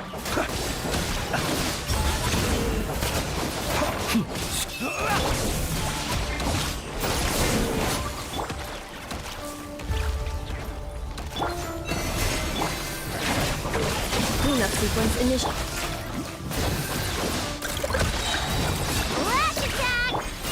Frost moon of old. No more lies. The deception ends here. Preparing for dust up. Defensive mode. Observe. Night falls.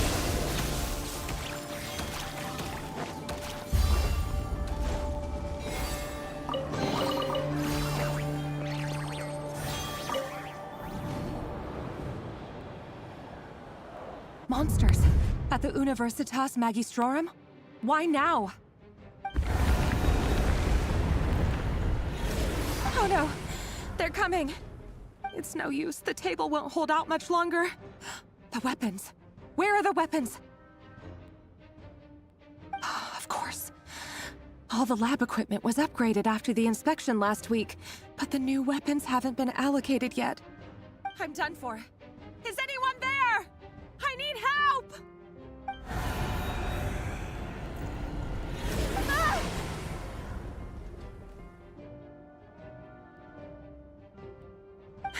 Stay back! Please stay back! Please!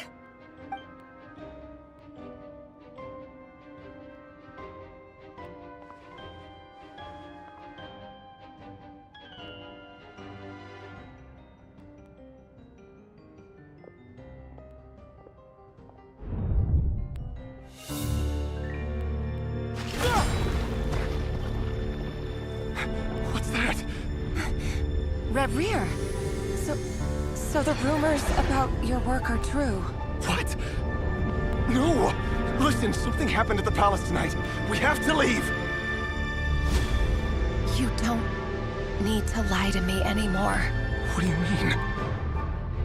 I know why you're worried, and I will respect the decision you've made. But it's okay, because I found a solution. I know how to end all this. You can have it back. The normal life you so desire. But until then, I'm afraid our wedding will have to wait. Cylindus? No, don't do it! Cylindus! Cylindus!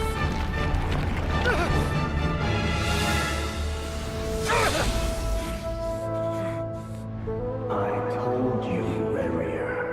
Let her go. You will find someone better. No! No, I won't do it! I have to save her! By what means exactly? A lowly pawn. You lack the power and the strength of will. Do you know a way? Tell me! Come to the palace. Join us.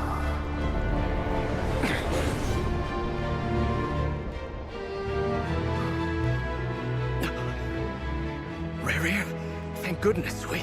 Step forth and take your share. You made it.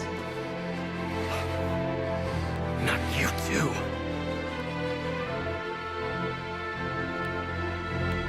Hatred or grief, despair, desire. We all have our own.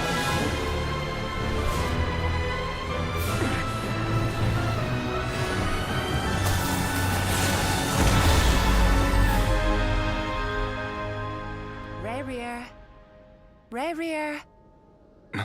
Cylindus? Were you daydreaming?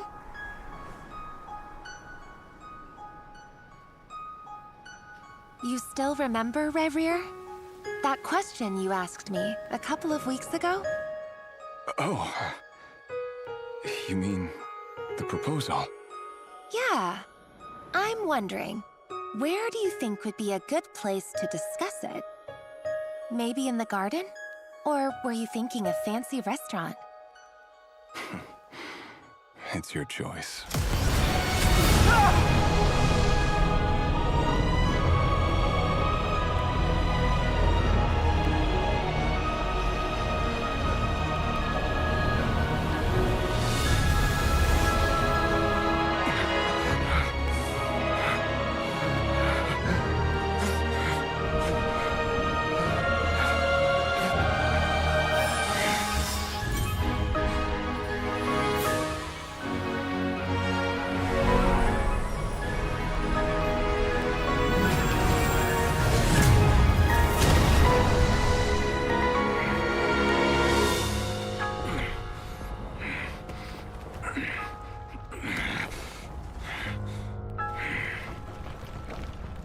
I will find you.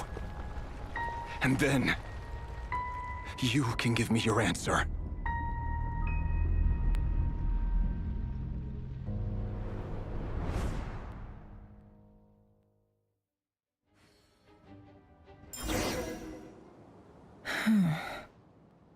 So that's how the Raker of Solnari was born. A monster created by circumstance is a monster all the same.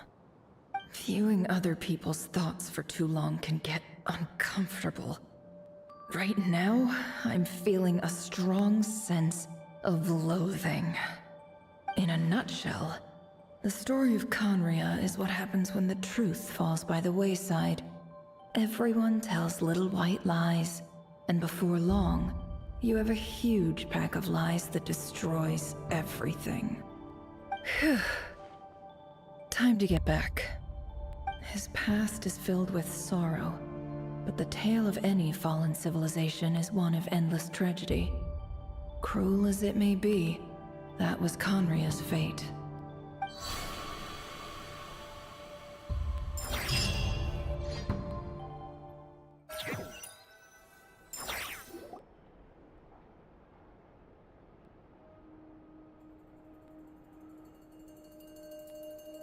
Everyone, I'm back. Can I get a standing ovation? Never! How are you holding up? Feeling okay? She's fine. Boss is a pro. Yes, I'm fine. You will have seen the events of Rarir's life through my thoughts. It's now clear that he is just a regular nobody, driven by personal tragedy, as he said himself. I mostly agree. There's only so much we can know about him from his memories alone, but they did give us a clear glimpse into his life in Conria. However, I would not consider Rarir to be a nobody. He was deeply involved in the events of that era. Yet, when the catastrophe of a generation strikes, nobody is safe. Sounds to me like you're speaking in riddles again. Is this you urging me not to abandon the people of Krai in their hour of need? That's not what I meant. Although I do hope you choose to remain a part of the plan. Without you, the mission ahead will be all but impossible. Then try to remember that I respond better to the carrot than the stick. And I don't appreciate being bossed around. Now, as for you, Missy, you were excellent. You stuck to the rules of the ceremony and kept your mouth shut the entire time. Bravo. Cool. So, can you fill me in on the deets now? Most of what I saw went right over my head. Patience. You'll hear the whole story, don't you worry. But let's meet up with the others first. It will save me narrating it twice. Yehoda? Yes, boss. Let me get that door for ya. That's more like it. For a moment there, I was worried you'd forgotten about the first clause of your employment contract. Forgive my curiosity, but what does the first clause say? It says I gotta do the annoying stuff that boss is too lazy to do for herself. Like opening the door, pouring the tea, yada yada. Is that right? If something is in the contract, it's because she willingly agreed to it. Rest assured that the Curatorium abides by the very strictest of labor policies. You don't seriously think I'm cruel enough to treat her like my slave? In any case, I've hardly shied away from my share of the work today. Hope I don't catch Flintz and Varka lounging about in their chairs, enjoying a leisurely cup of tea. There's nothing I dislike more than other people enjoying themselves while I'm hard at work.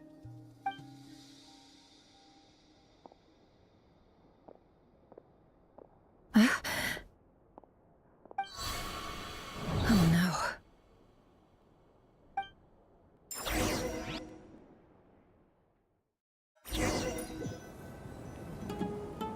Sorry to disturb you, but we seem to have run into some trouble.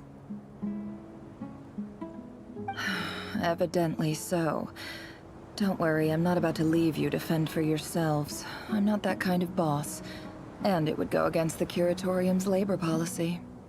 I'm sorry. What did you hear me say? I wasn't talking about labor policy. Wait. How long have I been standing here? Not long. You just appeared by the door a moment ago.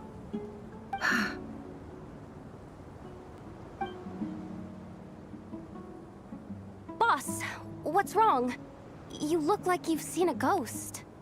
We've been tricked. We never left at all. Somehow I hallucinated that whole scene back inside the office. Hallucinated? But how? How indeed. This place should heed my will alone. All thoughts and actions that occur in here are just a result of pawns moving across the chessboard in a carefully calculated manner. And nobody has access to this chess set but me. So you control everything in here? More or less. But yes, it's a special technique of mine. Has anything like this ever happened before? Only once. It was the first time I used the chess set. Is there any similarity between what happened then and what's happening now? I suppose my thoughts are a little turbulent, which was also the case my first time. Is there anything I can do to help? The first clause of your contract clearly states that I only need your help with things that I'm too lazy to do myself. Meaning, you're not feeling lazy right now? Meaning, this is not something Yehoda can help with. The chess set is a personal treasure that I alone understand. I must be the one to find our way out of here. Boss, it's fine. Really. Let me do something useful. Oh, listen to you. Whatever would I do without you, Yehoda? What? Really? Yes, really. Where would I ever find another employee as obedient and servile as you? God forbid anything ever happens to you. Oh, okay. Well, anyway, I was thinking of fetching some water. There's gotta be a source around here somewhere. I suggest everyone finds someplace comfortable to take a rest. We gotta conserve our energy. Even though all this chess malarkey doesn't exist in a physical sense, mentally speaking, it's all real. And so is our tiredness and fatigue. You don't want to dismiss mental fatigue. Just because it isn't physical doesn't mean it's any less serious. But anyway, I got your backs, so don't worry about a thing. Don't I have the best employees? Jealous much? If we can find a suitable time, I'd love to borrow Yehoda for a day to help out at the Frost Moon Scions. Would you be amenable to that, Boss Nefer? Oh, Lauma. Have I ever told you just how pretty you are? Beauty runs from the tips of your antlers to the depths of your imagination. Time to rally, everyone. Follow me. As we continue our journey, the same rules will apply. That means stay focused and no talking no matter what we encounter. And don't disturb the chess pieces. You have my word that I will get us all out of here.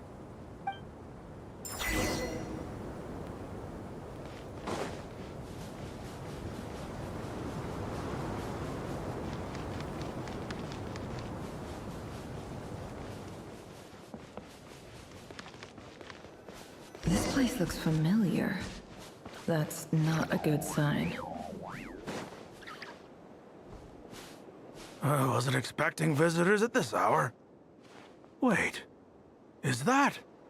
Oh, it's him. There you are! Sinue's been looking for you all day. I think he has some news for you. Oh yeah? What were you doing just now, Uncle Retinue? Hiding away some more loose change? I know I saw some Mora. What do you mean loose change? Oh, come on, I'm too old for this. Just pretend you saw nothing.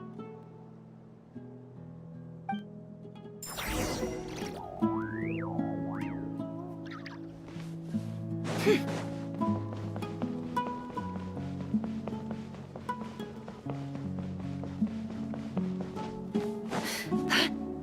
kid.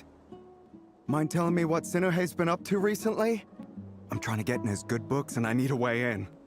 Get in his good books? Why? What do you want with my dad, Uncle Apepi? I've written a new song. I was hoping to showcase it at the next festival, but I'll need his approval. A new song, huh? I'd love to stay and listen, but unfortunately, Uncle Retinue says my dad's looking for me. Well, there's plenty of time and I'm not going anywhere. See that pile of stones? I'll be sitting there warming up my vocal cords. Come find me when you're done. Pile of stones. Got it.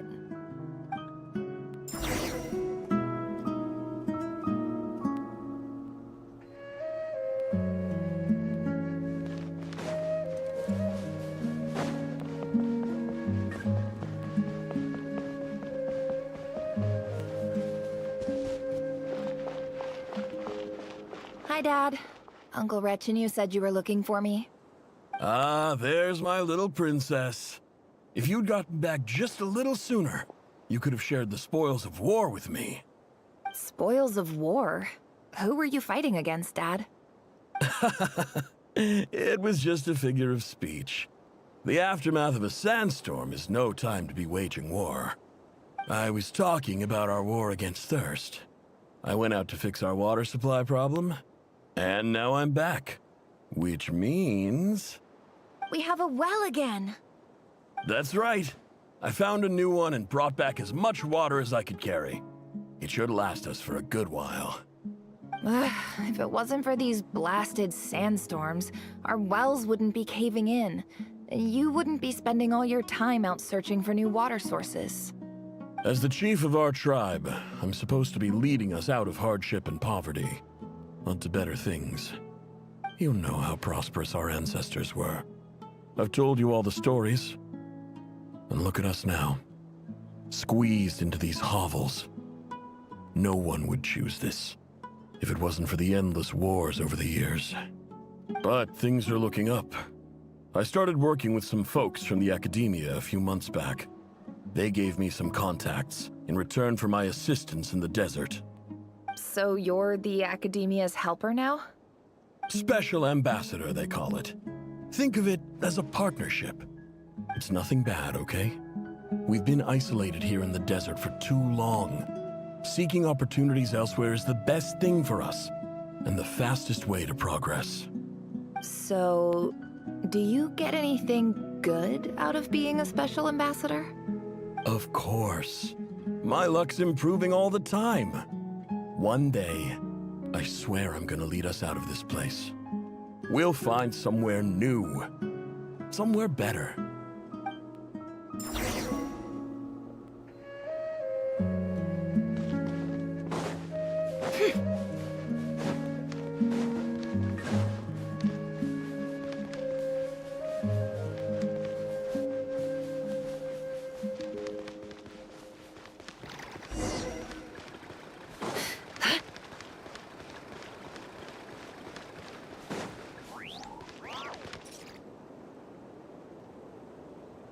That's our well, and you know it. You stole from us. Well, you've gone from chief to thief, and now you have to face the consequences. Did you really think you could take our water without permission and get away with it? You're either brave, stupid, or both. And that special ambassador act? Yeah, nice try. We spoke to the academia. They said it was all news to them. You're a liar and a cheat!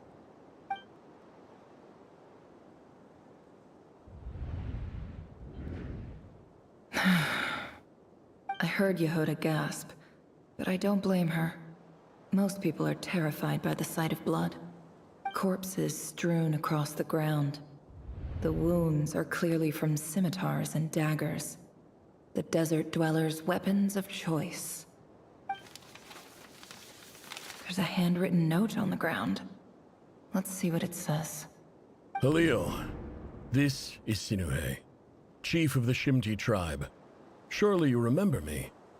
I was the one who helped you and your colleagues avoid the quicksand in the desert. This is my second time writing to you. I assume my last letter must have gotten lost in the mail, as I didn't receive a reply. I hope this one makes it to you safely. I'm writing to you because I need some help. That sandstorm the other day completely blocked up our well, forcing me to look for another water source in Iab and Unut territory. It was a matter of survival. Praise the gods.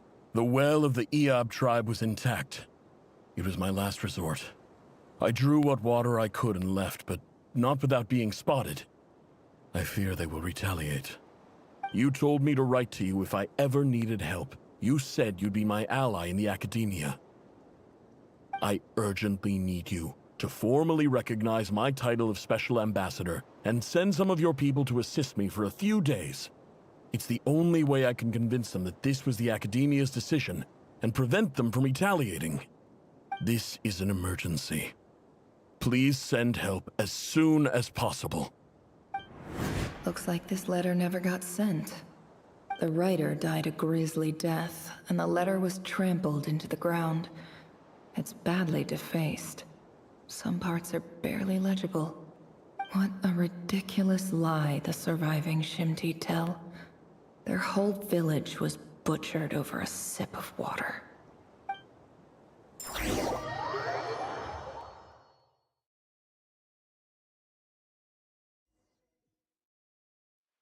Ah, officer. Welcome. Welcome to our humble village. I thought you would at least have the courtesy to provide some respectable libations. This is the finest wine our village has to offer. I promise.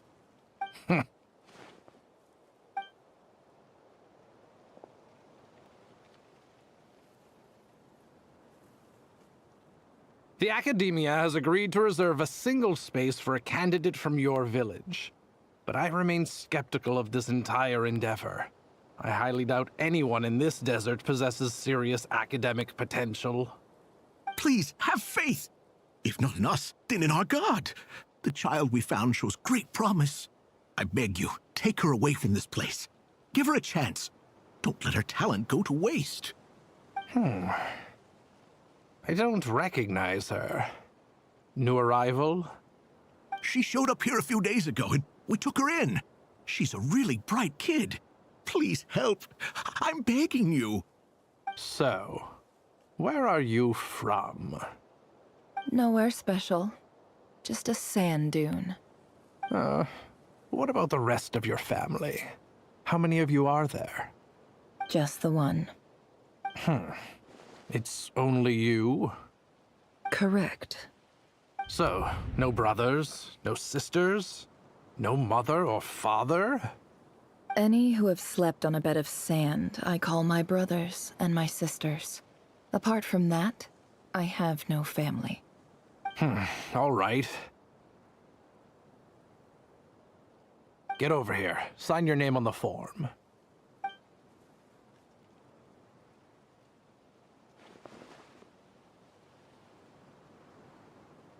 Never? You're rather fair-skinned for a desert dweller.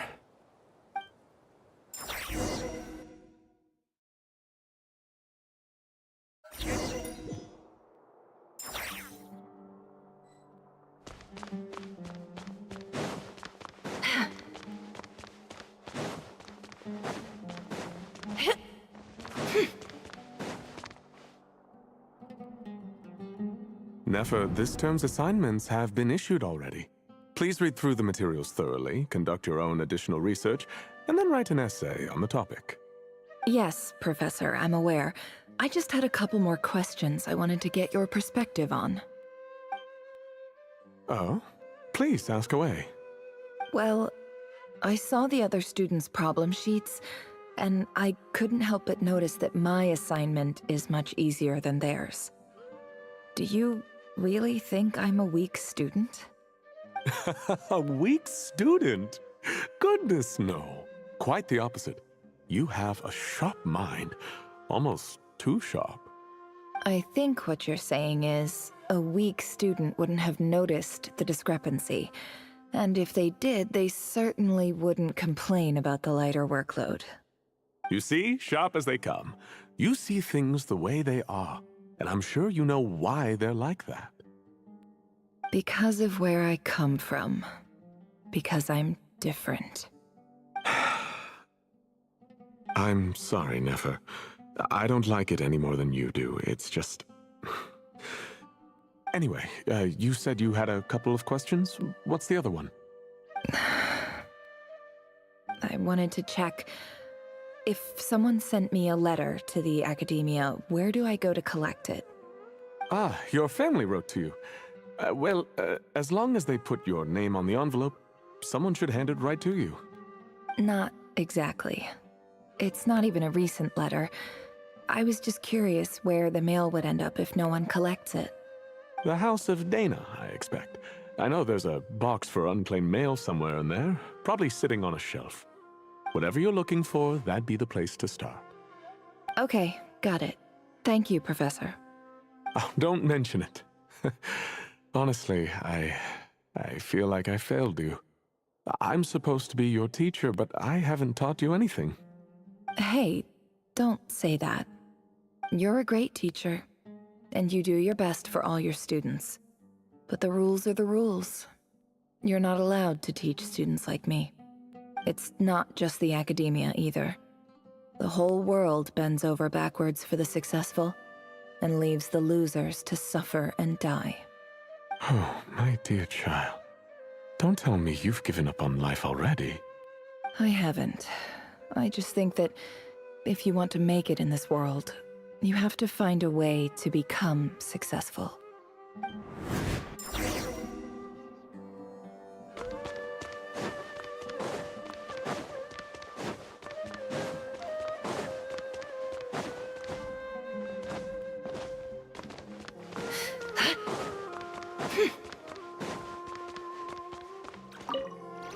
This must be it. A big cardboard box full of unclaimed mail. Let's take a look.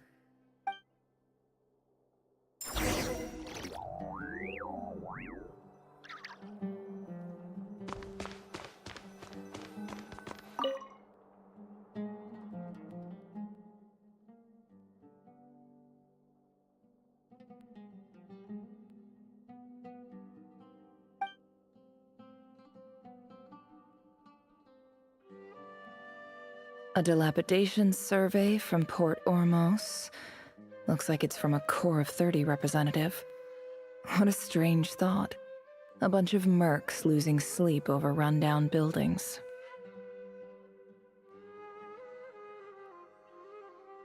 This one was never even opened. I guess the recipient didn't care what the Core of 30 had to say about anything. Who was it addressed to? I don't recognize the name, but it must have been a Kasharawar professor.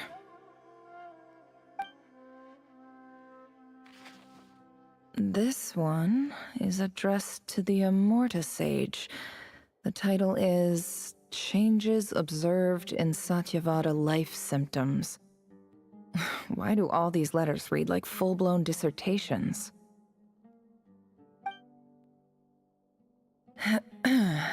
Guided by the incense, we became lost somewhere in the forest. All the barriers between levels of consciousness disappeared as our minds soared around in circles, looking for a branch to seek refuge on. In clinical terms, these symptoms fit the description of incense poisoning. The Immorta Darshan strictly prohibits the use of hallucinogenic substances, but I believe there are still people getting away with it. For example, my neighbor who always breaks out into song and dance after using incense. This seems like something the academia would want to know about. Why wasn't it collected? Wait, what's this written on the back? It's so small. The note says, "The sender authored this letter while under the influence of mushrooms. I would send it back, but no return address was provided." Stamped by the Grand Conservator of the House of Dana.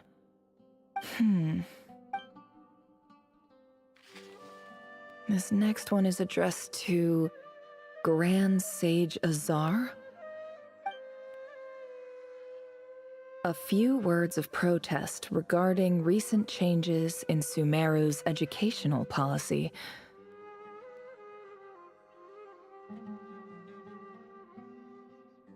In recent years, the academia has taken on a small number of students from the desert region, as per the policy to this effect. However, it appears to me that these students have not, in fact, been provided with educational opportunities that are, in any meaningful sense, equal to those enjoyed by their peers. As well as receiving dumbed-down assignments and perfunctory tutoring, they do not even have full access to the Akasha system. Education is the fundamental purpose of this institution, which should go without saying in a nation whose founding virtues are knowledge and wisdom. I ask you, is the lip service we pay to the policy of education for desert students truly the standard of pedagogy to which the academia aspires?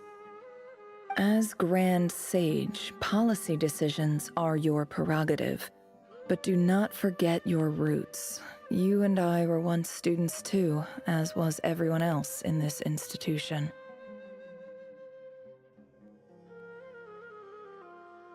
I do hope you will give some serious attention to this matter.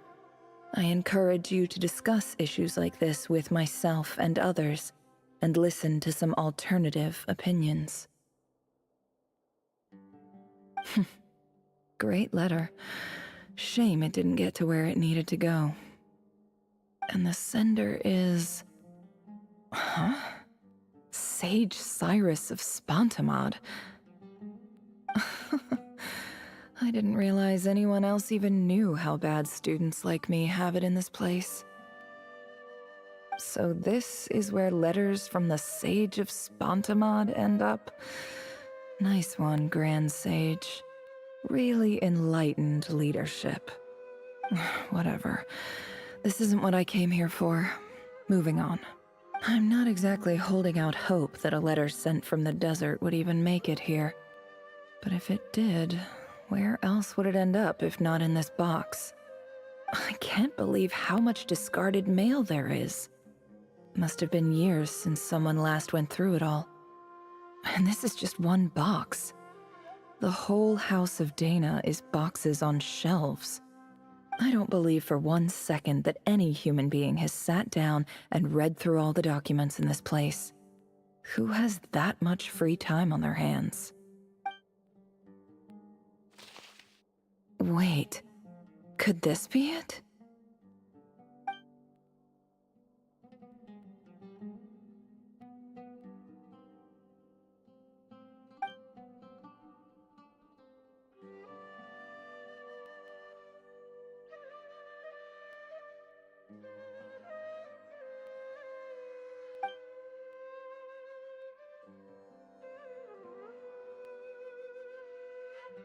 Greetings, Halil.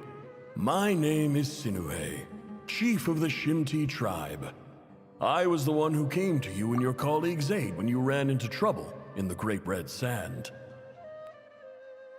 I don't know how well you remember it now, but I brought you to safety and gave you some water and other supplies. You seemed very pleased and told me your name.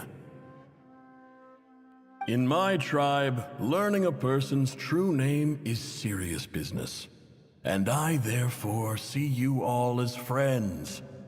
You were kind enough to leave your contact details, so we could stay in touch.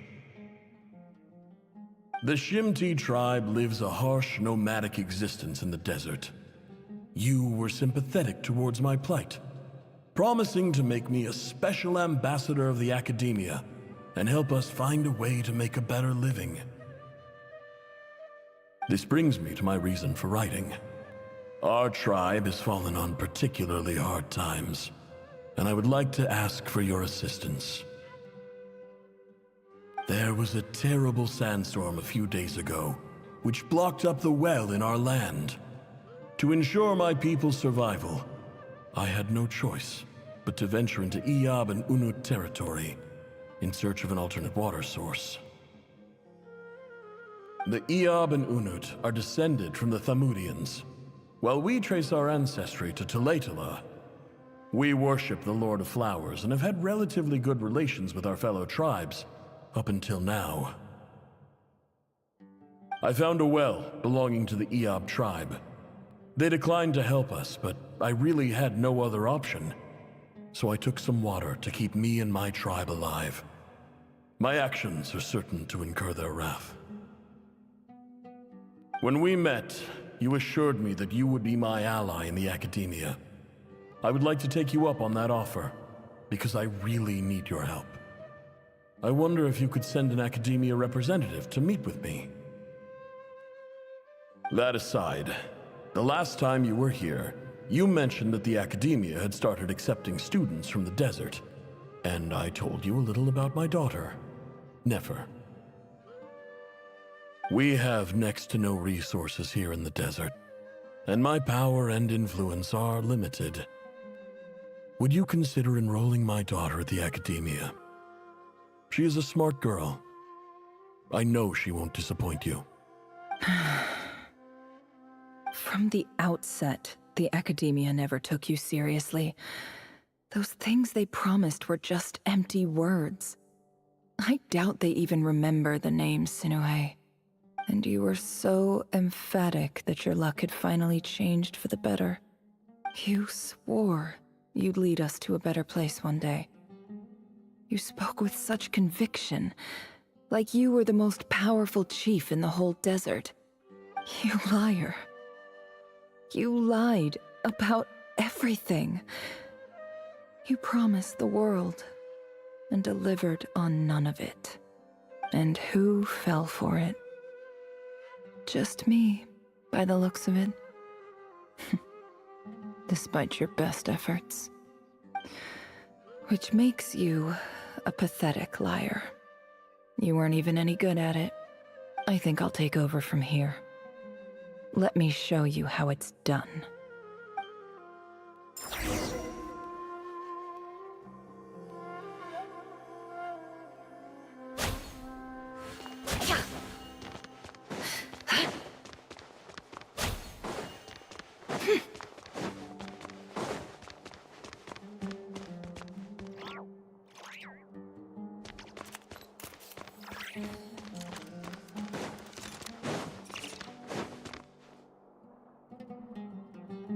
I just came to say goodbye.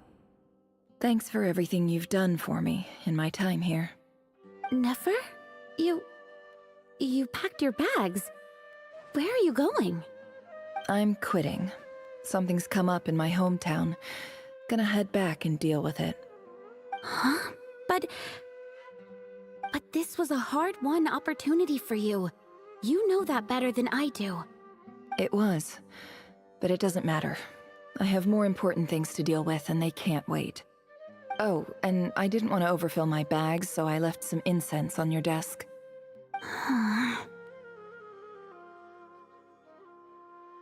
What's wrong? I thought you liked incense. Although, I did read somewhere in the House of Dana that it has hallucinogenic effects.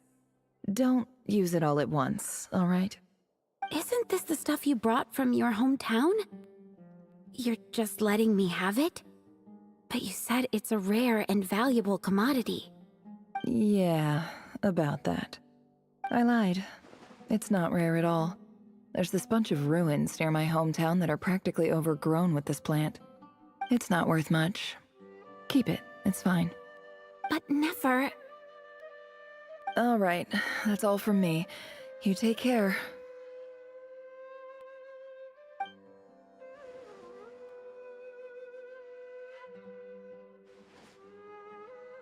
Don't forget me, okay? I mean, we're more than just classmates, right? We're friends. Yeah, I'll remember you. I lied again. That incense is worth a fortune, and it's a rare find even in those ruins. And as for remembering her, I have far too much to do when I get back. No time to reminisce.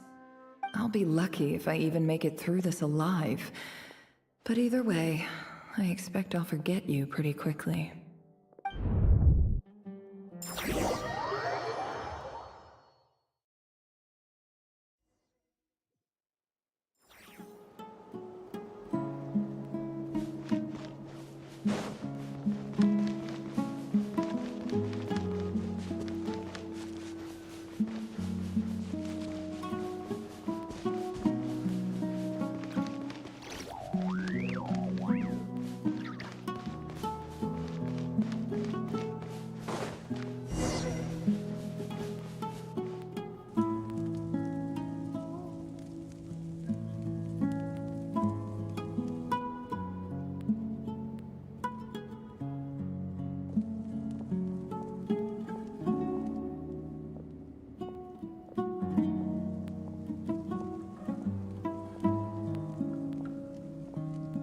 It's a pleasure to meet you, Mr. Arif. So, what does the Academia want? Since they've sent their special ambassador, I assume there's a big business deal to be made. If not, I'd be very disappointed. Please, sir, lower your blade. You're lucky I'm the one they sent. Not all special ambassadors share my admiration for the Eab people. The ever-shifting balance of power in the desert reduced the once great civilizations of this region to rubble and sand. But the story of the Eab has a very different trajectory. Others grew weak, but you grew strong, beginning in obscurity and moving to prosperity. You're the only ones who defied the trend. Huh. So, you do know who you're dealing with? This well is the perfect symbol of your strength, is it not? It used to belong to the Unut, but it looks like you have control over it now. You're not wrong. But I'm sure you didn't come all this way just to flatter us. Of course not. I came to bring you some very good news. Some information that recently came to light, which might just be your ticket to freedom. Records uncovered by the Vahumana Darshan show that a certain well currently under Eab control is built on top of some ancient ruins. These ruins are of great archaeological interest to the Academia. I checked the map carefully on my way over here, and I'm confident that this is the well in question. The Academia is offering 50 million mora in return for excavation rights. 50 million? No, wait. If these ruins are as important as you say, 50 million's a little low, don't you think? Don't get greedy, Eab. We know far more than you think. We know that you seized this well by force. Wasn't that the first step in your rise to power? To drive away the Unut and steal their water supply? So what if it was?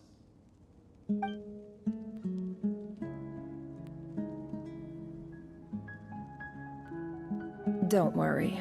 As unscrupulous as it was, it's something we're willing to overlook. The Academia is only interested in dealing with the de facto power holders in the region. I hope I am making myself clear. And I hope your words are the truth.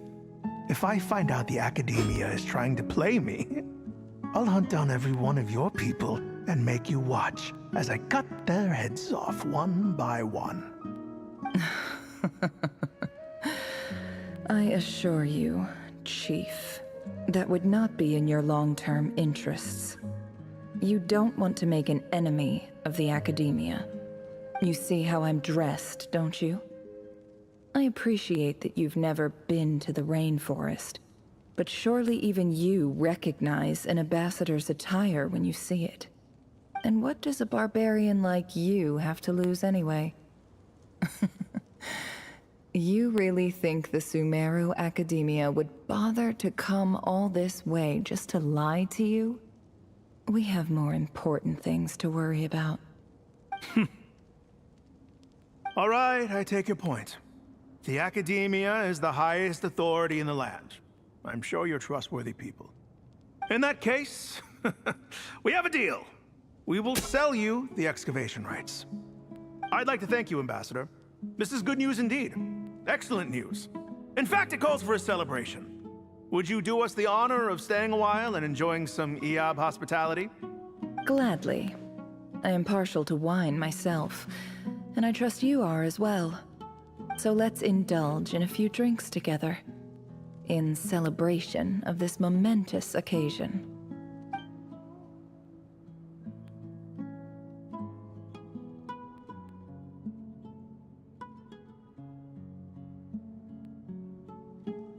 Chief! Chief, it's an emergency!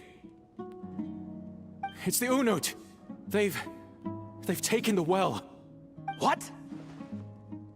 Well, don't just stand there. Take it back. Yes, Chief. I have every confidence in the Eob's military superiority, and yet... Well, what is it? The Unut's response was alarmingly fast. The day after we reach a deal, they seize the well. This can't be a coincidence. Perhaps there is a traitor in your midst. I don't think so. I am obliged to remind you, Chief, that the Academia will only deal with the de facto power holders. If you cannot regain control over the well, I'm afraid you won't see a single mora of that 50 million. No! Please, Ambassador, just give me some time. I swear the Unut will not get away with this. That well is ours, and so is the mora. Glad to hear it. I will wait here for an update. If there is a traitor, I will find them. In the meantime, make yourself at home. I'll report back as soon as I have an update. Much obliged. Wow. All it took was a few words and I've got him wrapped around my finger. What an amazing feeling. So, in summary, Ambassador, the Academia would rather negotiate with our tribe instead of the Eob, yes? The Eob are ruthless murderers who don't listen to reason. And now they have the gall to interfere in our research projects in the desert region. So let me ask you, Chief, if you were the Academia, what would you do? Kill them all, of course. Precisely. The Academia does not tolerate those who stand in our way. The Eob have held back our academic pursuits for too long, and our patience is wearing thin.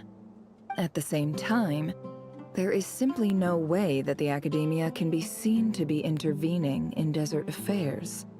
I'm sure you understand where I'm coming from. We have our own rules out here. If the rainforest dwellers raised arms against a desert tribe, you'd start a bloody war. Right. We can't confront them ourselves, but we can support their enemies. The Unut have always had strained relations with the Eob, which makes you our natural allies. Natural allies. Weren't the Eob your allies once? You were quick to send them after us to protect your interests back when we stole that water. And now look at you. You're at each other's throats. Let me be clear. The Academia wishes to collaborate with the legally recognized rulers of the desert in this matter. We are asking for excavation rights to that well, and our offer is 50 million mora. Say no more. I believe we have an understanding. Good. Then I suggest you get to work. Get us access to that well, and the mora's yours. You see, Dad? Lying is easy when you know how. People will believe anything.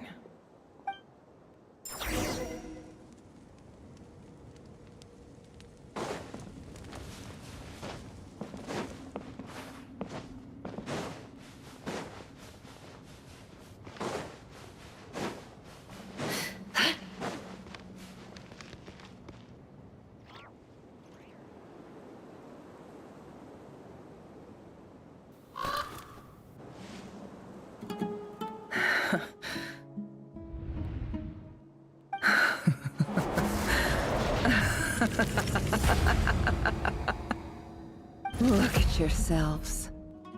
You may be vile, savage monsters, but your butchered bodies bleed like any others. You're no different. You're nothing special at all. The monsters who destroyed my home, they're just ordinary, petty human beings. What a joke. I think we're even now. Maybe I've even done the desert a favor. It's a better place without all these people around. Oh, Sinuhe, my gullible fool of a father. Perhaps if you'd been as ruthless as I was today, our tribespeople would still be alive.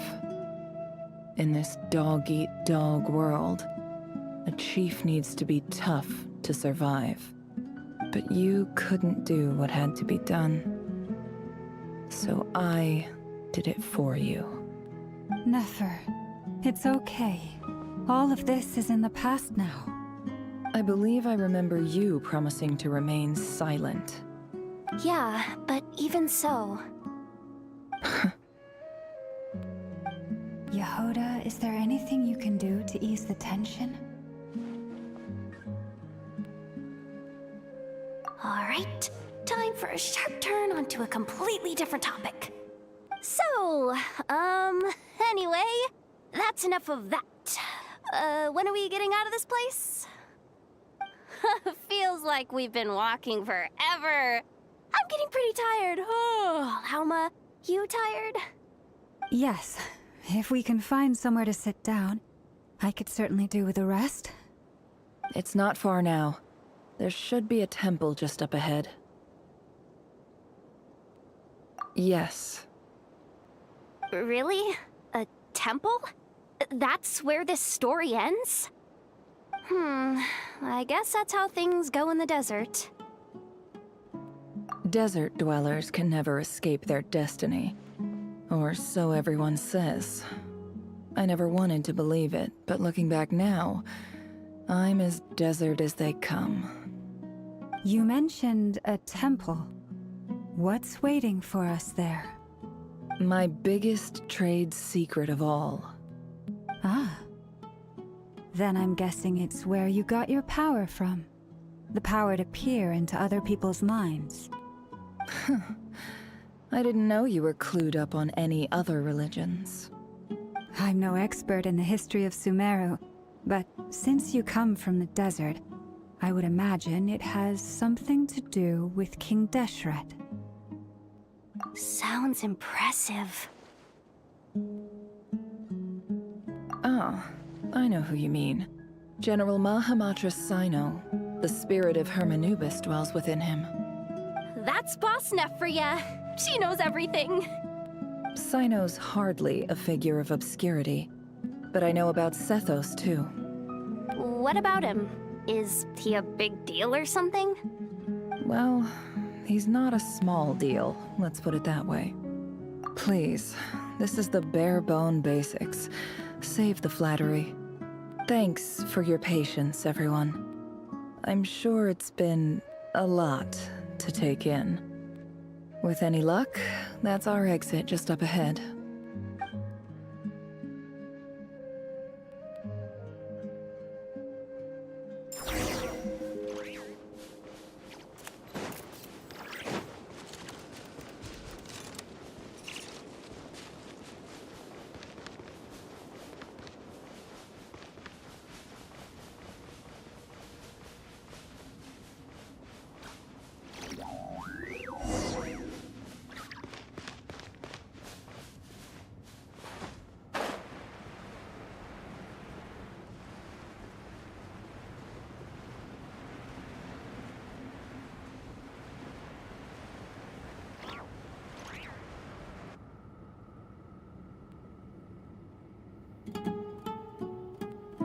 Uh-oh. Uh-oh. Uh-oh. I'm totally out of my depth here. I don't have anything to add about any of this stuff. Like, look at that statue, for instance. I want to do the whole name-dropping, this girl knows her stuff thing too, but I've never seen anything like it before. A statue with the head of a bird. That's Thoth, the Ibis King, one of the 7 pillars of King Deshret. The legends say that he, the Crocodile King, and the Goat King were the 3 retainers of King Deshret. Let's take a look.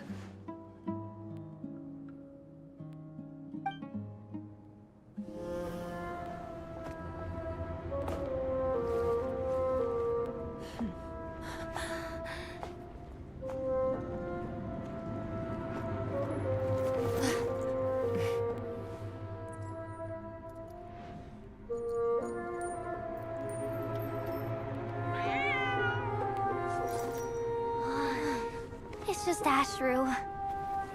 So, all is well?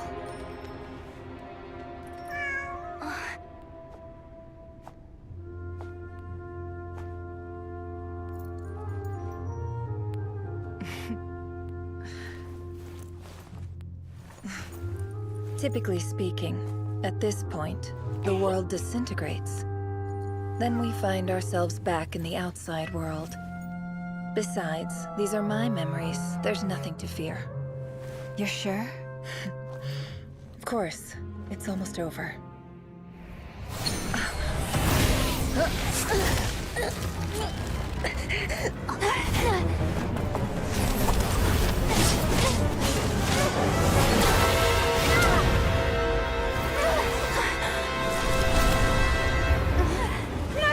Hold on!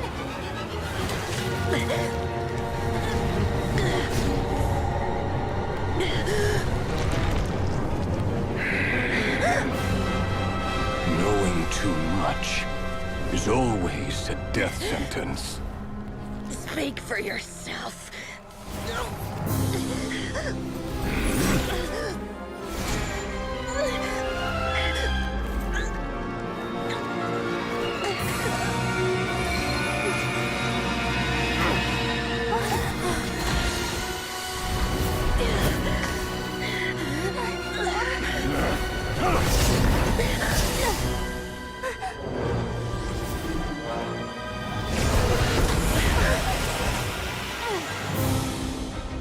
How repulsive.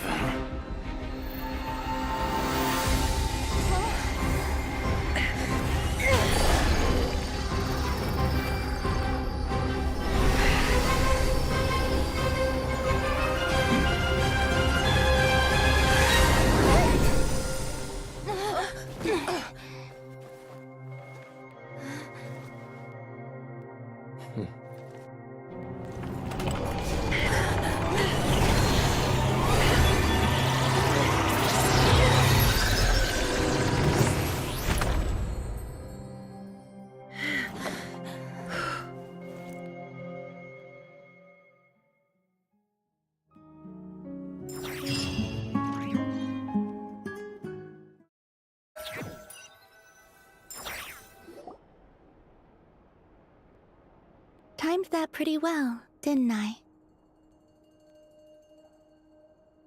It's okay. I'm just glad no one was hurt. Paimon noticed you doing something too, Dainsleif. Were you helping get them out? Of course. When I asked Nefer to conduct this investigation, I was not naive to the dangers involved. I had a duty to ensure your safety. Good to know your sense of justice is still intact after all these years. I take that to mean that you saw the truth. That comes as a great relief. I certainly did. And thanks to your help, I also managed to trap Rerir inside the chess set. Whoa, really? How'd you manage that? Well, to be honest, I sensed that something was wrong long before we made it to the temple. By using this fragment to probe into Rerir's past, well, the monster formerly known as Rerir, it seems I alerted him. I was tracking him, then he caught on and started tracking me too. Can't say I'm surprised. But how did he track you through your thoughts alone? That shouldn't be possible. Rerir was a secret agent who reported directly to the Vinster King. He is an expert at finding a trail and hunting down his pursuers. No wonder. He infiltrated the chess set, read my thoughts, and built a new virtual chess set inside of it. That's why we weren't able to leave at first. Speaking of your chess set, it's quite a remarkable item. Would I be right in thinking you have some connection to King Deshret? You overestimate me. I only have a connection with one of his underlings, the Ibis King. You all saw how this came to be. A long time ago, the Eab massacred my tribe, the Shimti, in our home village.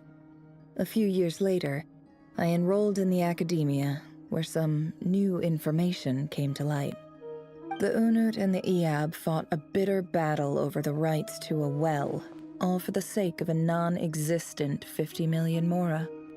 The Eab ultimately won that confrontation, but their victory came at the cost of almost every warrior in the tribe. The final blow to the Eab came at the victory feast, when an Unut assassin beheaded their chief right before my eyes. The remaining Eab fled and have been scattered to the winds ever since. Having gotten my revenge, I returned to my hometown, where to my surprise, the nearby temple was still standing. There it was, seemingly immune to the relentless hostility of the desert, while my tribal home lay in ruins. As I stood there gazing at the temple, I noticed a cat just outside. This cat, as it turned out, was home to the spirit of the Ibis King.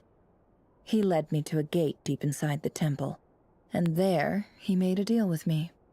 This chess set is my gift from the Ibis King. The chessboard within is made to the same specifications as the one in the mausoleum of King Deshret, and represents his power of piercing analysis. With this chessboard in its container, I gained a certain ability to perceive hidden secrets.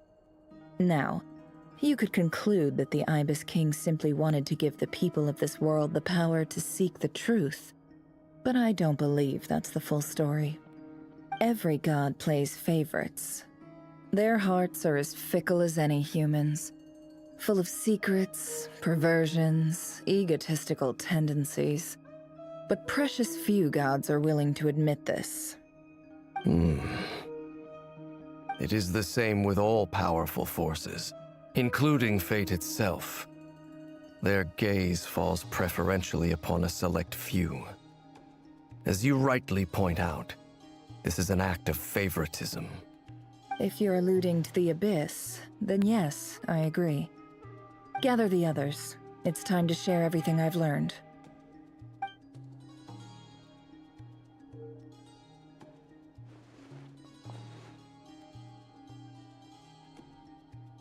Thank you all for being here. As promised, I did some further investigating into the Raker of Solnari's background. I am pleased to report that the investigation has been most fruitful indeed. The Raker of Solnari, real name Rerir, was once a Khanrian subject who served the Vinster King. I will now share the important details of his story. Please save any questions or comments for the end.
So that's why he's so obsessed with the moon. A tragic tale, to be sure. But it does not excuse his many transgressions.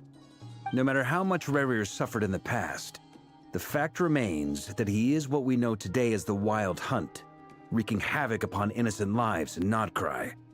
He becomes more dangerous with each passing day. If left unchecked, it is simply a matter of time before all of Teyvat suffers the consequences. This is a threat that the Knights of Favonius cannot ignore. A question for Miss Columbina. Forgive me if this is presumptuous, but have you ever seen the spatial gateway that appeared in Rerir's memory? Never. But I have heard stories of something called the Moon Gate, and this seems to fit the description. Miss Lauma, any thoughts on this? In the lore of the Frost Moon Scions, the moon is believed to hold many secrets. Some sources speak of ancient knowledge, others of a gateway to the unknown. The term Moon Gate is one I have heard before, but as is the case with all of our legends, there are no records of any first-hand witnesses. We cannot know whether it truly exists. Then back to Miss Columbina. As a moon goddess yourself, do you have some idea of where the Moon Gate leads to? Not at this stage, sorry. I do hold the power of the Frost Moon, and my strength is recovering well. I can sense that the gate would open at my command, but... But there's more to the power of the Frost Moon than that? Yes.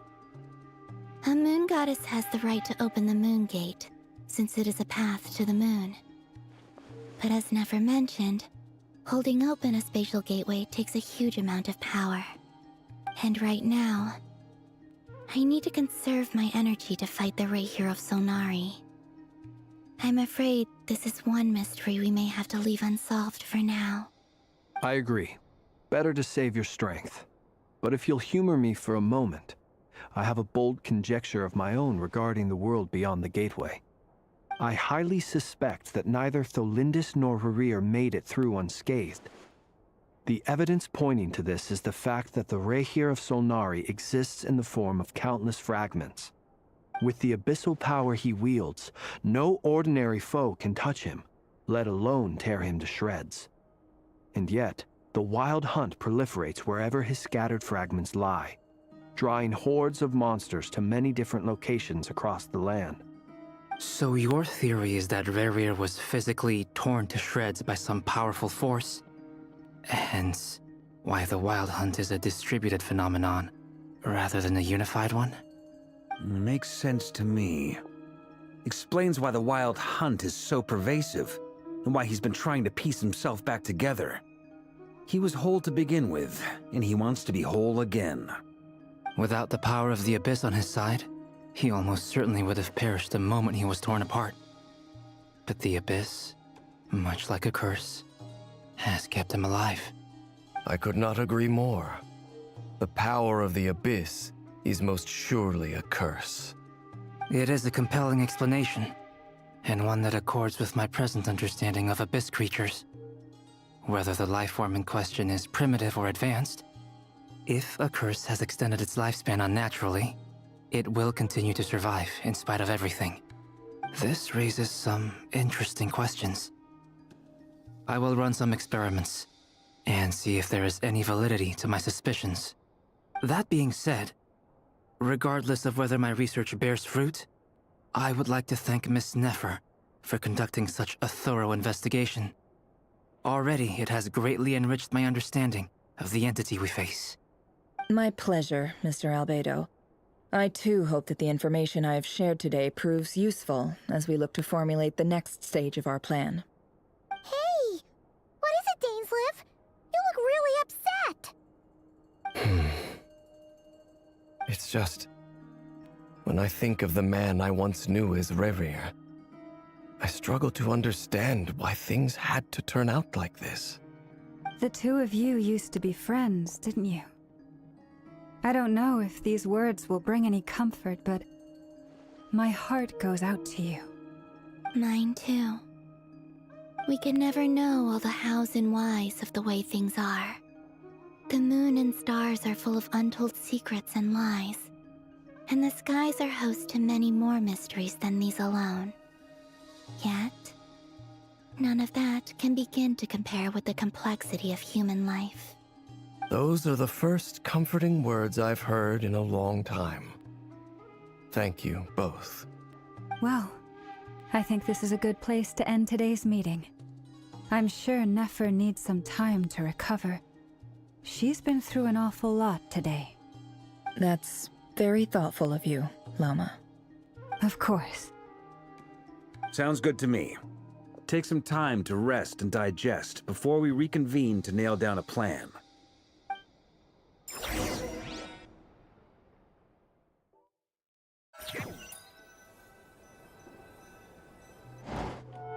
Hey, is this a bad time? Hope I didn't kill the conversation.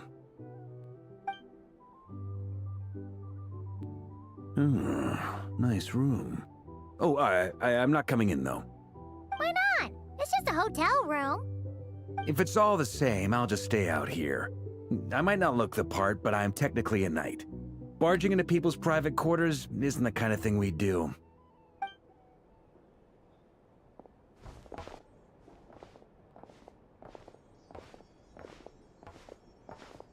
Anyway, Nefer went back to the curatorium to get some rest. But before she left, she shared some things with me that I thought you should be aware of.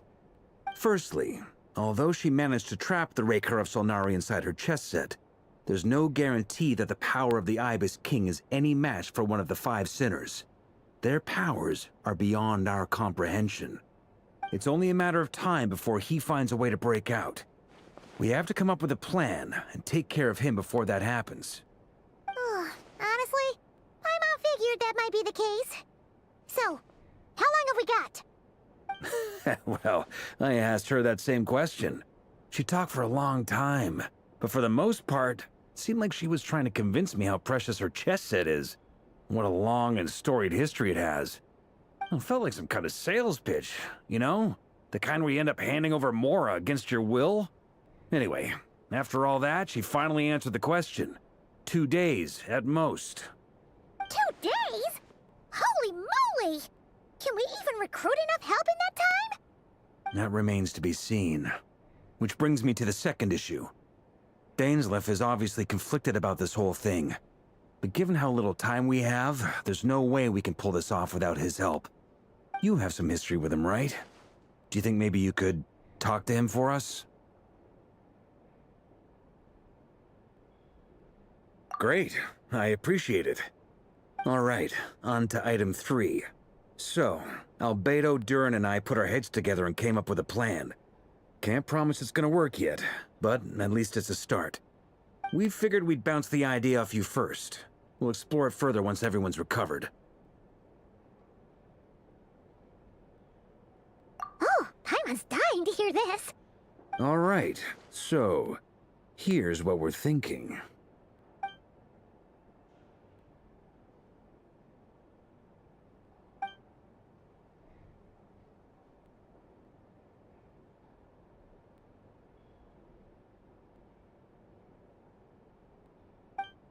We felt a little uneasy about roping you into this. I mean, firstly, you're not locals, and secondly, none of us are your boss. You're well within your rights to refuse if you so choose. Roping us in? Why would you even say that? We know the stakes here. It's all of us against the Raher of Solnari, or none of us stand a chance. I choose my words very intentionally, I'll have you know. I like to think there's an art to striking a down-to-earth tone even when the stakes are through the roof. Sir Varka, I have a few thoughts about this plan. I'm all ears. I think we can be more flexible with how the roles are allocated. In my view, the most sensible lineup would be like this.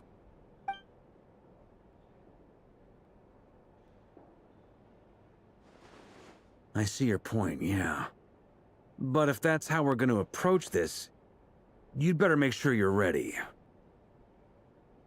To be clear, I don't doubt your abilities. Far from it.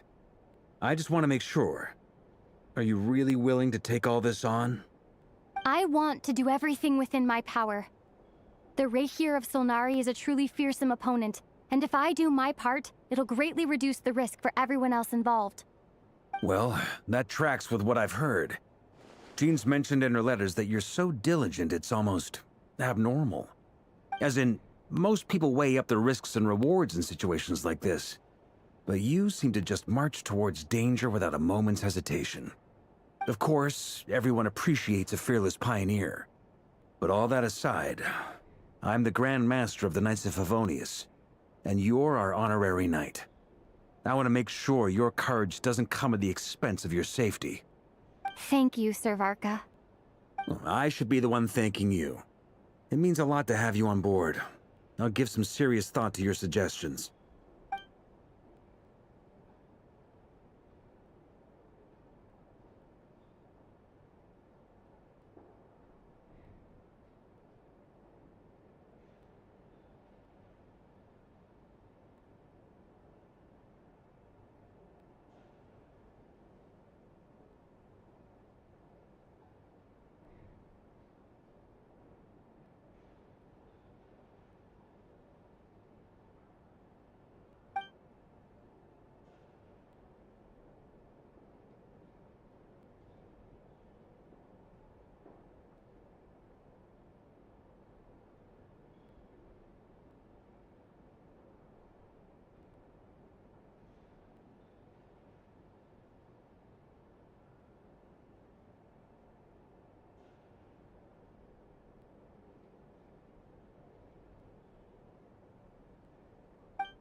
This is a thorough plan, but I do have one last question before we take action.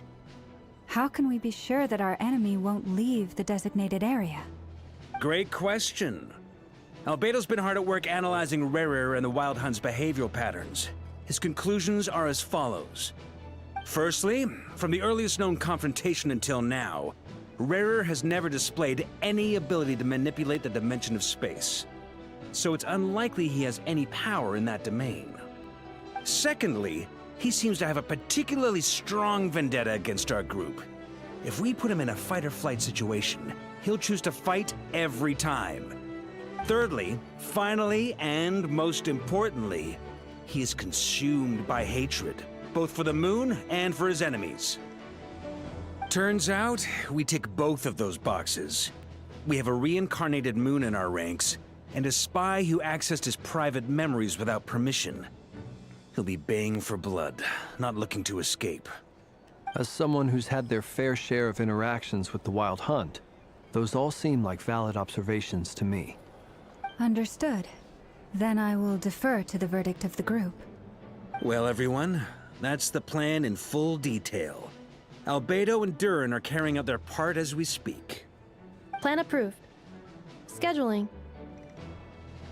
Okay, any firepower you need, I got you covered. Let's light this baby up. The Frost Moon Scions are behind you as well.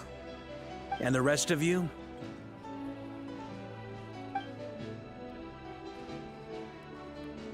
No objections? All right, then it's settled. This is the plan we're going with. Next up, an old tradition of mine. Anyone who wants to back out, now's your chance. Wait, we can still back out of this? Everyone says things they regret, right? I don't want anyone feeling trapped because their mouth said yes before their brain had time to think things through. A very people-first approach. I hear that's common practice in the Knights of Favonius. Heh. Who'd you hear it from? D-Luke? Shh. We don't use people's real names at work. This contact will be known only as Owl, please and thank you. This plan can only work if everyone does their part. Flint's and I will absolutely support it. We shall indeed. You'll be glad you accepted our help. Also, you are the last person I expected to see here, Miss Dory. It's not often I get called Dory in a work context. My peers usually call me Lord Sangama Bay. So, the longer your name, the higher your net worth. Is that the idea here? In that case, Mr. Flint's here must be worth a fortune. That's right, I know your full name. It's... The walls are thin here. I'd appreciate you keeping that a secret. Okay, fine. Ugh, I'm actually only here as a favor for someone else. Do you have any idea how much it would cost to hire me otherwise? Oh! Does this mean someone out there actually has the power to boss Dory around? It most certainly does not. We have a long-standing and mutually beneficial business partnership. She's actually the mom of a friend of yours. Said mom supplied me with a great little trinket, but now that lady's ruined everything. Okay. So what exactly is so special about this pendant? It's a lucky charm that a great mage made for me. We have a business relationship, and she was worried that something bad might happen to me. So, she wanted me to have something that can store power to protect myself with. I finally got it all fully charged up with Kuvaki, and then never went and used it all up at once. Never lost so big in my life. You're right. It was all my fault. I didn't mean to drain all the Kuvaki in the pendant, but I'll make it up to you. You will? Well, in that case, how about you give me your chess set, and we call it even? I knew you'd say that. Well, it's yours if you want it. In fact, take it now, and I'll even throw in a free Raker of Solnari. Deal? You're putting me in a difficult position here. It's a very useful thing to have around, but I have a funny feeling it won't be around much longer. I guess we'll see in a couple of days. Looks like bankruptcy for me. Hey, don't be so pessimistic.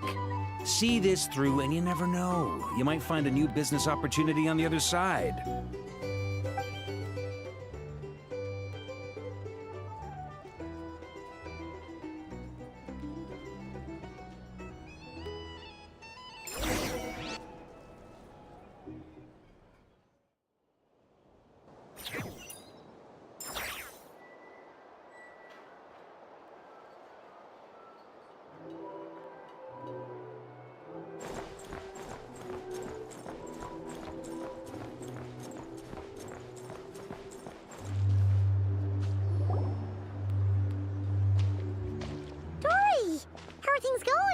Feeling ready? Oh, I was born ready. We only have 2 days. You think Lord Sangama Bay would let an opportunity like this slip by? Don't forget, when something's in high demand, the people with the goods on hand get to charge the highest price of all, even higher than the sellers taking advance orders. Ta-da! See? It's right here. Ah, it's so pretty. Did you make it?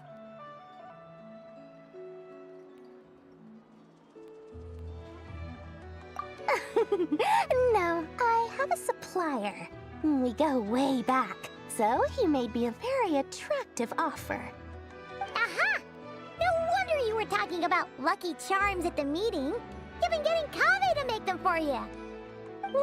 That's not the full story. It actually started a while back as a project between me and the Dendro Archon. Mage Alice once warned me that this world won't stay safe forever. There may come a day when everyone faces a great crisis. I passed this on to the Dendro Archon, and she secretly brought together a research team made up of Sumeru's top scholars to invent a technology that could keep people safe. I won't go into the details because it's all very complicated, but if you want to know more, you can ask the Dendro Archon about it sometime. Anyway, point being, it was the Dendro Archon who asked Kaveh to build this little contraption. As one of the top Kashara War talents, he was the obvious choice. Took him long enough. He stressed over it for ages. Must have gone through at least a dozen designs before producing a final product. But that's Kaveh for you. Marak delivered it to me a couple of days ago, along with a letter from Kaveh. Could I ask why I'm sending this technology to you? What's your proposed use case? Has it been approved by the relevant authorities? So nosy. My fault for sending him the research permit to begin with. Surely Nahida must have told him you were involved in this project. He was probably just nervous because you're always so secretive about your business. Could be, could be. Anyway, I just replied, let's hope there never has to be a use case, because it would involve grave danger. Fair enough. But it sounds like he was just being cautious. He probably felt responsible as the one who made it. Or maybe he was asking as a favor for his housemate. He's done that before. Not sure why, though. His housemate doesn't seem to really care that much about this kind of stuff. Either way, all's well that ends well. I'm just glad to finally have my hands on the product. I wouldn't want to be without it, given the potential dangers that lie ahead. Huh? What does that look mean? Paimon's just super surprised. This must be the first time we've ever seen you actually get serious about something.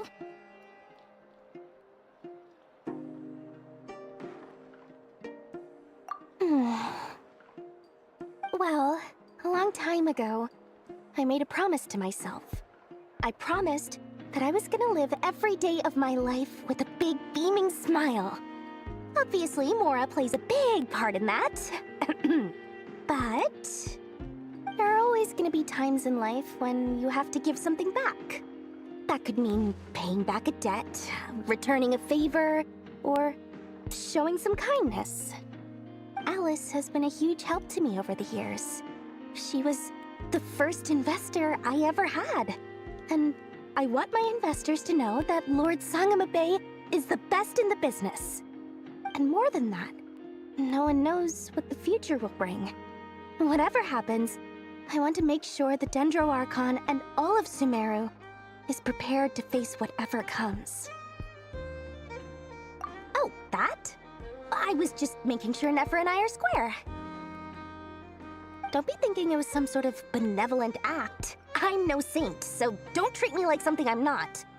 My priority is doing the business that I want to do, so long as my conscience lets me, but it usually does. That's the Lord Sangamabe business model. All right, if you say so. I do say so, and that's the whole point. I'm a businesswoman. Don't go trying to figure out what kind of person I am. You'll exhaust yourself. Much easier for everyone involved if you just take my word for it. Oh, and could you two help me get this stuff where it needs to be? Thanks so much. You're my favorite assistants.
This realm...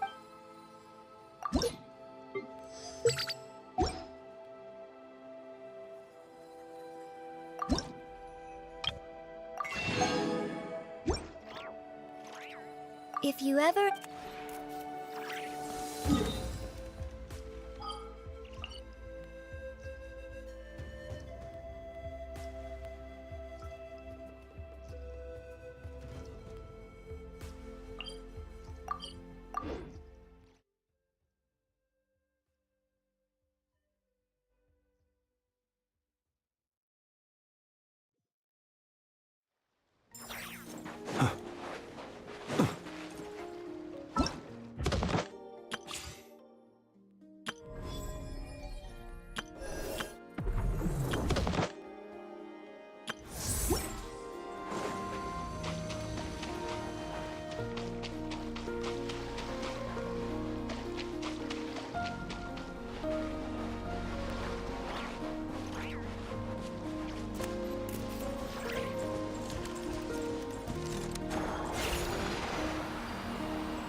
Traveler, Paimon, it's good to see you. Everything going smoothly over here? Sort of. As you're probably aware, Varka, Durin, and I captured some abyssal creatures from the Wild Hunt. Per the plan, we dissected and analyzed some samples of these creatures. The process went very smoothly. The findings, however, come with some troubling implications. What? You can actually dissect the Wild Hunt? That depends on your definition of Wild Hunt and dissection. Harmless, lifeless. These words are accurate descriptions. The Wild Hunt is an interesting phenomenon. In and of itself, it doesn't seem to possess anything akin to a human personality. But taken as a collective, the medium through which the Wild Hunt is summoned does appear to have a soul. Master griped a lot about the wise Horoptatyr, and seemed somewhat fascinated with the foul Certology. But she barely mentioned Rerir at all. I don't think that was because of his lower social standing, though. Anyway, it's a pity. I should like to hear her thoughts on the nature of the lifeform he has become today. It's a strange mix. The furious energy of an abyssal being channeled through a fractured physical existence. A consequence of being torn apart by an unknown power. Perhaps the only explanation for his survival in this state is that he sacrificed a degree of individuality in exchange for a continued existence. Oh, sorry. Once I get talking about interesting research, I have a tendency to go on indefinitely. Back to our research findings. Essentially, they confirm my hypothesis. Rerir's corpse is completely contaminated by the Abyss, and the effects are irreversible. You could think of this as Rerir in mutated form. But in my view, even that would be inaccurate. In reality, his whole being has been consumed by the Abyss. In other words, he is now nothing more than a manifestation of abyssal power. Unfortunately, at present, we have no means of completely eradicating abyssal power. Hence, we cannot fundamentally destroy the Raihir of Solnari either. Oh, that's terrible news! So, that's it? We can't defeat him? Not even if we get the power of the Three Moons? Miss Columbina's situation is a difficult one. She can never achieve wholeness when the world does not accept her presence. It's as if her creator banished her to a place she can never be accepted. It means she spends most of her energy just on her own survival. Given the circumstances, it's only natural to despair. But we must see this plan through to the end. Time to kick off the backup plan. Oh, Paimon almost forgot! This is for you. Dory asked us to bring it. Ah, how wonderful. Well, thank you for making the trip. Durin and I will be heading off shortly. I'm sorry I won't be there to protect you in person this time. Please be careful. All right then. Stay safe.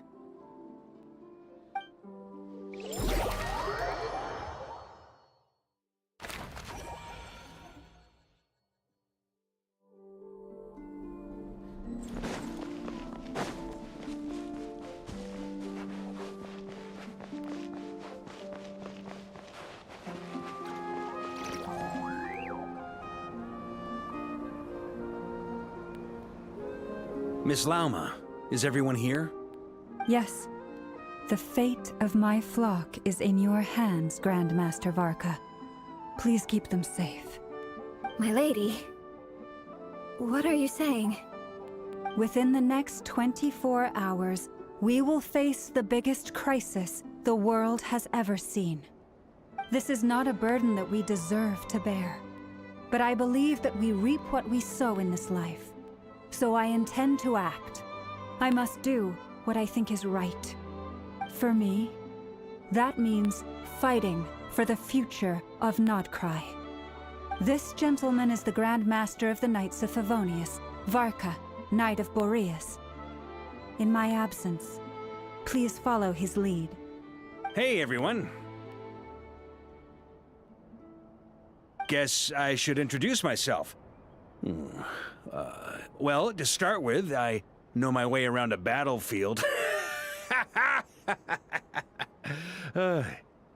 Biggest strengths are honesty and hard-workingness. Anyway, point is, I don't intend to let Lauma down. I'm gonna do everything in my power to keep every last one of you safe and sound.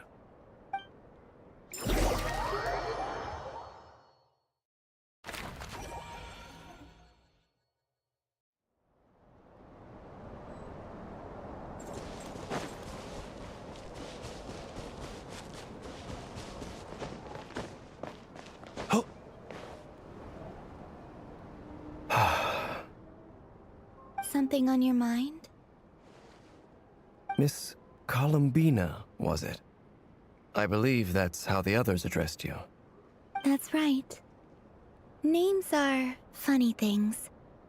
Have you always been called Dainsleif? Yes. I take it your own name has a more complicated history. I have a different relationship with names than other people. To be honest, I'm not even sure that Columbina is my name. At least, not in the same way that Dainsleif is yours. But it's what everyone calls me, and I go along with it. A lot of my life has been that way.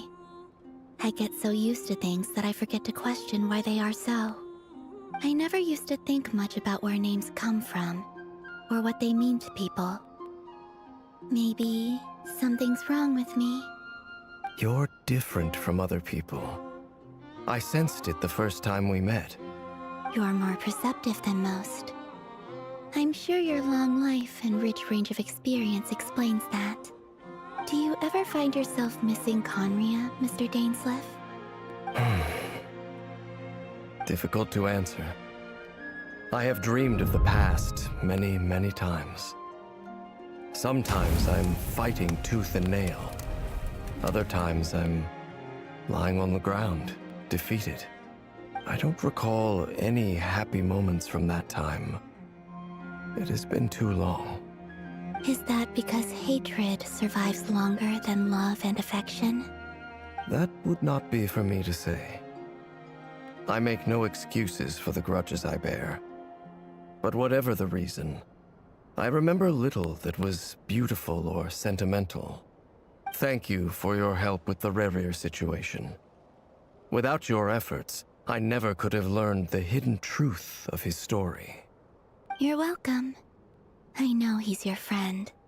Friend? He betrayed me. And I never really understood what he was going through in life. Some friendship, that is. Okay. So, do you plan to fight him with us? You see? You're torn. Now you know what really happened. You see the things he's done in a new light. I need some time. Of course.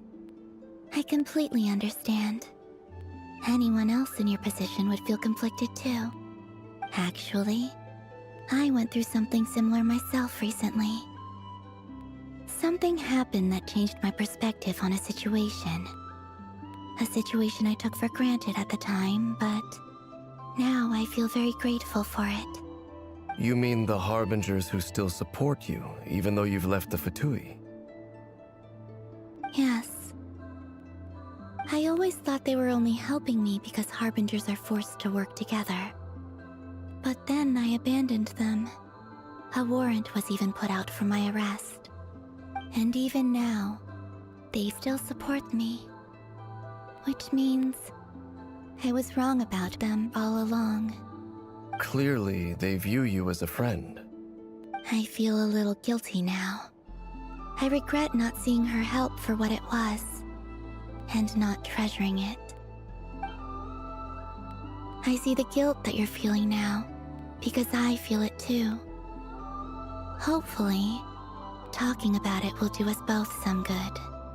Have you noticed that the Traveler and Paimon are over there? I think they've been listening. Huh. Shall we say hello? Sure. Hello. Ah! They caught us!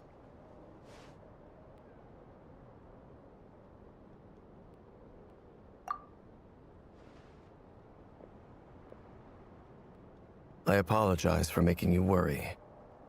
No doubt you wish to know where I stand on the plan to take down the Wraither of Solnari.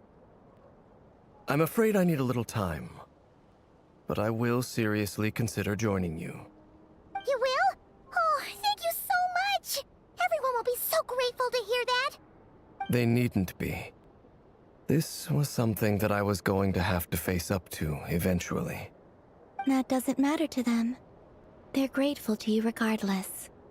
You can't control their gratitude, so just accept it.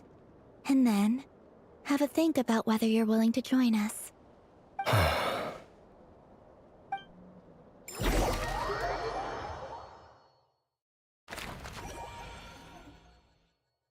It's nearly showtime! Let's go rendezvous with the others. You know the place.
Ah, you're earlier than I expected. Hey, Flint's! Been waiting here long? Not too long. I came a little early so I'd have some time to think. Are you nervous about the battle? Quite the opposite. I'm reminiscing on my past battles. When I was awakened by the Ratniki, I had not touched a weapon in many years. I felt like the battlefield was not where I belonged. But after waging war against the Wild Hunt for so long, I came to realize something. A life of absolute peace is simply not a possibility for me. My restless flame indicates that somewhere inside of me, there is a deep yearning to root out the evil in this world. Oh, that doesn't sound like such a bad thing. Well, in the past, when I was a Fae whose primary concern was hibernation, it was hardly ideal. But it certainly serves me well here in the present. And I am delighted to be able to join forces with you in this endeavor. Looks like I'm not the first to arrive. Ah, Miss Lauma. Did you sleep okay last night? I struggled to settle down at first, because of the nerves. But don't worry. I got enough sleep in the end. I'll be just fine. Please, I'm just doing my part. Never! Over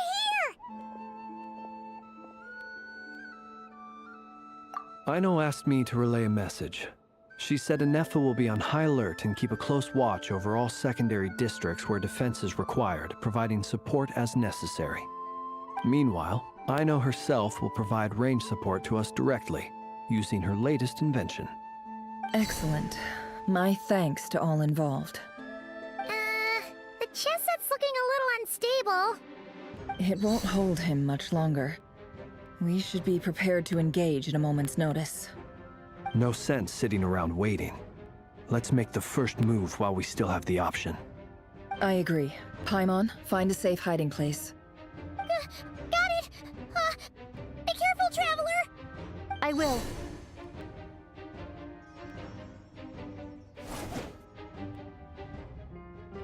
Everyone, take your positions as soon as the battle starts. Every ounce of strength we have in our bones, let us bring to this fight. Ready? Let's go. I've seen all your futile ploys before. You have become the authors of your own demise.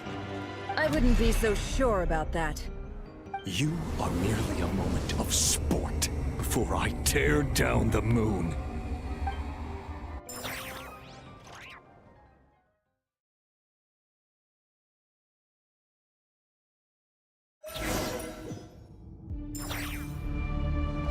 Stay on the your moonlight, move! Yep, you too!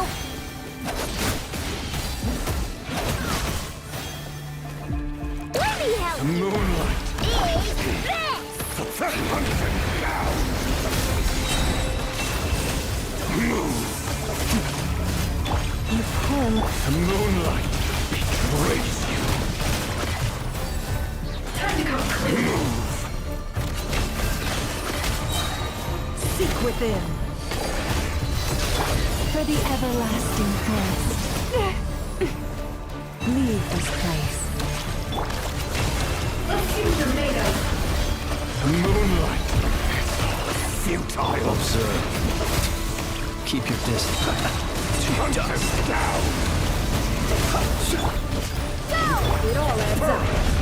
It began with the moon, and so shall it end. The moon will protect you. The moonlight betrays you.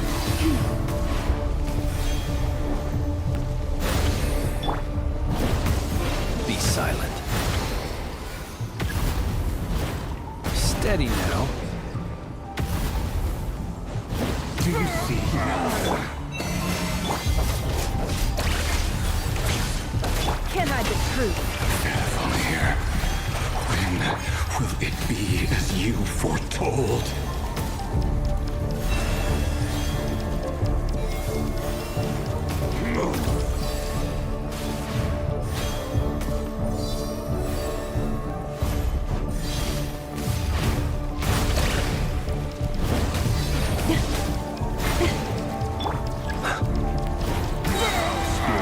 Welcome here.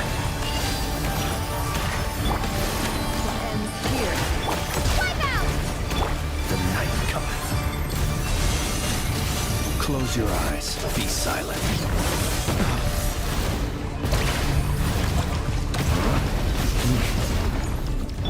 Forrest? Time to come clean. Time to come clean. It all adds up. With one heart. The moonlight Can't hide the truth. Time to come clean. Seek within.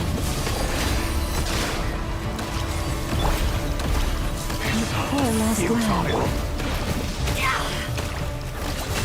It all falls into place. Put that hunter down! Absurd. Let's see what you're made of. Time to go clean. Your little game of heroics is over. Who wants to go first? Betrays you. Now, get out of my sight! No!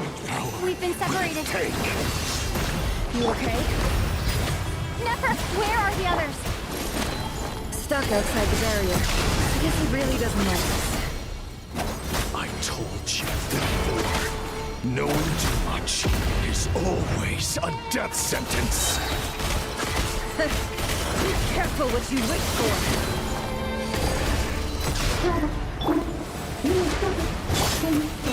Lauma! Can you hear me?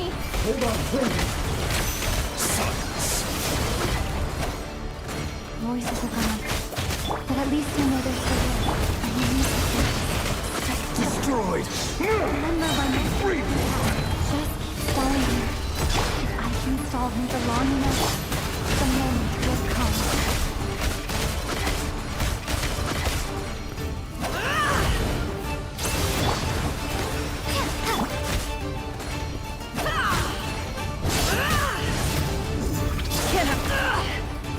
It all adds up. The deception ends here. Wipe out!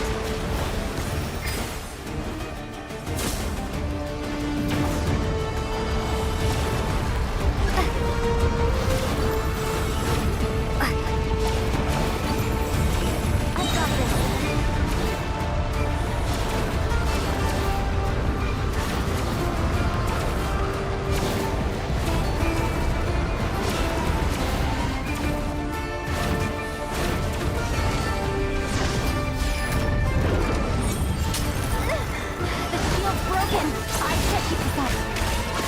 Don't push your luck. Your death is within my grasp. Can't hide the truth. Time to go clean.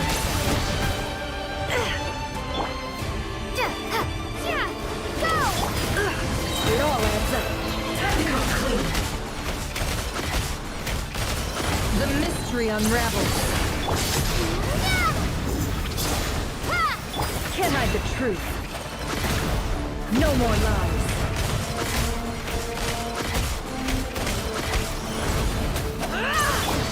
Water jet! It all adds up. Let's see what you're made of. Seek within. Bombs away! Can't hide the truth.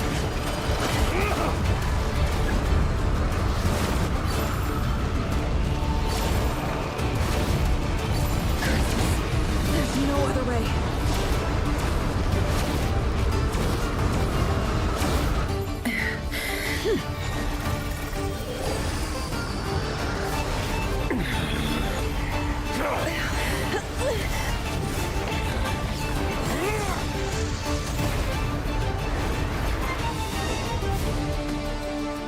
The only way to defeat Rarer is to borrow his own power.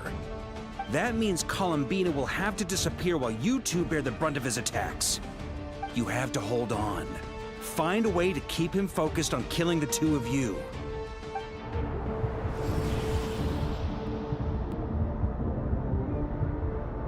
Nefer! Your eyes are bleeding. Soon you will be powerless to resist. And then, I will reduce you to dust. But that dust will plague your memories. Come on. Keep holding on. Any other tricks up your sleeve? Let's see them. As entertaining as they are, you've backed yourself into a corner. You don't fool me. I see your fear clear as day. I have to stoke his rage. Make him unleash everything. You fear what you could never defeat. You fear the thought of never being able to save your beloved. You cannot win the fight against fate, Rarier. Is that what you think? Well, now it's your turn to feel afraid!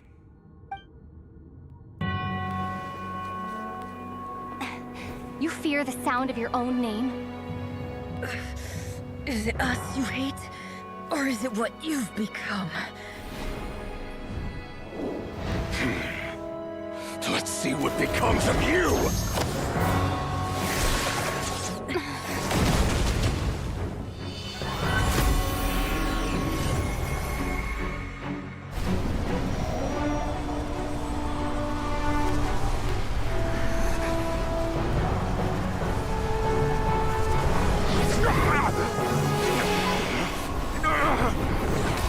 What's happening?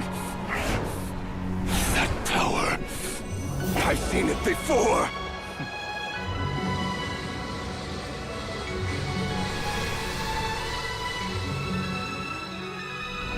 His power is on another level. We'll need to use an alchemical array to convert his power into a usable form. Then quickly channel it into Columbina, rendering her powerful enough to compete with him. I'll join you. I can help. If I release enough abyssal energy into a confined space, it'll create a potential difference, allowing us to extract a huge amount of elemental energy.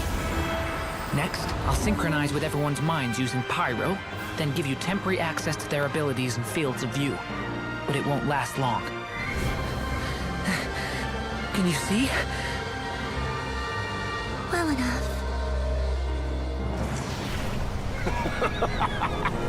So, we have a student of Gold Rheindotter in our midst! How about that?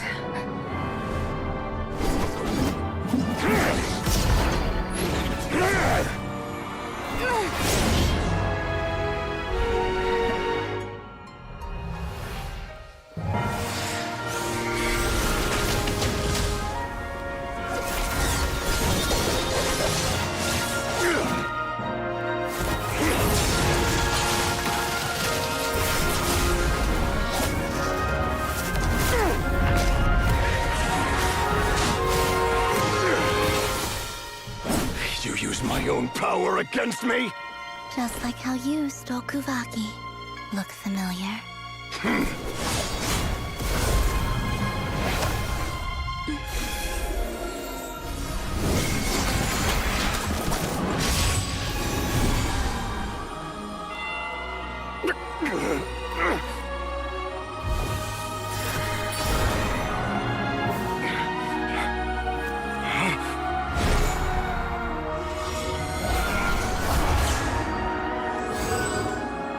Don't you realize? You don't have the power to hold that gate open! I don't, but someone else does.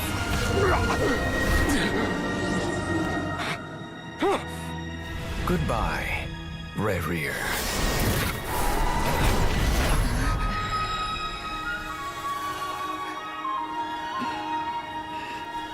We won.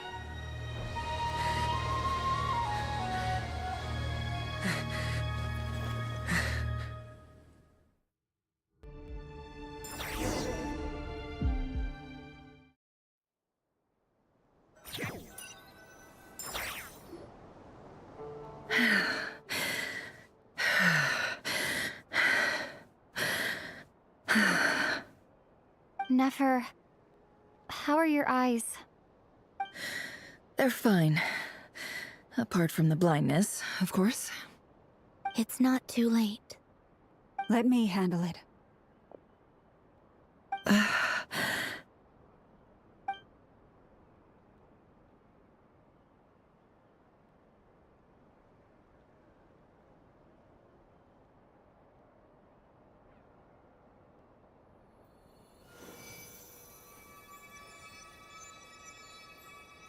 Miss Nefer, it's not like you to lose your composure. That was the most reckless thing I've ever seen you do. Reckless how? The situation was critical. Our lives were at stake. We had to do something. Even so. Okay. I guess you're right. Under the circumstances, it was a wise decision. You traded your eyes for an incredible victory. In business terms, I suppose that's a huge return on investment. I'd be hard-pressed to argue otherwise. Still, I don't like this outcome, and I don't want you to lose your sight for good. People suffer when they make sacrifices they shouldn't have to make, whether that means faith, strength, or in this case, your ability to even see. I had hoped you could win without sacrificing so much as a single hair on your head. Thank you. Really. All done. Don't try and open your eyes just yet. We'll see how you're doing in a couple of days. Until then, please follow your recovery plan to the letter. I'll send full details through Yehoda. For now, just get yourself home, relax, and rest.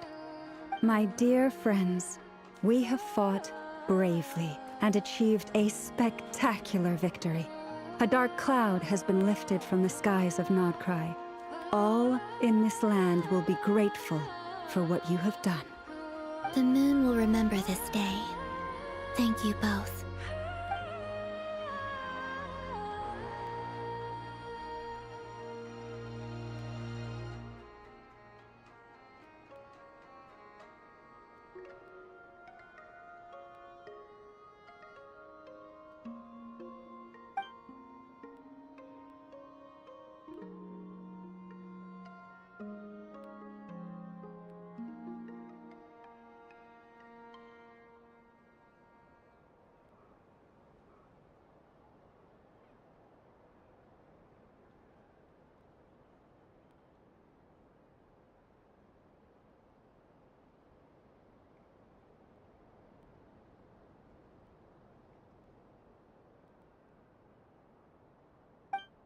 There's something I want to let you know.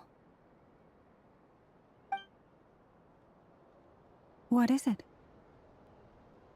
When Durin connected everyone's minds so I could access their powers, I also felt everything they felt. And since Nefer's eyes were injured, my eyes are hurting now too. Huh. Hold on. Let me try. I only feel the pain. There's no actual damage. I just thought I should tell you. You're right. There's no damage. That's a relief. But I must say, I'm surprised to hear the Kutar share something like this with me. In the past, you never used to open up about yourself.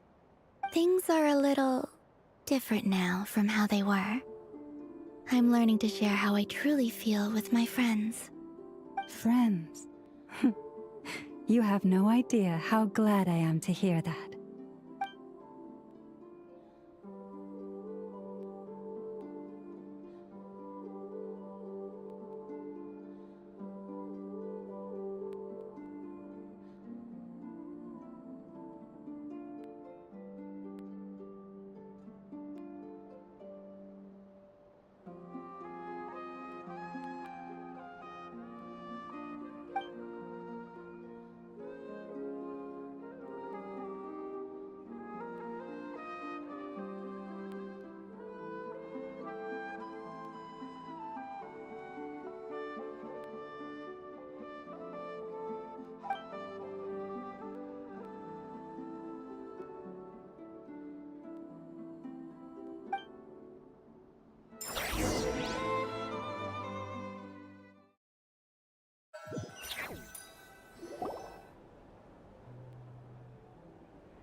How you feeling?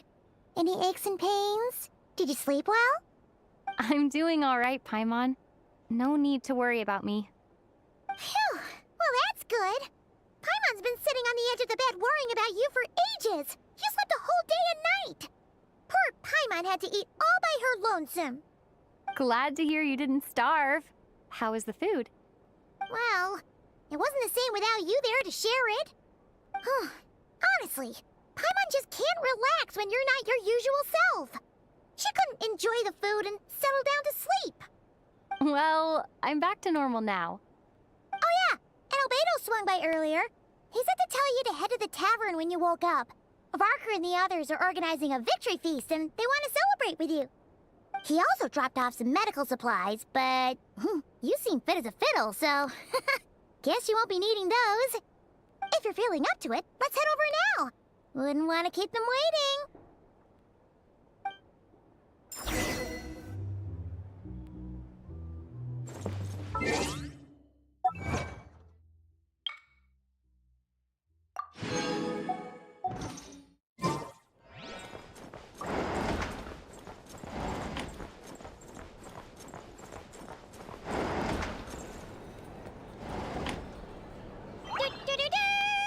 We're here! Oh, Traveler and Paimon! Perfect timing! We were literally just saying how there's no way we're holding this victory feast without you any longer, and we would have postponed it till tomorrow. How are you feeling today? Much better, thanks. Don't worry about me. Relieved to hear it. If that changes, just let me know. Happy to check you over at any time. Yep, we're here for you. Anything you need, just let us know. Oh wait, where's Nefer? How are her eyes doing? Nefer's right over there. I'm sure she'd love to catch up with you.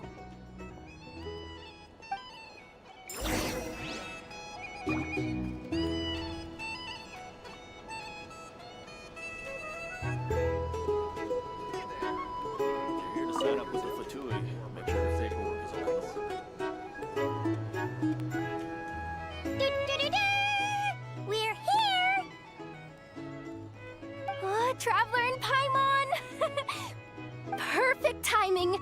We were literally just saying how there's no way we're holding this victory feast without— How are you feeling today? Much better, thanks. Relieved to hear it. If that changes?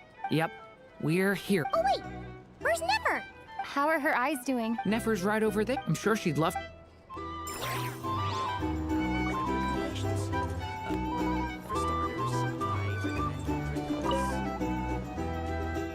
Hello, you. Recovered from the battle? Come on, what do you mean? Of course I'm gonna ask. I care about my friend's well-being. And we are friends, aren't we? Get yourself a drink. You've more than earned it. In fact, today, your drinks are on me. Lord Sangama Base got you covered. Wow, really? What about Paimon? Has she earned it too? Has she? Please? Well, you haven't been through quite as much as the Traveler, but... what the heck, sure. Yay! Wow! Drinks on Dory! What a historic day. Hey, keep your voice down, or everyone else is gonna want in too. Have you heard anything I've been saying recently? Doing business in Krai has been an absolute nightmare. If I'm buying for everyone, oh... Okay. Paimon will speak more quietly. Jeez. That's more like it. Don't you forget, Lord Sangama Bay doesn't just go around buying drinks for anyone and everyone.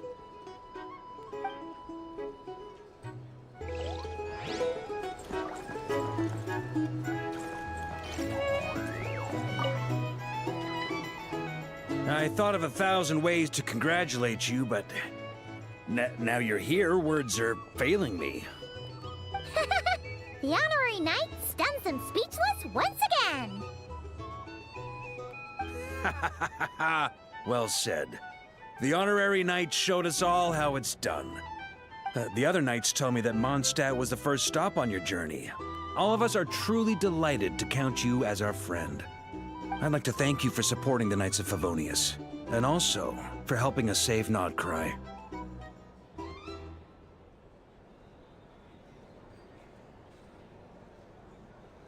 Nonsense! Of course I'm gonna mention it. This is more than just business. It's a relationship. And there can be no relationship without showing gratitude where it's due.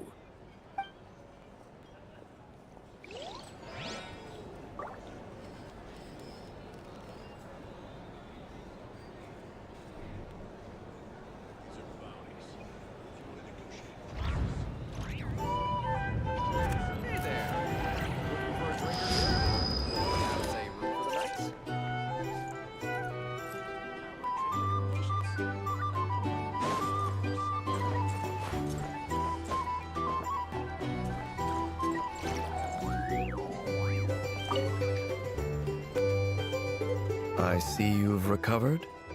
You bet. Snooze your way to a full recovery.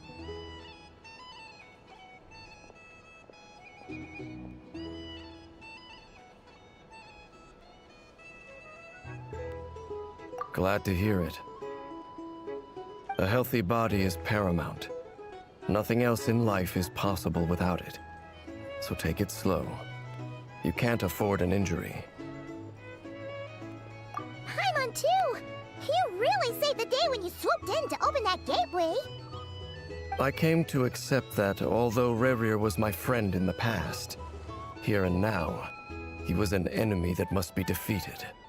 Though I will never fully understand what happened between us, I could not let this crisis deepen any further. We fought a very necessary battle, and you played your part admirably.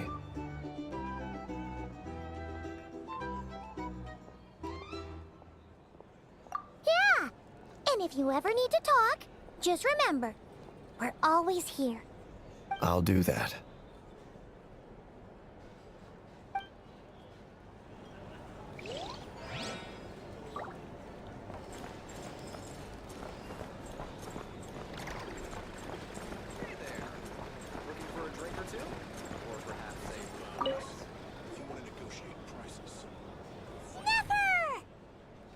Traveler, Paimon, are you recovering well?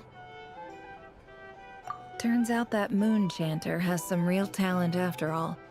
My eyes were mostly recovered after just a couple days rest.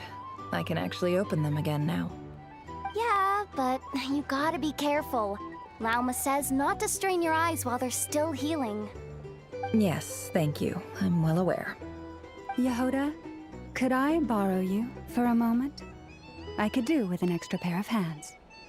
Oh, sure. Coming. Did you hear that? I gotta go help Lauma for a second. You guys chat among yourselves. I'll grab us some drinks on the way back. Paimon, you still like them sweet? You bet! Make it extra sweet, because Paimon's earned it! Sure thing!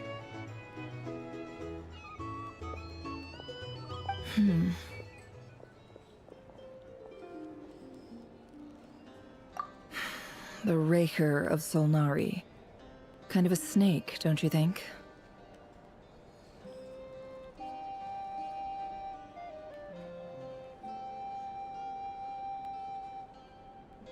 No, definitely a snake. A poisonous one who spewed his venomous hatred everywhere.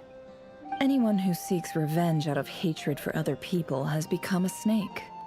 That's something my dad used to say.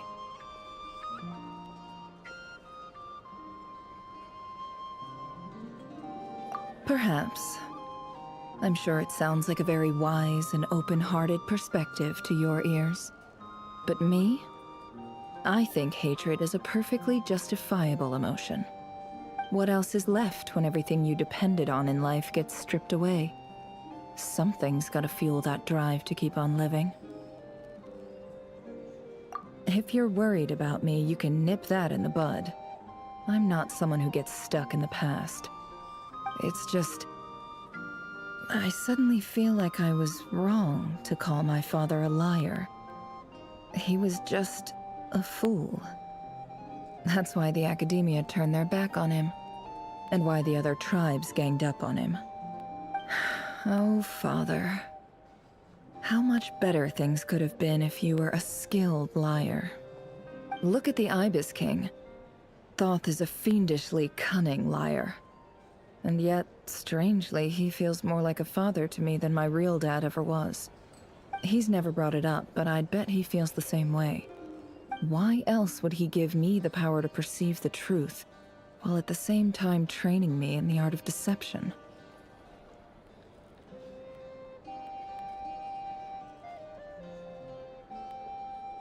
Well, King Deshret banished him to Aru, which is essentially a prison, and posed 3 questions to him.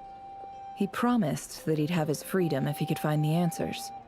His response was to take on a physical form and approach me, hoping that I could become his envoy and search for one of the answers on his behalf. Did he really think I'd fall for that? He's stuck there.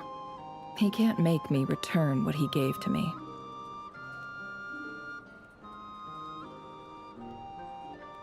So that's enough for you to decide he's nice, is it? He's a prisoner, and he was scared. So he decided to perform some good deeds to win people's approval. He lives in fear because he's a deceiver. How is Rerir any different? You can't work as a spy your whole life and expect a happy ending. It's preposterous. Yet I can't say I don't understand it. Liars live in the darkness of their own making, but it's still human nature to want to go on living. They say that a liar's soul is the most worthless thing in the world. What do you think?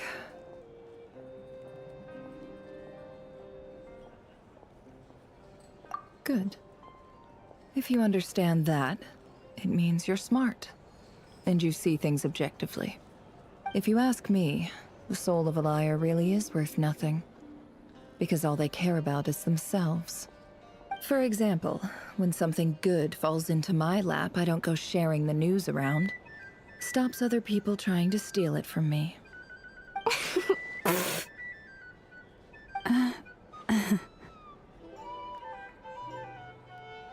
So be it. They have sharp ears. I can't keep anything from them. Wow, is that what it looks like? Well, you all know my past now, and I can't simply eliminate everyone who knows too much. So I guess I just have to put up with you. For the foreseeable future, at least. When you find yourself in a situation you can't control, the safest play is to keep calm and start monitoring everyone involved like a hawk. In the intelligence world, you need to have a sense of perspective and play your hand accordingly. If you understand what's at stake, please ensure my secret is safe with you. I trust you'll respect my wishes as a friend. But don't forget, very good. Oh wait! Now that the panic's over and we've all calmed down, Paimon suddenly remembered something.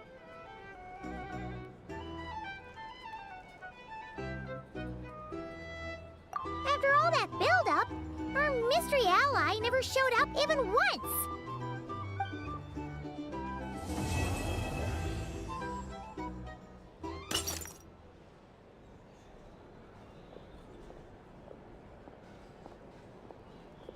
Huh? Am I imagining things?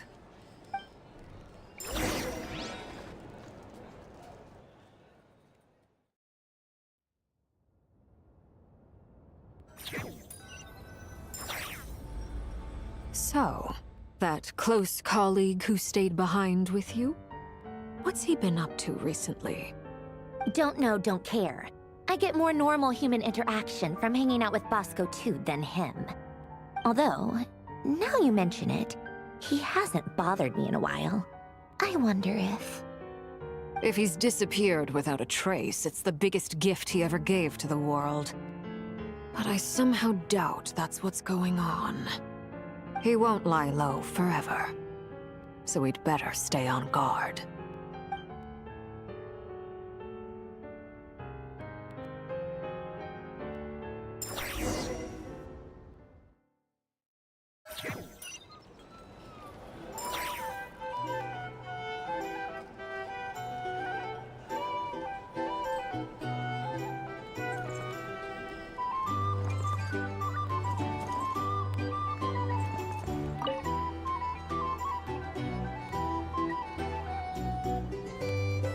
Ah, Lord Sangama Bay.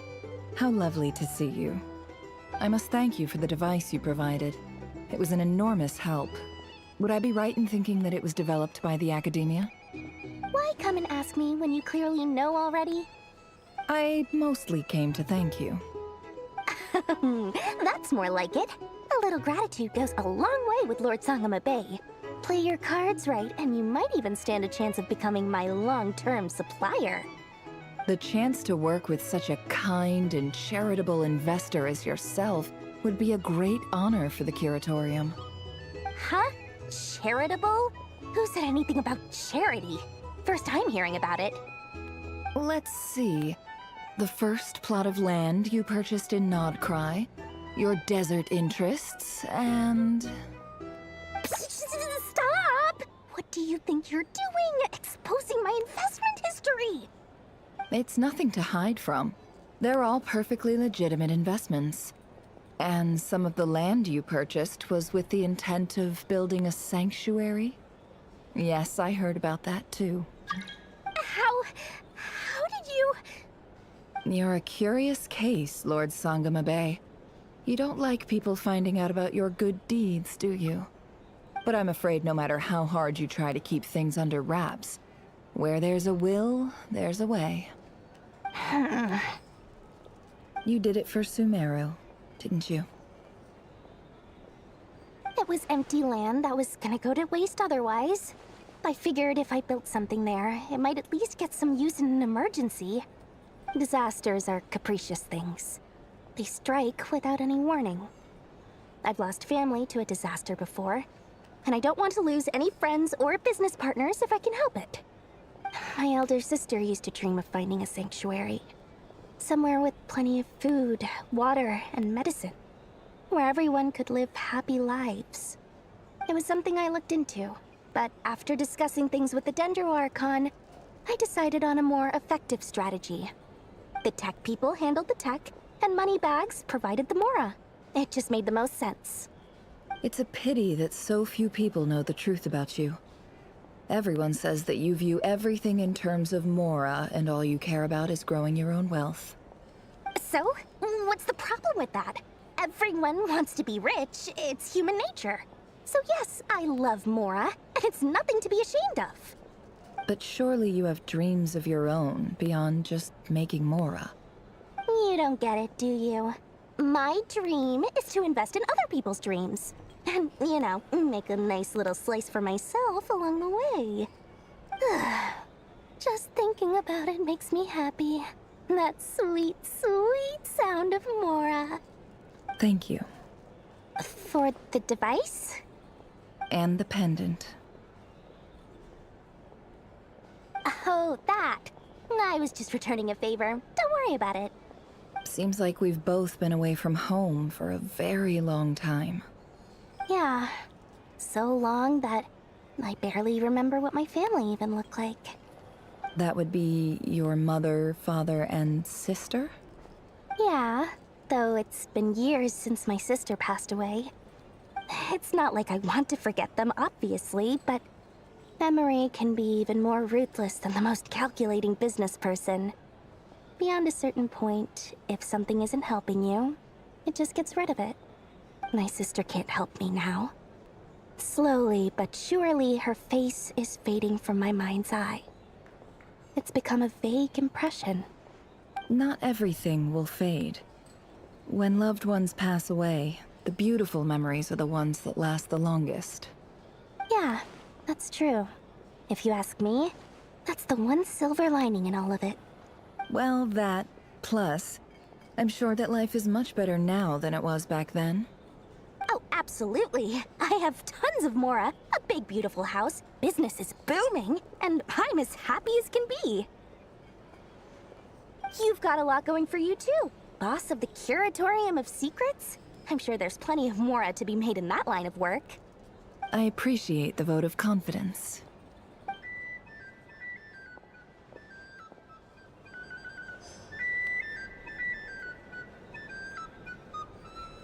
Here's the thing. You can't make lunch without a little spice.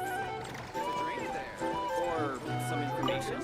Either way, I'd be happy to oblige. How have you been holding up? Any adverse reactions? If you start to take a turn for the worse, make sure you tell me right away. You don't need to worry about me, Grandmaster. I'm fine. I mean, I barely did anything, so... What? You're too humble, young man. You played an indispensable role in the battle for Krai. We can't thank you enough for your support. Sometimes, when people praise you, it's because you deserve it. The best thing is to accept it calmly and with grace. It's important to learn how to respond to words of admiration. Let's do a quick demonstration. Albedo, that was an incredible feat of alchemy. The pressure was on, but you worked flawlessly at lightning speed to get the job done. Thank you. I can't take all the credit, though. Durin played a big part in forming the alchemical array. See? Did you catch that? A masterclass in how to take a compliment. Okay, yeah. I did work pretty hard to help prepare for the battle. No point denying that. Hey, you guys!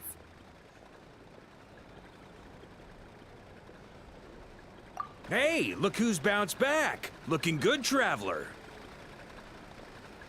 Seems like you've recovered. You won't need to take any more medication. Can I get you a drink? Huh? You know how to order at a bar now? You've sure learned a lot recently. Handling a drinks order is ridiculously simple compared to alchemy. Don't worry, I'll blend into society yet. Paimon believes it. You're clearly a fast learner, just like your brother. To be totally honest, though, Paimon didn't quite follow all the details when you first explained the plan to us. Don't worry, that's completely understandable. Unless you're a student of alchemy, it's hard to grasp the principle and how the process works. To put it in the simplest terms, we saw how our enemy stole the power of Kuvaki. And that gave us the idea of stealing his power to turn it against him. When facing an enemy you have no hope of defeating, it's best not to engage them in battle. So, instead of looking for a way to overpower him, we decided to help Columbina get strong enough to at least stand up to him in a fight. For this to work, we had to analyze his modes of attack, confirm who his main target was, and make sure that he wouldn't go beyond the range of the alchemical array. For added security, we prepared a total of 4 arrays. But to mitigate the impact of the battle, we identified one location in particular as the ideal spot, which is where the confrontation took place. The alchemical array absorbed his abyssal power. Then Durin processed it to render it usable by Columbina. That power enabled her to do what would otherwise have been nigh on impossible. What surprised me was that Dainsleif actually agreed to join us. Given his history with Rerir, he had every right to sit this one out. But we're extremely grateful for the decision he made.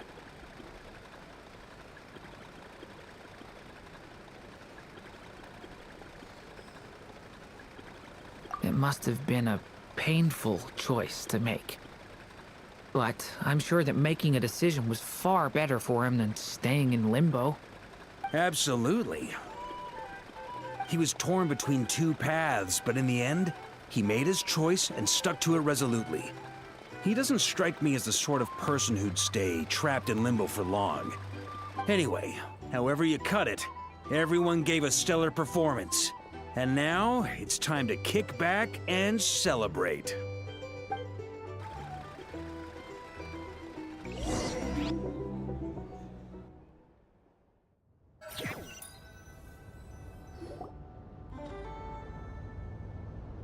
That's the only reason you're here. Yes. I've thought a lot about it. And I've realized that you, me, and Arlecchino should be friends. I think this is very important. So I felt I had to come and tell you. Well, this is a new one. I'm so moved. I can't even hold my teacup. If that's all, you can leave now. Do you not want to be friends with me?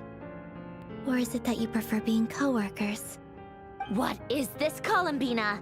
Are you deliberately testing my patience threshold?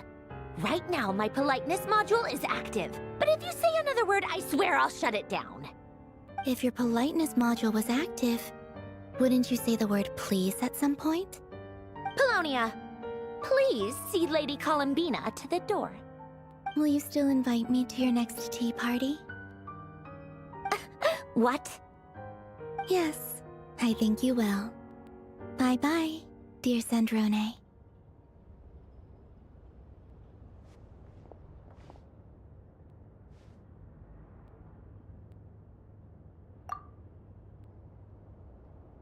Last time, the Wild Hunt escorted you out. Would you rather I handled it myself this time?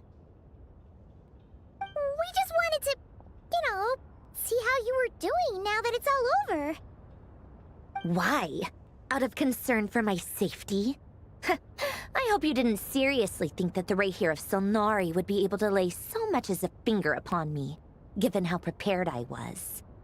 Mostly because you kind of helped us out, so we just wanted to check you were okay. Looks like all your robots are fixed, huh?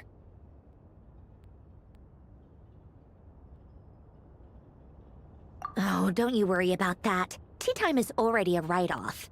The visitor before you managed to kill my appetite. If you're in the mood for tea, go ahead and help yourself. Otherwise, it's going to waste.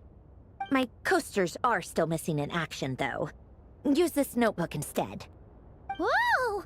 Pretty hefty notebook. Look at all those calculations. You can ignore those. They're just dumb scribblings. I doodle and write in my free time. Sometimes I remember the distant dreamlike past. Sometimes I imagine the far-flung future. And other times, I grit my teeth and note down all the crazy nonsense going on in the present. Some people do the crosswords in the newspaper. This is my equivalent of that. Trying to predict the future is like daydreaming. And writing about the present just makes me furious. The past is my favorite. If nothing else, it's already set in stone, so I don't have to rack my brains trying to figure it all out. Huh.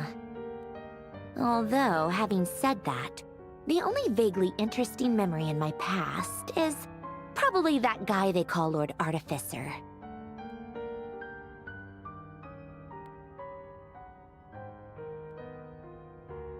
Who else? Pretty much all the mecha and Fontaine are his personal handiwork. Wait, are you saying you know him? Like, personally? As a friend? I mean, I guess we were friendly enough. Yep. In fact, I'm probably the only normal person left who knew him at all. We used to chat occasionally back when he was still around. Before he passed away, he asked me to destroy all his manuscripts. I honored his request, but I did read through everything first before destroying them. I mean, I couldn't let the genius of Lord Artificer Alain Guillotin disappear like that. Would have been such a waste. So, that's where the formulas in your notebook are from? I just told you. Those are my equivalent of crossword puzzles. They're just dumb formulas that I solve for fun when I'm bored.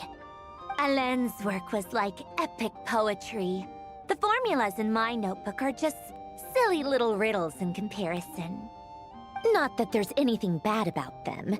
I mean, at least, solving those riddles isn't going to hurt anyone. Except me, 'cause I lose a few brain cells in the process. Anyway, while we're on the topic, I might as well tell you about what happened to him and his friends. Alain Guillotin had two close buddies, Renee and Jacob. They spent their childhood years together in the Nazissenkreuz Institute. They were all quite competitive, so there was some rivalry between them, but it was a friendly rivalry. But beneath the friendship and the rivalry ran something deeper, a sense of nostalgia for the past. Unfortunately, childhood would end. The prophecy would come true, the apocalypse would arrive, and the future would never be. A mad dream that would normally only capture the minds of lunatics began to take root in their hearts. A dream of saving the world. And if Renee and Alain had been people of lesser wits, that dream would probably have ended up as something for them to joke about in their older years. But alas, they were some of the sharpest minds around. They nurtured that dream with the full power of their intellect, and it grew into something that ate away at their souls. The first of them to fall under its spell was Renee. Against Alain's wishes, he persisted in experimenting on a mutual friend of theirs to try and save their life. Alain did not approve and parted ways with Renee. It's complicated. Alain wanted to believe that Renee only did what he did for the sake of their friendship. But when he told me about what happened, I could tell he still had some suspicions about Renee's motives.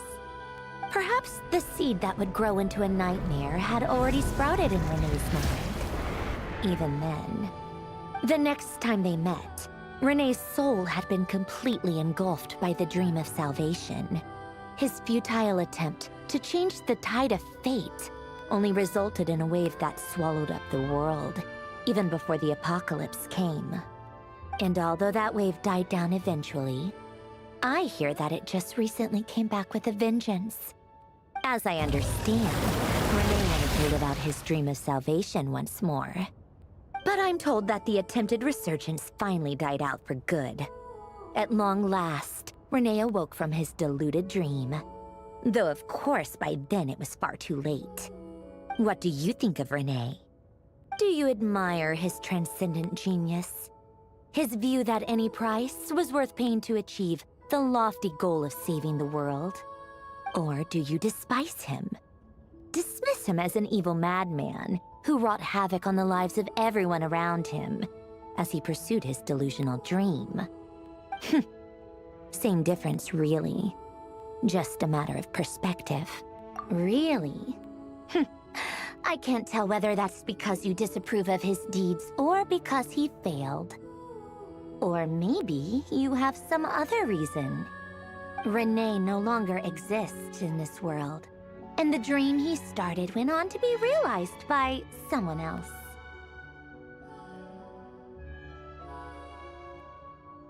I don't like fanatics who give up their whole lives for their ideology. Nor do I like fools who let their delusions take control. Maybe I could understand if Renee had just been an ordinary person. But he had a sage-like intellect, and still managed to get himself lost in the labyrinth of his own desires. Anyway, that's enough about Renee. Now, moving on to Alain Guillotin, the Lord Artificer. He managed to put a stop to the first storm whipped up by Renee. But after that, Alain lost his friends and family. To his credit, I suppose, the loss of his family and friends was purely a tragic accident. It's not like Alain sacrificed them for his cause or anything. After that, the only thing supporting his work was the same dream that had dragged his closest friend down to the abyss. But although the desire to save Fontaine drove him to found the Fontaine Research Institute, Alain continued to reject any form of transcendental knowledge or power. He was suspicious and fearful of it, having seen the way it had affected his closest friend. I think that formulas and machines derived solely from human intellect were the only thing that gave him a sense of spiritual comfort. Yet Alain's intellect was simply too great. It barely left him space to breathe in his lifetime. Once he realized that the end of his life was approaching, he finally accepted the truth. The Nazissenkreuz Institute needed someone, and a human being, to see its story through to the end. He quit working on his formulas, trading them in for the fairy tales that had played such a formative role in his childhood, but which he barely touched in his adult life. He told me that the director of the Nazissenkreuz Institute used to read those fairy tales to the children as bedtime stories. Apparently, they worked wonders at sending kids off to sleep. I think that all he wanted at that time in his life was to be able to sleep deeply without being plagued by depression. By that point, nothing else really mattered. At the very end, he laid down to rest in the ruins of the former Nazissenkreuz Institute orphanage, while the Fontaine Research Institute he had founded continued tirelessly with its work. Many years after that, tensions over competing dreams would once again cause a rift, this time between members of the Fontaine Research Institute. But the actions of those fools had nothing at all to do with Alain. And that is the story of two people from the Nazissenkreuz Institute who both wanted to save the world. One went all in on his fantasy of salvation without ever looking back, and ended up calmly sinking to the bottom of the deepest sea. The other sought desperately to burn bright in his life, even though he wasn't sure where he was going. I do sometimes wonder, why is it that people like them have such grand hopes of saving the world? Even the grandest tree starts as a tiny seed. So perhaps, for each of them, their mission to save the world began with a very simple desire: to save themselves. They were young children with friends and family who mattered to them, desires to explore the meaning of life, ambitions to have a successful career. They didn't want to see all of that taken away in one fell swoop. Or maybe they just wanted to find something to anchor themselves within the chaos, to stop them getting quietly swept away by the storms of life. But instead, the search for their own salvation took them down the rocky road laid out by fate. Do you think the desire to save oneself is enough of a justification to try and save the world? The way you said that sounded just like Alain. I asked him the same question back when he was in his prime, putting all of his energy into his work. He gave the exact same answer as you did. No elaboration, just a quick short answer before getting right back to his work. He was always that way. All right, tea time's over. I owe Arlecchino a favor for telling me these stories. I'll have to bring a whole sack of gifts the next time I visit the House of the Hearth. I'm gonna go tinker with Polonia now. You guys can do whatever you want, as long as it doesn't involve interrupting me. Polonia, exit hibernation mode. Begin diagnostics.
People ought not be so frightened of ghosts.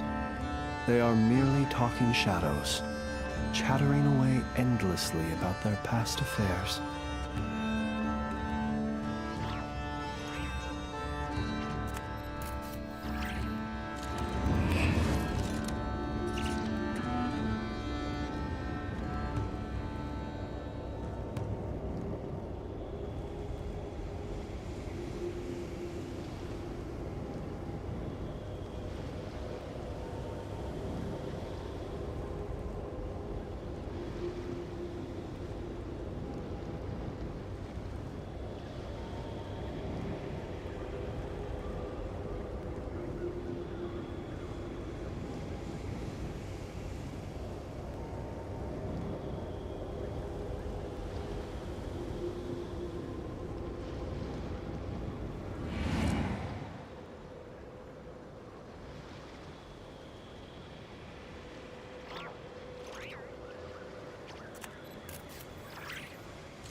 He who wishes to peer into the abyss needs simply to wander through Krai on a misty night.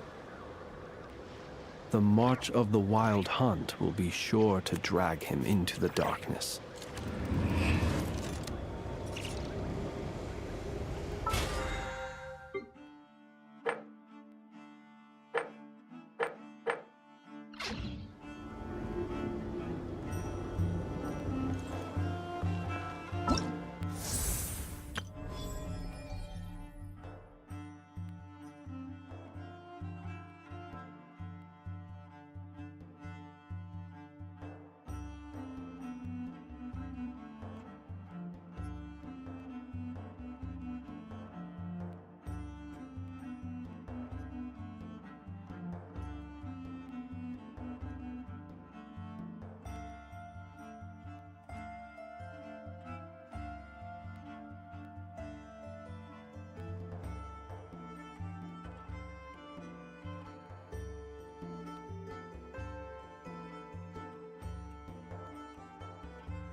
Thank you for waiting. I finished checking your adventurer handbook. Here are your commission rewards. We have no other urgent commissions on the books at present. Thank you for all your hard work lately. Perhaps you two could consider taking a vacation. Amazing! Paimon never thought we'd end up having downtime in Krai. Things were pretty hectic when we first got here. Everywhere you looked, it was either the wild hunt causing chaos or the Fatui stirring up trouble. It felt like this whole region was one giant slime in a barrel, ready to go boom at any moment. Sure have. Things were looking pretty dicey, but in the end, we managed to turn it around. Whoa! Paimon just got deja vu! Oh, that's right. It's because we've done this like a million times now. Ah, yes. Are you two aware that the Moon Prayer Night is soon to take place? Oh, yeah! Lauma told us that was coming up soon. Wait, why do you mention it, though? Do people in Nasha Town celebrate it, too? Paimon thought it was just for moon goddess worshippers. You're partially right. Most people in Nasha Town just see the festival as an opportunity to do business. They do not concern themselves with the religious element.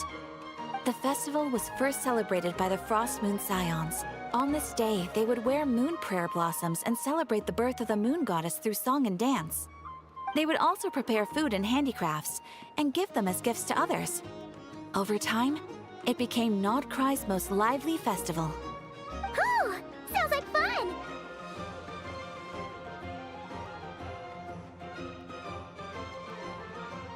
Great!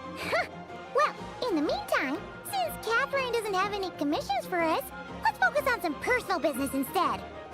When we first got here, you mentioned that this was where your spaceship landed? We didn't get to follow up on it at the time, because we got wrapped up in that whole rare situation, but now we can finally start investigating it properly. Well, there's a saying Paimon's heard around these parts, which goes, if you lift up a rock, you'll find something you weren't looking for. By that logic, you'll never find what you're looking for while you're searching, but the moment you stop looking, it'll jump right out at you.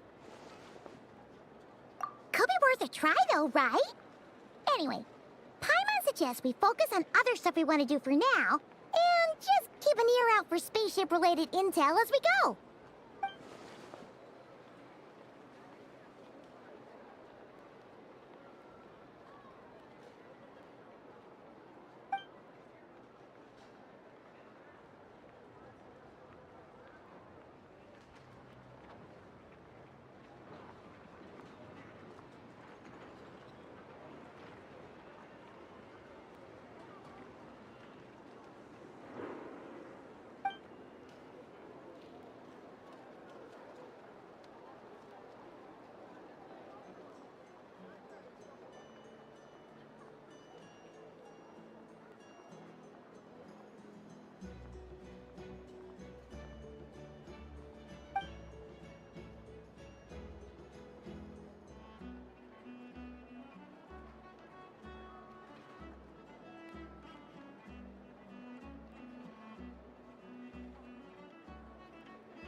super serious all of a sudden?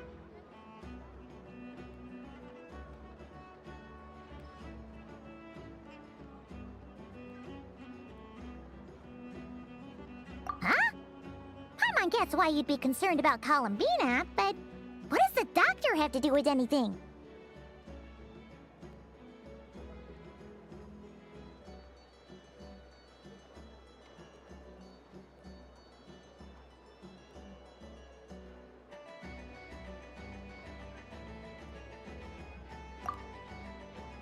Oh, that's true.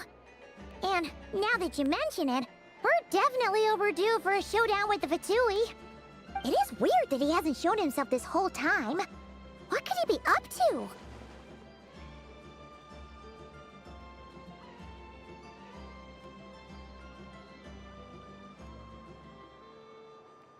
True. Paimon would much rather deal with Marionette anyway. She says the meanest things, but when it comes down to it, she doesn't seem like a bad person. Maybe it's the pressure of being a Fatuse? Especially as a Harbinger. Does she feel like she's gotta act tough to keep up appearances or something? But then, every time we headed out with Rarier, she always wound up having to repair Polonia and her other robots. That's gotta sting. Losing face always hurts more for people who care a lot about their image. She's probably still furious about it. What? Relax! She's not even here! Huh? What's the matter? Oh, nothing. Sorry, we'll be on our way now. Where are we again? Oh yeah, Columbina? Right, yeah, let's go see Columbina.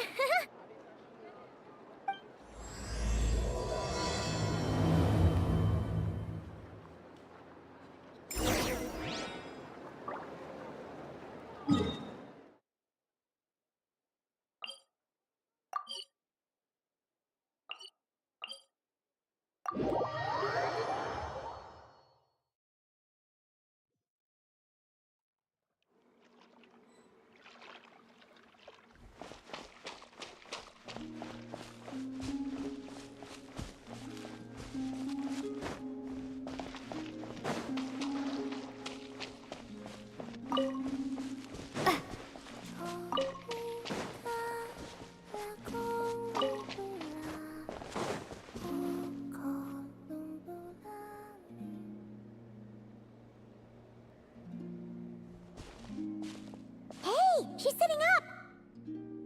Is me sitting here a rare sight? No, we just thought you'd be resting. Perhaps I would have been, were it not for the sudden arrival of some unexpected guests. Not that I consider it a disturbance. After all, you are the only ones who are free to enter. Would it not be a little unfriendly of me to lie down while we speak? I didn't realize you put so much thought into little things like that.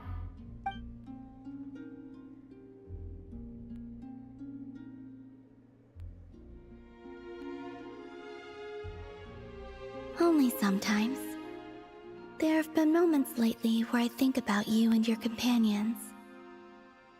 They are warm, mysterious, and cozy memories. Very few of my past memories are anything like that. They say that travelers return home bearing bags full of souvenirs.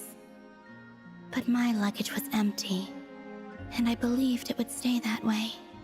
Return home? So, you're still planning on returning to the moon? Yes. This planet continues to reject me, reminding me that I do not belong here. If I remain in Teyvat, there will come a day that I disintegrate. And I don't mean reduced to dust, or turned into food for the flowers. I mean, I will cease to exist entirely. Alright then. Well, we're sure gonna miss you. But it sounds like we'll have to say goodbye. How do you intend to return? The moon prayer night is soon to arrive. On that day, the moon will be closest to Teyvat. The Kuvaki in this land will reach its peak at that time. I merely need to grasp the tide, and with relatively little effort. Oh, Paimon gets it! It'll work like a slingshot! You make it sound like she's gonna get blasted up to the moon. If I did that, I suspect I would crash into the false sky. I will be using a much gentler approach. But I do like the analogy. It's fun. You see? She gets Paimon's sense of humor. In the blink of an eye, the time has come to part ways. It does feel that way, doesn't it? Time seems to fly fastest when you are enjoying it. I have always thought of myself as a wanderer on this earth, and it has never expressed any desire to keep me here. Yet, just as I plan to depart, it tugs at my arm. Is this a gesture of affection? Or is the world mocking me? Oh. Were you hoping I can answer that? Yes. You are a traveler, so you must have a lot of experience in this area. Then, what I would say is, enjoy the moment. That's right! Don't overthink it! Happiness is happiness and joy is joy! The point is to enjoy it, not analyze it! I see. Then what I would say is, even though I am very tired right now, I am still happy. I can't tell from the tone of your voice. Oh, really? You don't think I sound happy? I'm just kidding. I could tell you were in a good mood today from the moment we saw you. Ah, a joke. Albeit not a funny one. Anyway, I assume you're here about you-know-what. Give me your hand. Actually, it's not that. There's something else we wanted to discuss with you. Oh. Then, do you still want to give me your hand? Or not? Sure.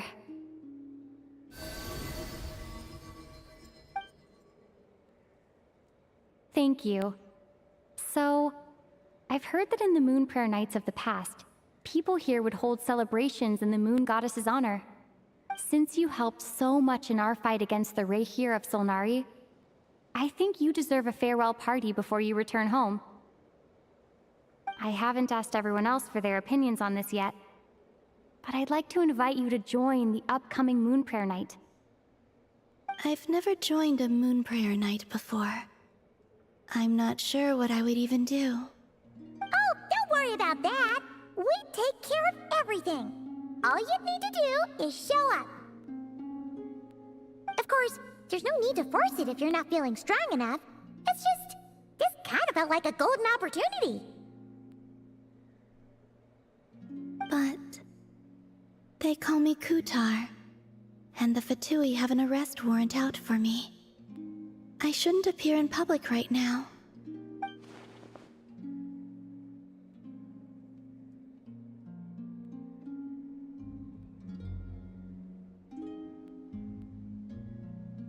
I'll make it work. You have my word. Yeah! We got your back!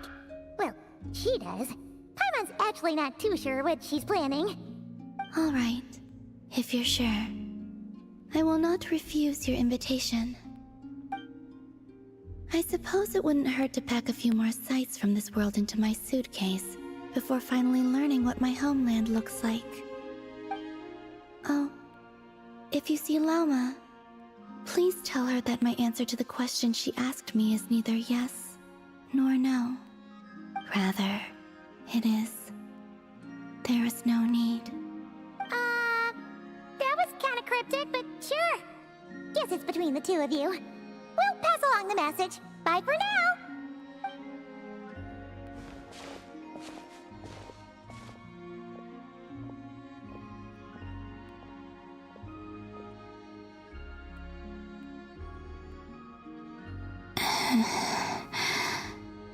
And also, I do not know.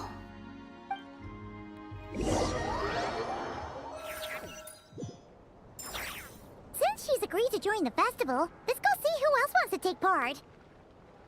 Lauma's gotta be the person most familiar with the Moon Prayer Night. We should start with her. Also, what exactly is your plan to keep her safe? Not sure yet. I'll figure something out. What? Are you serious?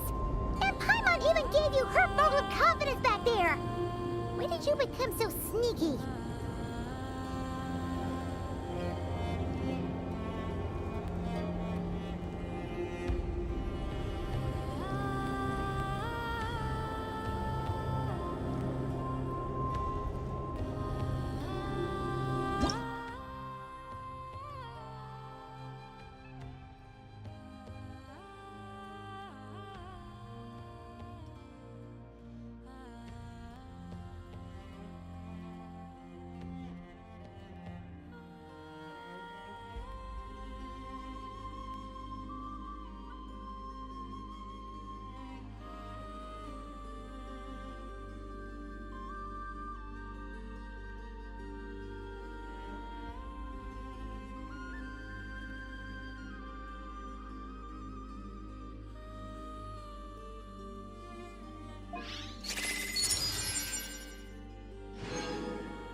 Let us have a modicum of patience for the richness and complexity of humanity. The wanton cruelty of the few is not worth our ire.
Beats me.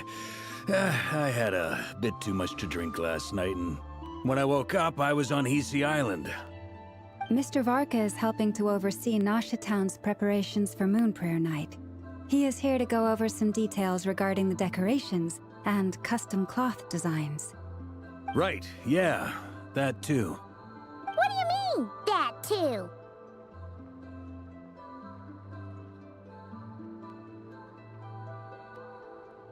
Yes. Celebrating this festival is a long-held tradition here in Krai. On this day, the crescent moon at the top branches of the verdant crest turns into a full moon, and the moon prayer blossoms bloom with a special radiance. Our people take these to be blessed omens. It's an especially welcome event coming off the back of all that nasty business with Rare. Everyone got put through the ringer recently, and now they're looking to turn their fortunes around.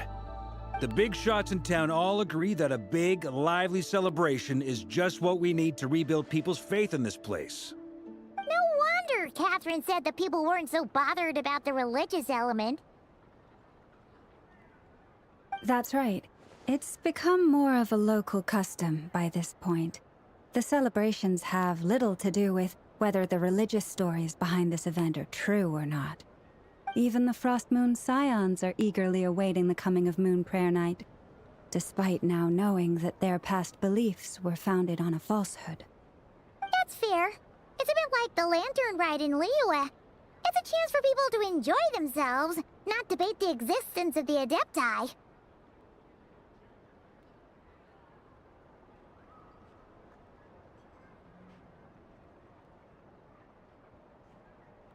Oh, one other thing!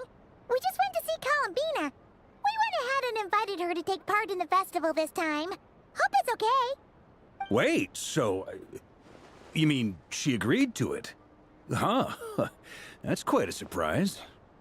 Then, I suppose that she intends to return to the moon on that day. Oh, yeah! It's kind of a complicated process, but basically, it's like a slingshot.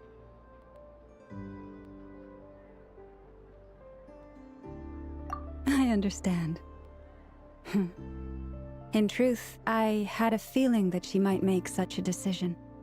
Well, if Kuthar has decided to participate in the festival, we should prepare accordingly. Yeah, exactly. She was saying how it could be risky for her to show her face in public. We were wondering if there was any way we could hide her. Unfortunately, the people who carved the statues did an excellent job of capturing her likeness. It will be very challenging to hide a goddess whose face everyone is so familiar with. Darn! We may have bitten off more than we can chew here. Nah, don't sweat the small stuff. We can handle that. Huh? Are you saying you have a plan? Not as such, no, but the most important thing with a festival is to keep the mood light and your spirits up. You can't go preparing for a festival with those long faces. You'll never convince anyone to enjoy themselves. The Mondstatter spirit is strong with this one. As it happens, I agree with Mr. Varka. Let's start by making our appreciation for Kuthar the beating heart of the festive atmosphere. And who knows? Once we get the ball rolling, perhaps everything will just fall into place. Hey! Did you catch that? Lauma said the thing! Or close enough, at least. I'm looking forward to the Moon Prayer Night already. We have a festival in Mondstadt called Windbloom, and you can always tell which couples are celebrating it for their first time by the smiles on their faces. Big, beaming smiles like their whole face is glowing. And I have a feeling we'll get to see that same smile on the Moon Goddess's face at this festival. Not quite the same, surely. Anyway, I'll take care of business in the city, but I'll have to leave the decor up to you and the Frost Moon Scions. No one else can capture that traditional aesthetic quite like you guys. But lastly, there's the final key element that brings the festival to life. Companionship. Before you leave, let me show you something that we've been preparing. Mr. Varka had asked to see it already, so you may as well tag along. Also, I have some further questions about Kuthar's decision.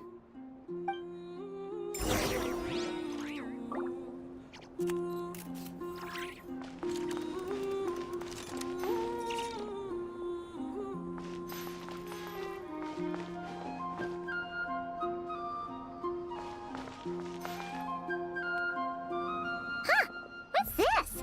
They sure look like they're having fun. I believe so. Kuhenki seem very skilled at playing drums like these, although I'm not sure where they learned it from. Maybe it's an innate talent? In their eyes, they're probably just playing with toys.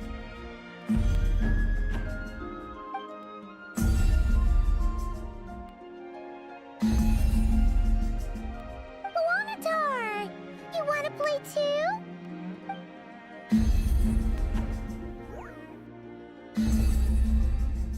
Yeah. She looks more confused than anything. Maybe we can teach her next time if we get the chance.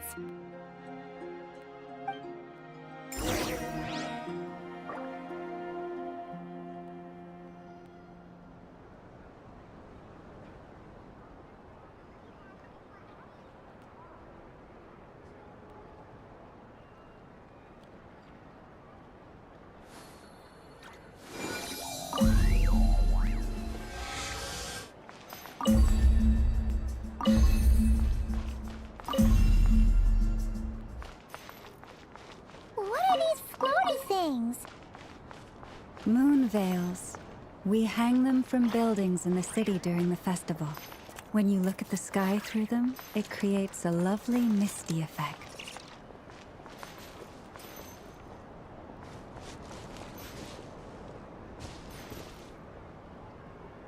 Everyone seems hard at work. They're preparing items for Moon Prayer Night. For instance, the sculpture being made over here, Mr. Varka and I were just finalizing the details of where it will be placed. Ah, there she is. I didn't know the finished article would be so large. Not to worry, though. All the necessary arrangements have been made. Just let me know once it's ready, and I'll get some people to ship it over. You have my thanks. And over here, we are preparing a very traditional confection. Oh, look at all these colors! It looks great! Can Paimon try one? Of course. I have a feeling you'll like it a lot. You bet! Sweets and treats are Paimon's favorite. If you included those in the Feast of the Moon, I bet Paimon would have joined the Frost Moon Scions by now. There will also be verdant crests like this present in Nasha Town during the festival. The timing of Moon Prayer Night is not completely set in advance. We make a rough estimate, then observe the changes in the verdant crests and moon prayer blossoms to guide us. As such, the wait itself is a fun feature of this particular festival.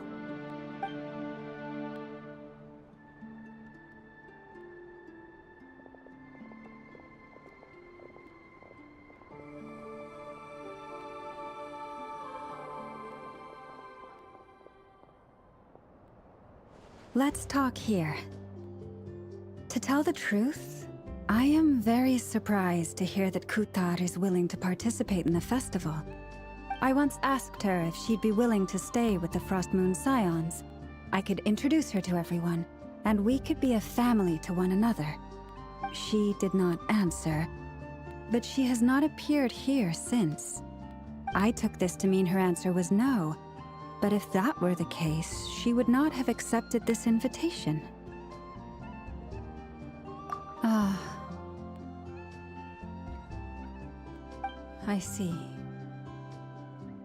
Maybe she is right. Maybe the Frost Moon Scions of today no longer need a moon goddess. But my wish was not for her to come here and be worshipped as a deity. I simply wanted to offer her a place to stay. I'm sure she believes that showing herself here might invite Fatui intervention, and as such, she does not wish to cause us trouble. But what really pains me about all this is that this is her birthplace. She ought to belong here, yet no one has been able to grant her shelter. I think I'm qualified to weigh in here. When someone's about to depart on a long trip, what they need is blessings, not burdens. We should wish her the best, not make the journey harder than it already is. Anyway, she's agreed to attend, hasn't she? All we need to do is simply respect her decision. I see your point.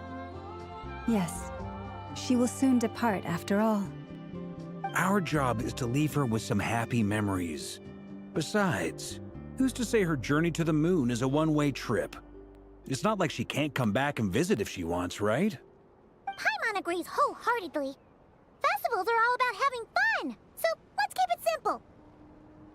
All right, I'm gonna head back to Nasha Town soon. Wanna come with? I'm guessing you have some other folks to visit there. Sure thing, let's go! Thank you all. Goodbye.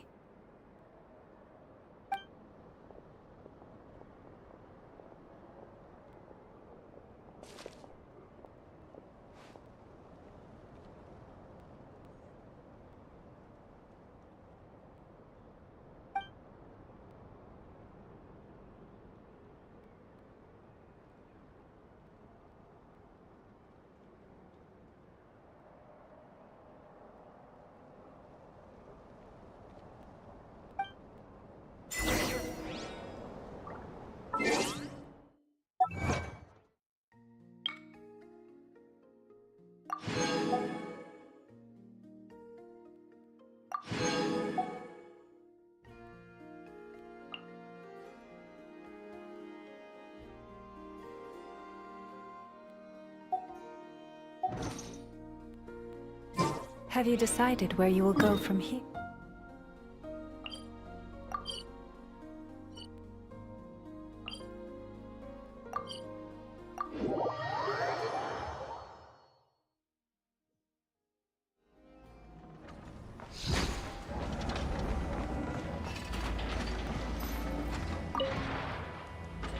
All 15 samples have been collected and encased in low-temperature vessels. 2 layers, 1 metal, 1 ceramic, ready to be shipped tonight. Take them to the Flower Feather clan via express ship. From there, get them on priority shipping using the courier's Blue Bolt service. Once they reach the northern edge of the Children of Echoes, transfer them to another boat that'll go east and arrive at Elong Wharf through a special customs checkpoint. Speed is of the essence. Got it. A combination of Plan B3 and Plan C2, then. Uh-huh. It's the Traveler. How did you do that? It's like you just appeared right there without even making the slightest noise. Don't be nervous. Just treat her like she's your boss.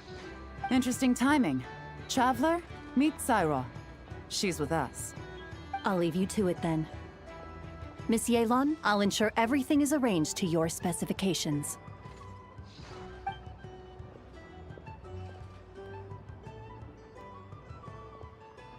They're plant and mineral samples containing Kuvaki. I'm sending them back to Liyue for the Ministry of Civil Affairs to analyze. Nothing escapes you. There are also some pictures relating to the Fatui among these samples. These show their research facilities, their current weaponry, and the distribution of their camps. Liyue is a long way from Krai, but it never hurts to be prepared. It's one of the reasons, but I'm also here to purchase some intel from Nefer, boss of the Curatorium of Secrets. Dealing with her always requires a lot of preparation, both mental and financial. Have you ever heard of the Northern Intelligence Network? It's essentially a forum for intel exchange, a loosely structured organization with no real rules or regulations.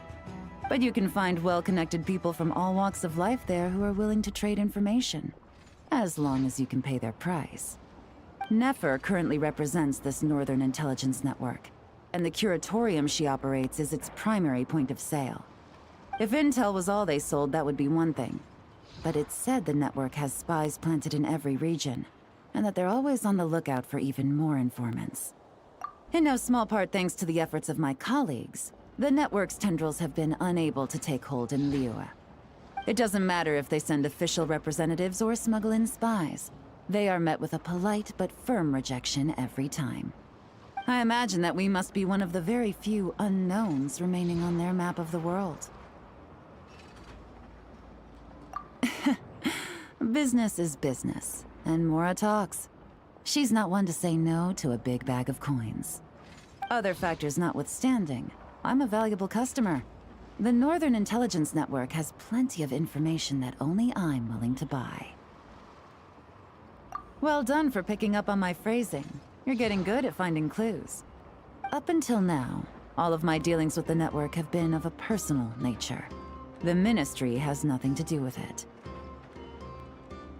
Of course, let's just say I have lots of influence. Mora. Lots and lots of Mora. More than enough to influence dear Lady Nefer. With someone like her, it's better to spend a little Mora than to end up owing a favor. It's important to remain vigilant in your dealings with her. She's not an easy person to deal with. If you ever see us together, chances are we're conducting business. If you have any trust in me at all, then cover your ears and stay out of it. That'll save you a whole world of trouble. Anyway, that's enough chit-chat. I still have some preparations to make. Goodbye for now. Oh, and Traveler, before I go, if you don't mind me saying, you may wish to return to Liyue for a cup of tea. Even if stray winds blow, the mountains of Liyue should shield you while you drink.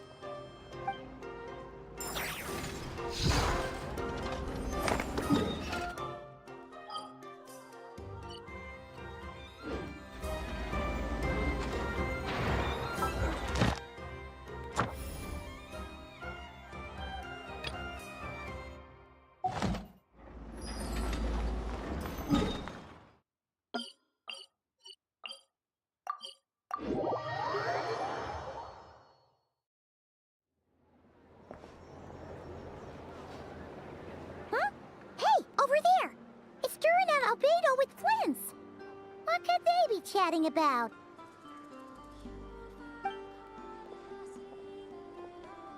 Your guess is as good as mine.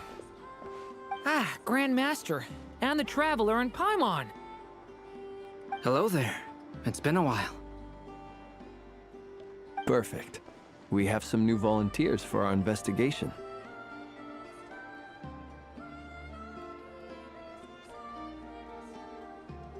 Wait, let me guess. The righteous Lightkeepers are finally ready to hunt down the Abyssal Dragon? Haha. Yes, that too. Yeah, right! Oh, wait! Why does everyone keep saying that too? Well, to be precise, the facts match, but not the causality. Wait, so I guessed right? Half right. Don't act so impressed with yourself. Maybe I can explain. We ran into Mr. Flint's north of Nasha Town. At that time, we just noticed a few abyssal creatures out in the wild, but the strange thing was, I didn't detect any traces of abyssal energy on them at all. On closer inspection, we realized that they were not real monsters, but something akin to reflections in the water, or perhaps a mirage. Huh? What do you mean?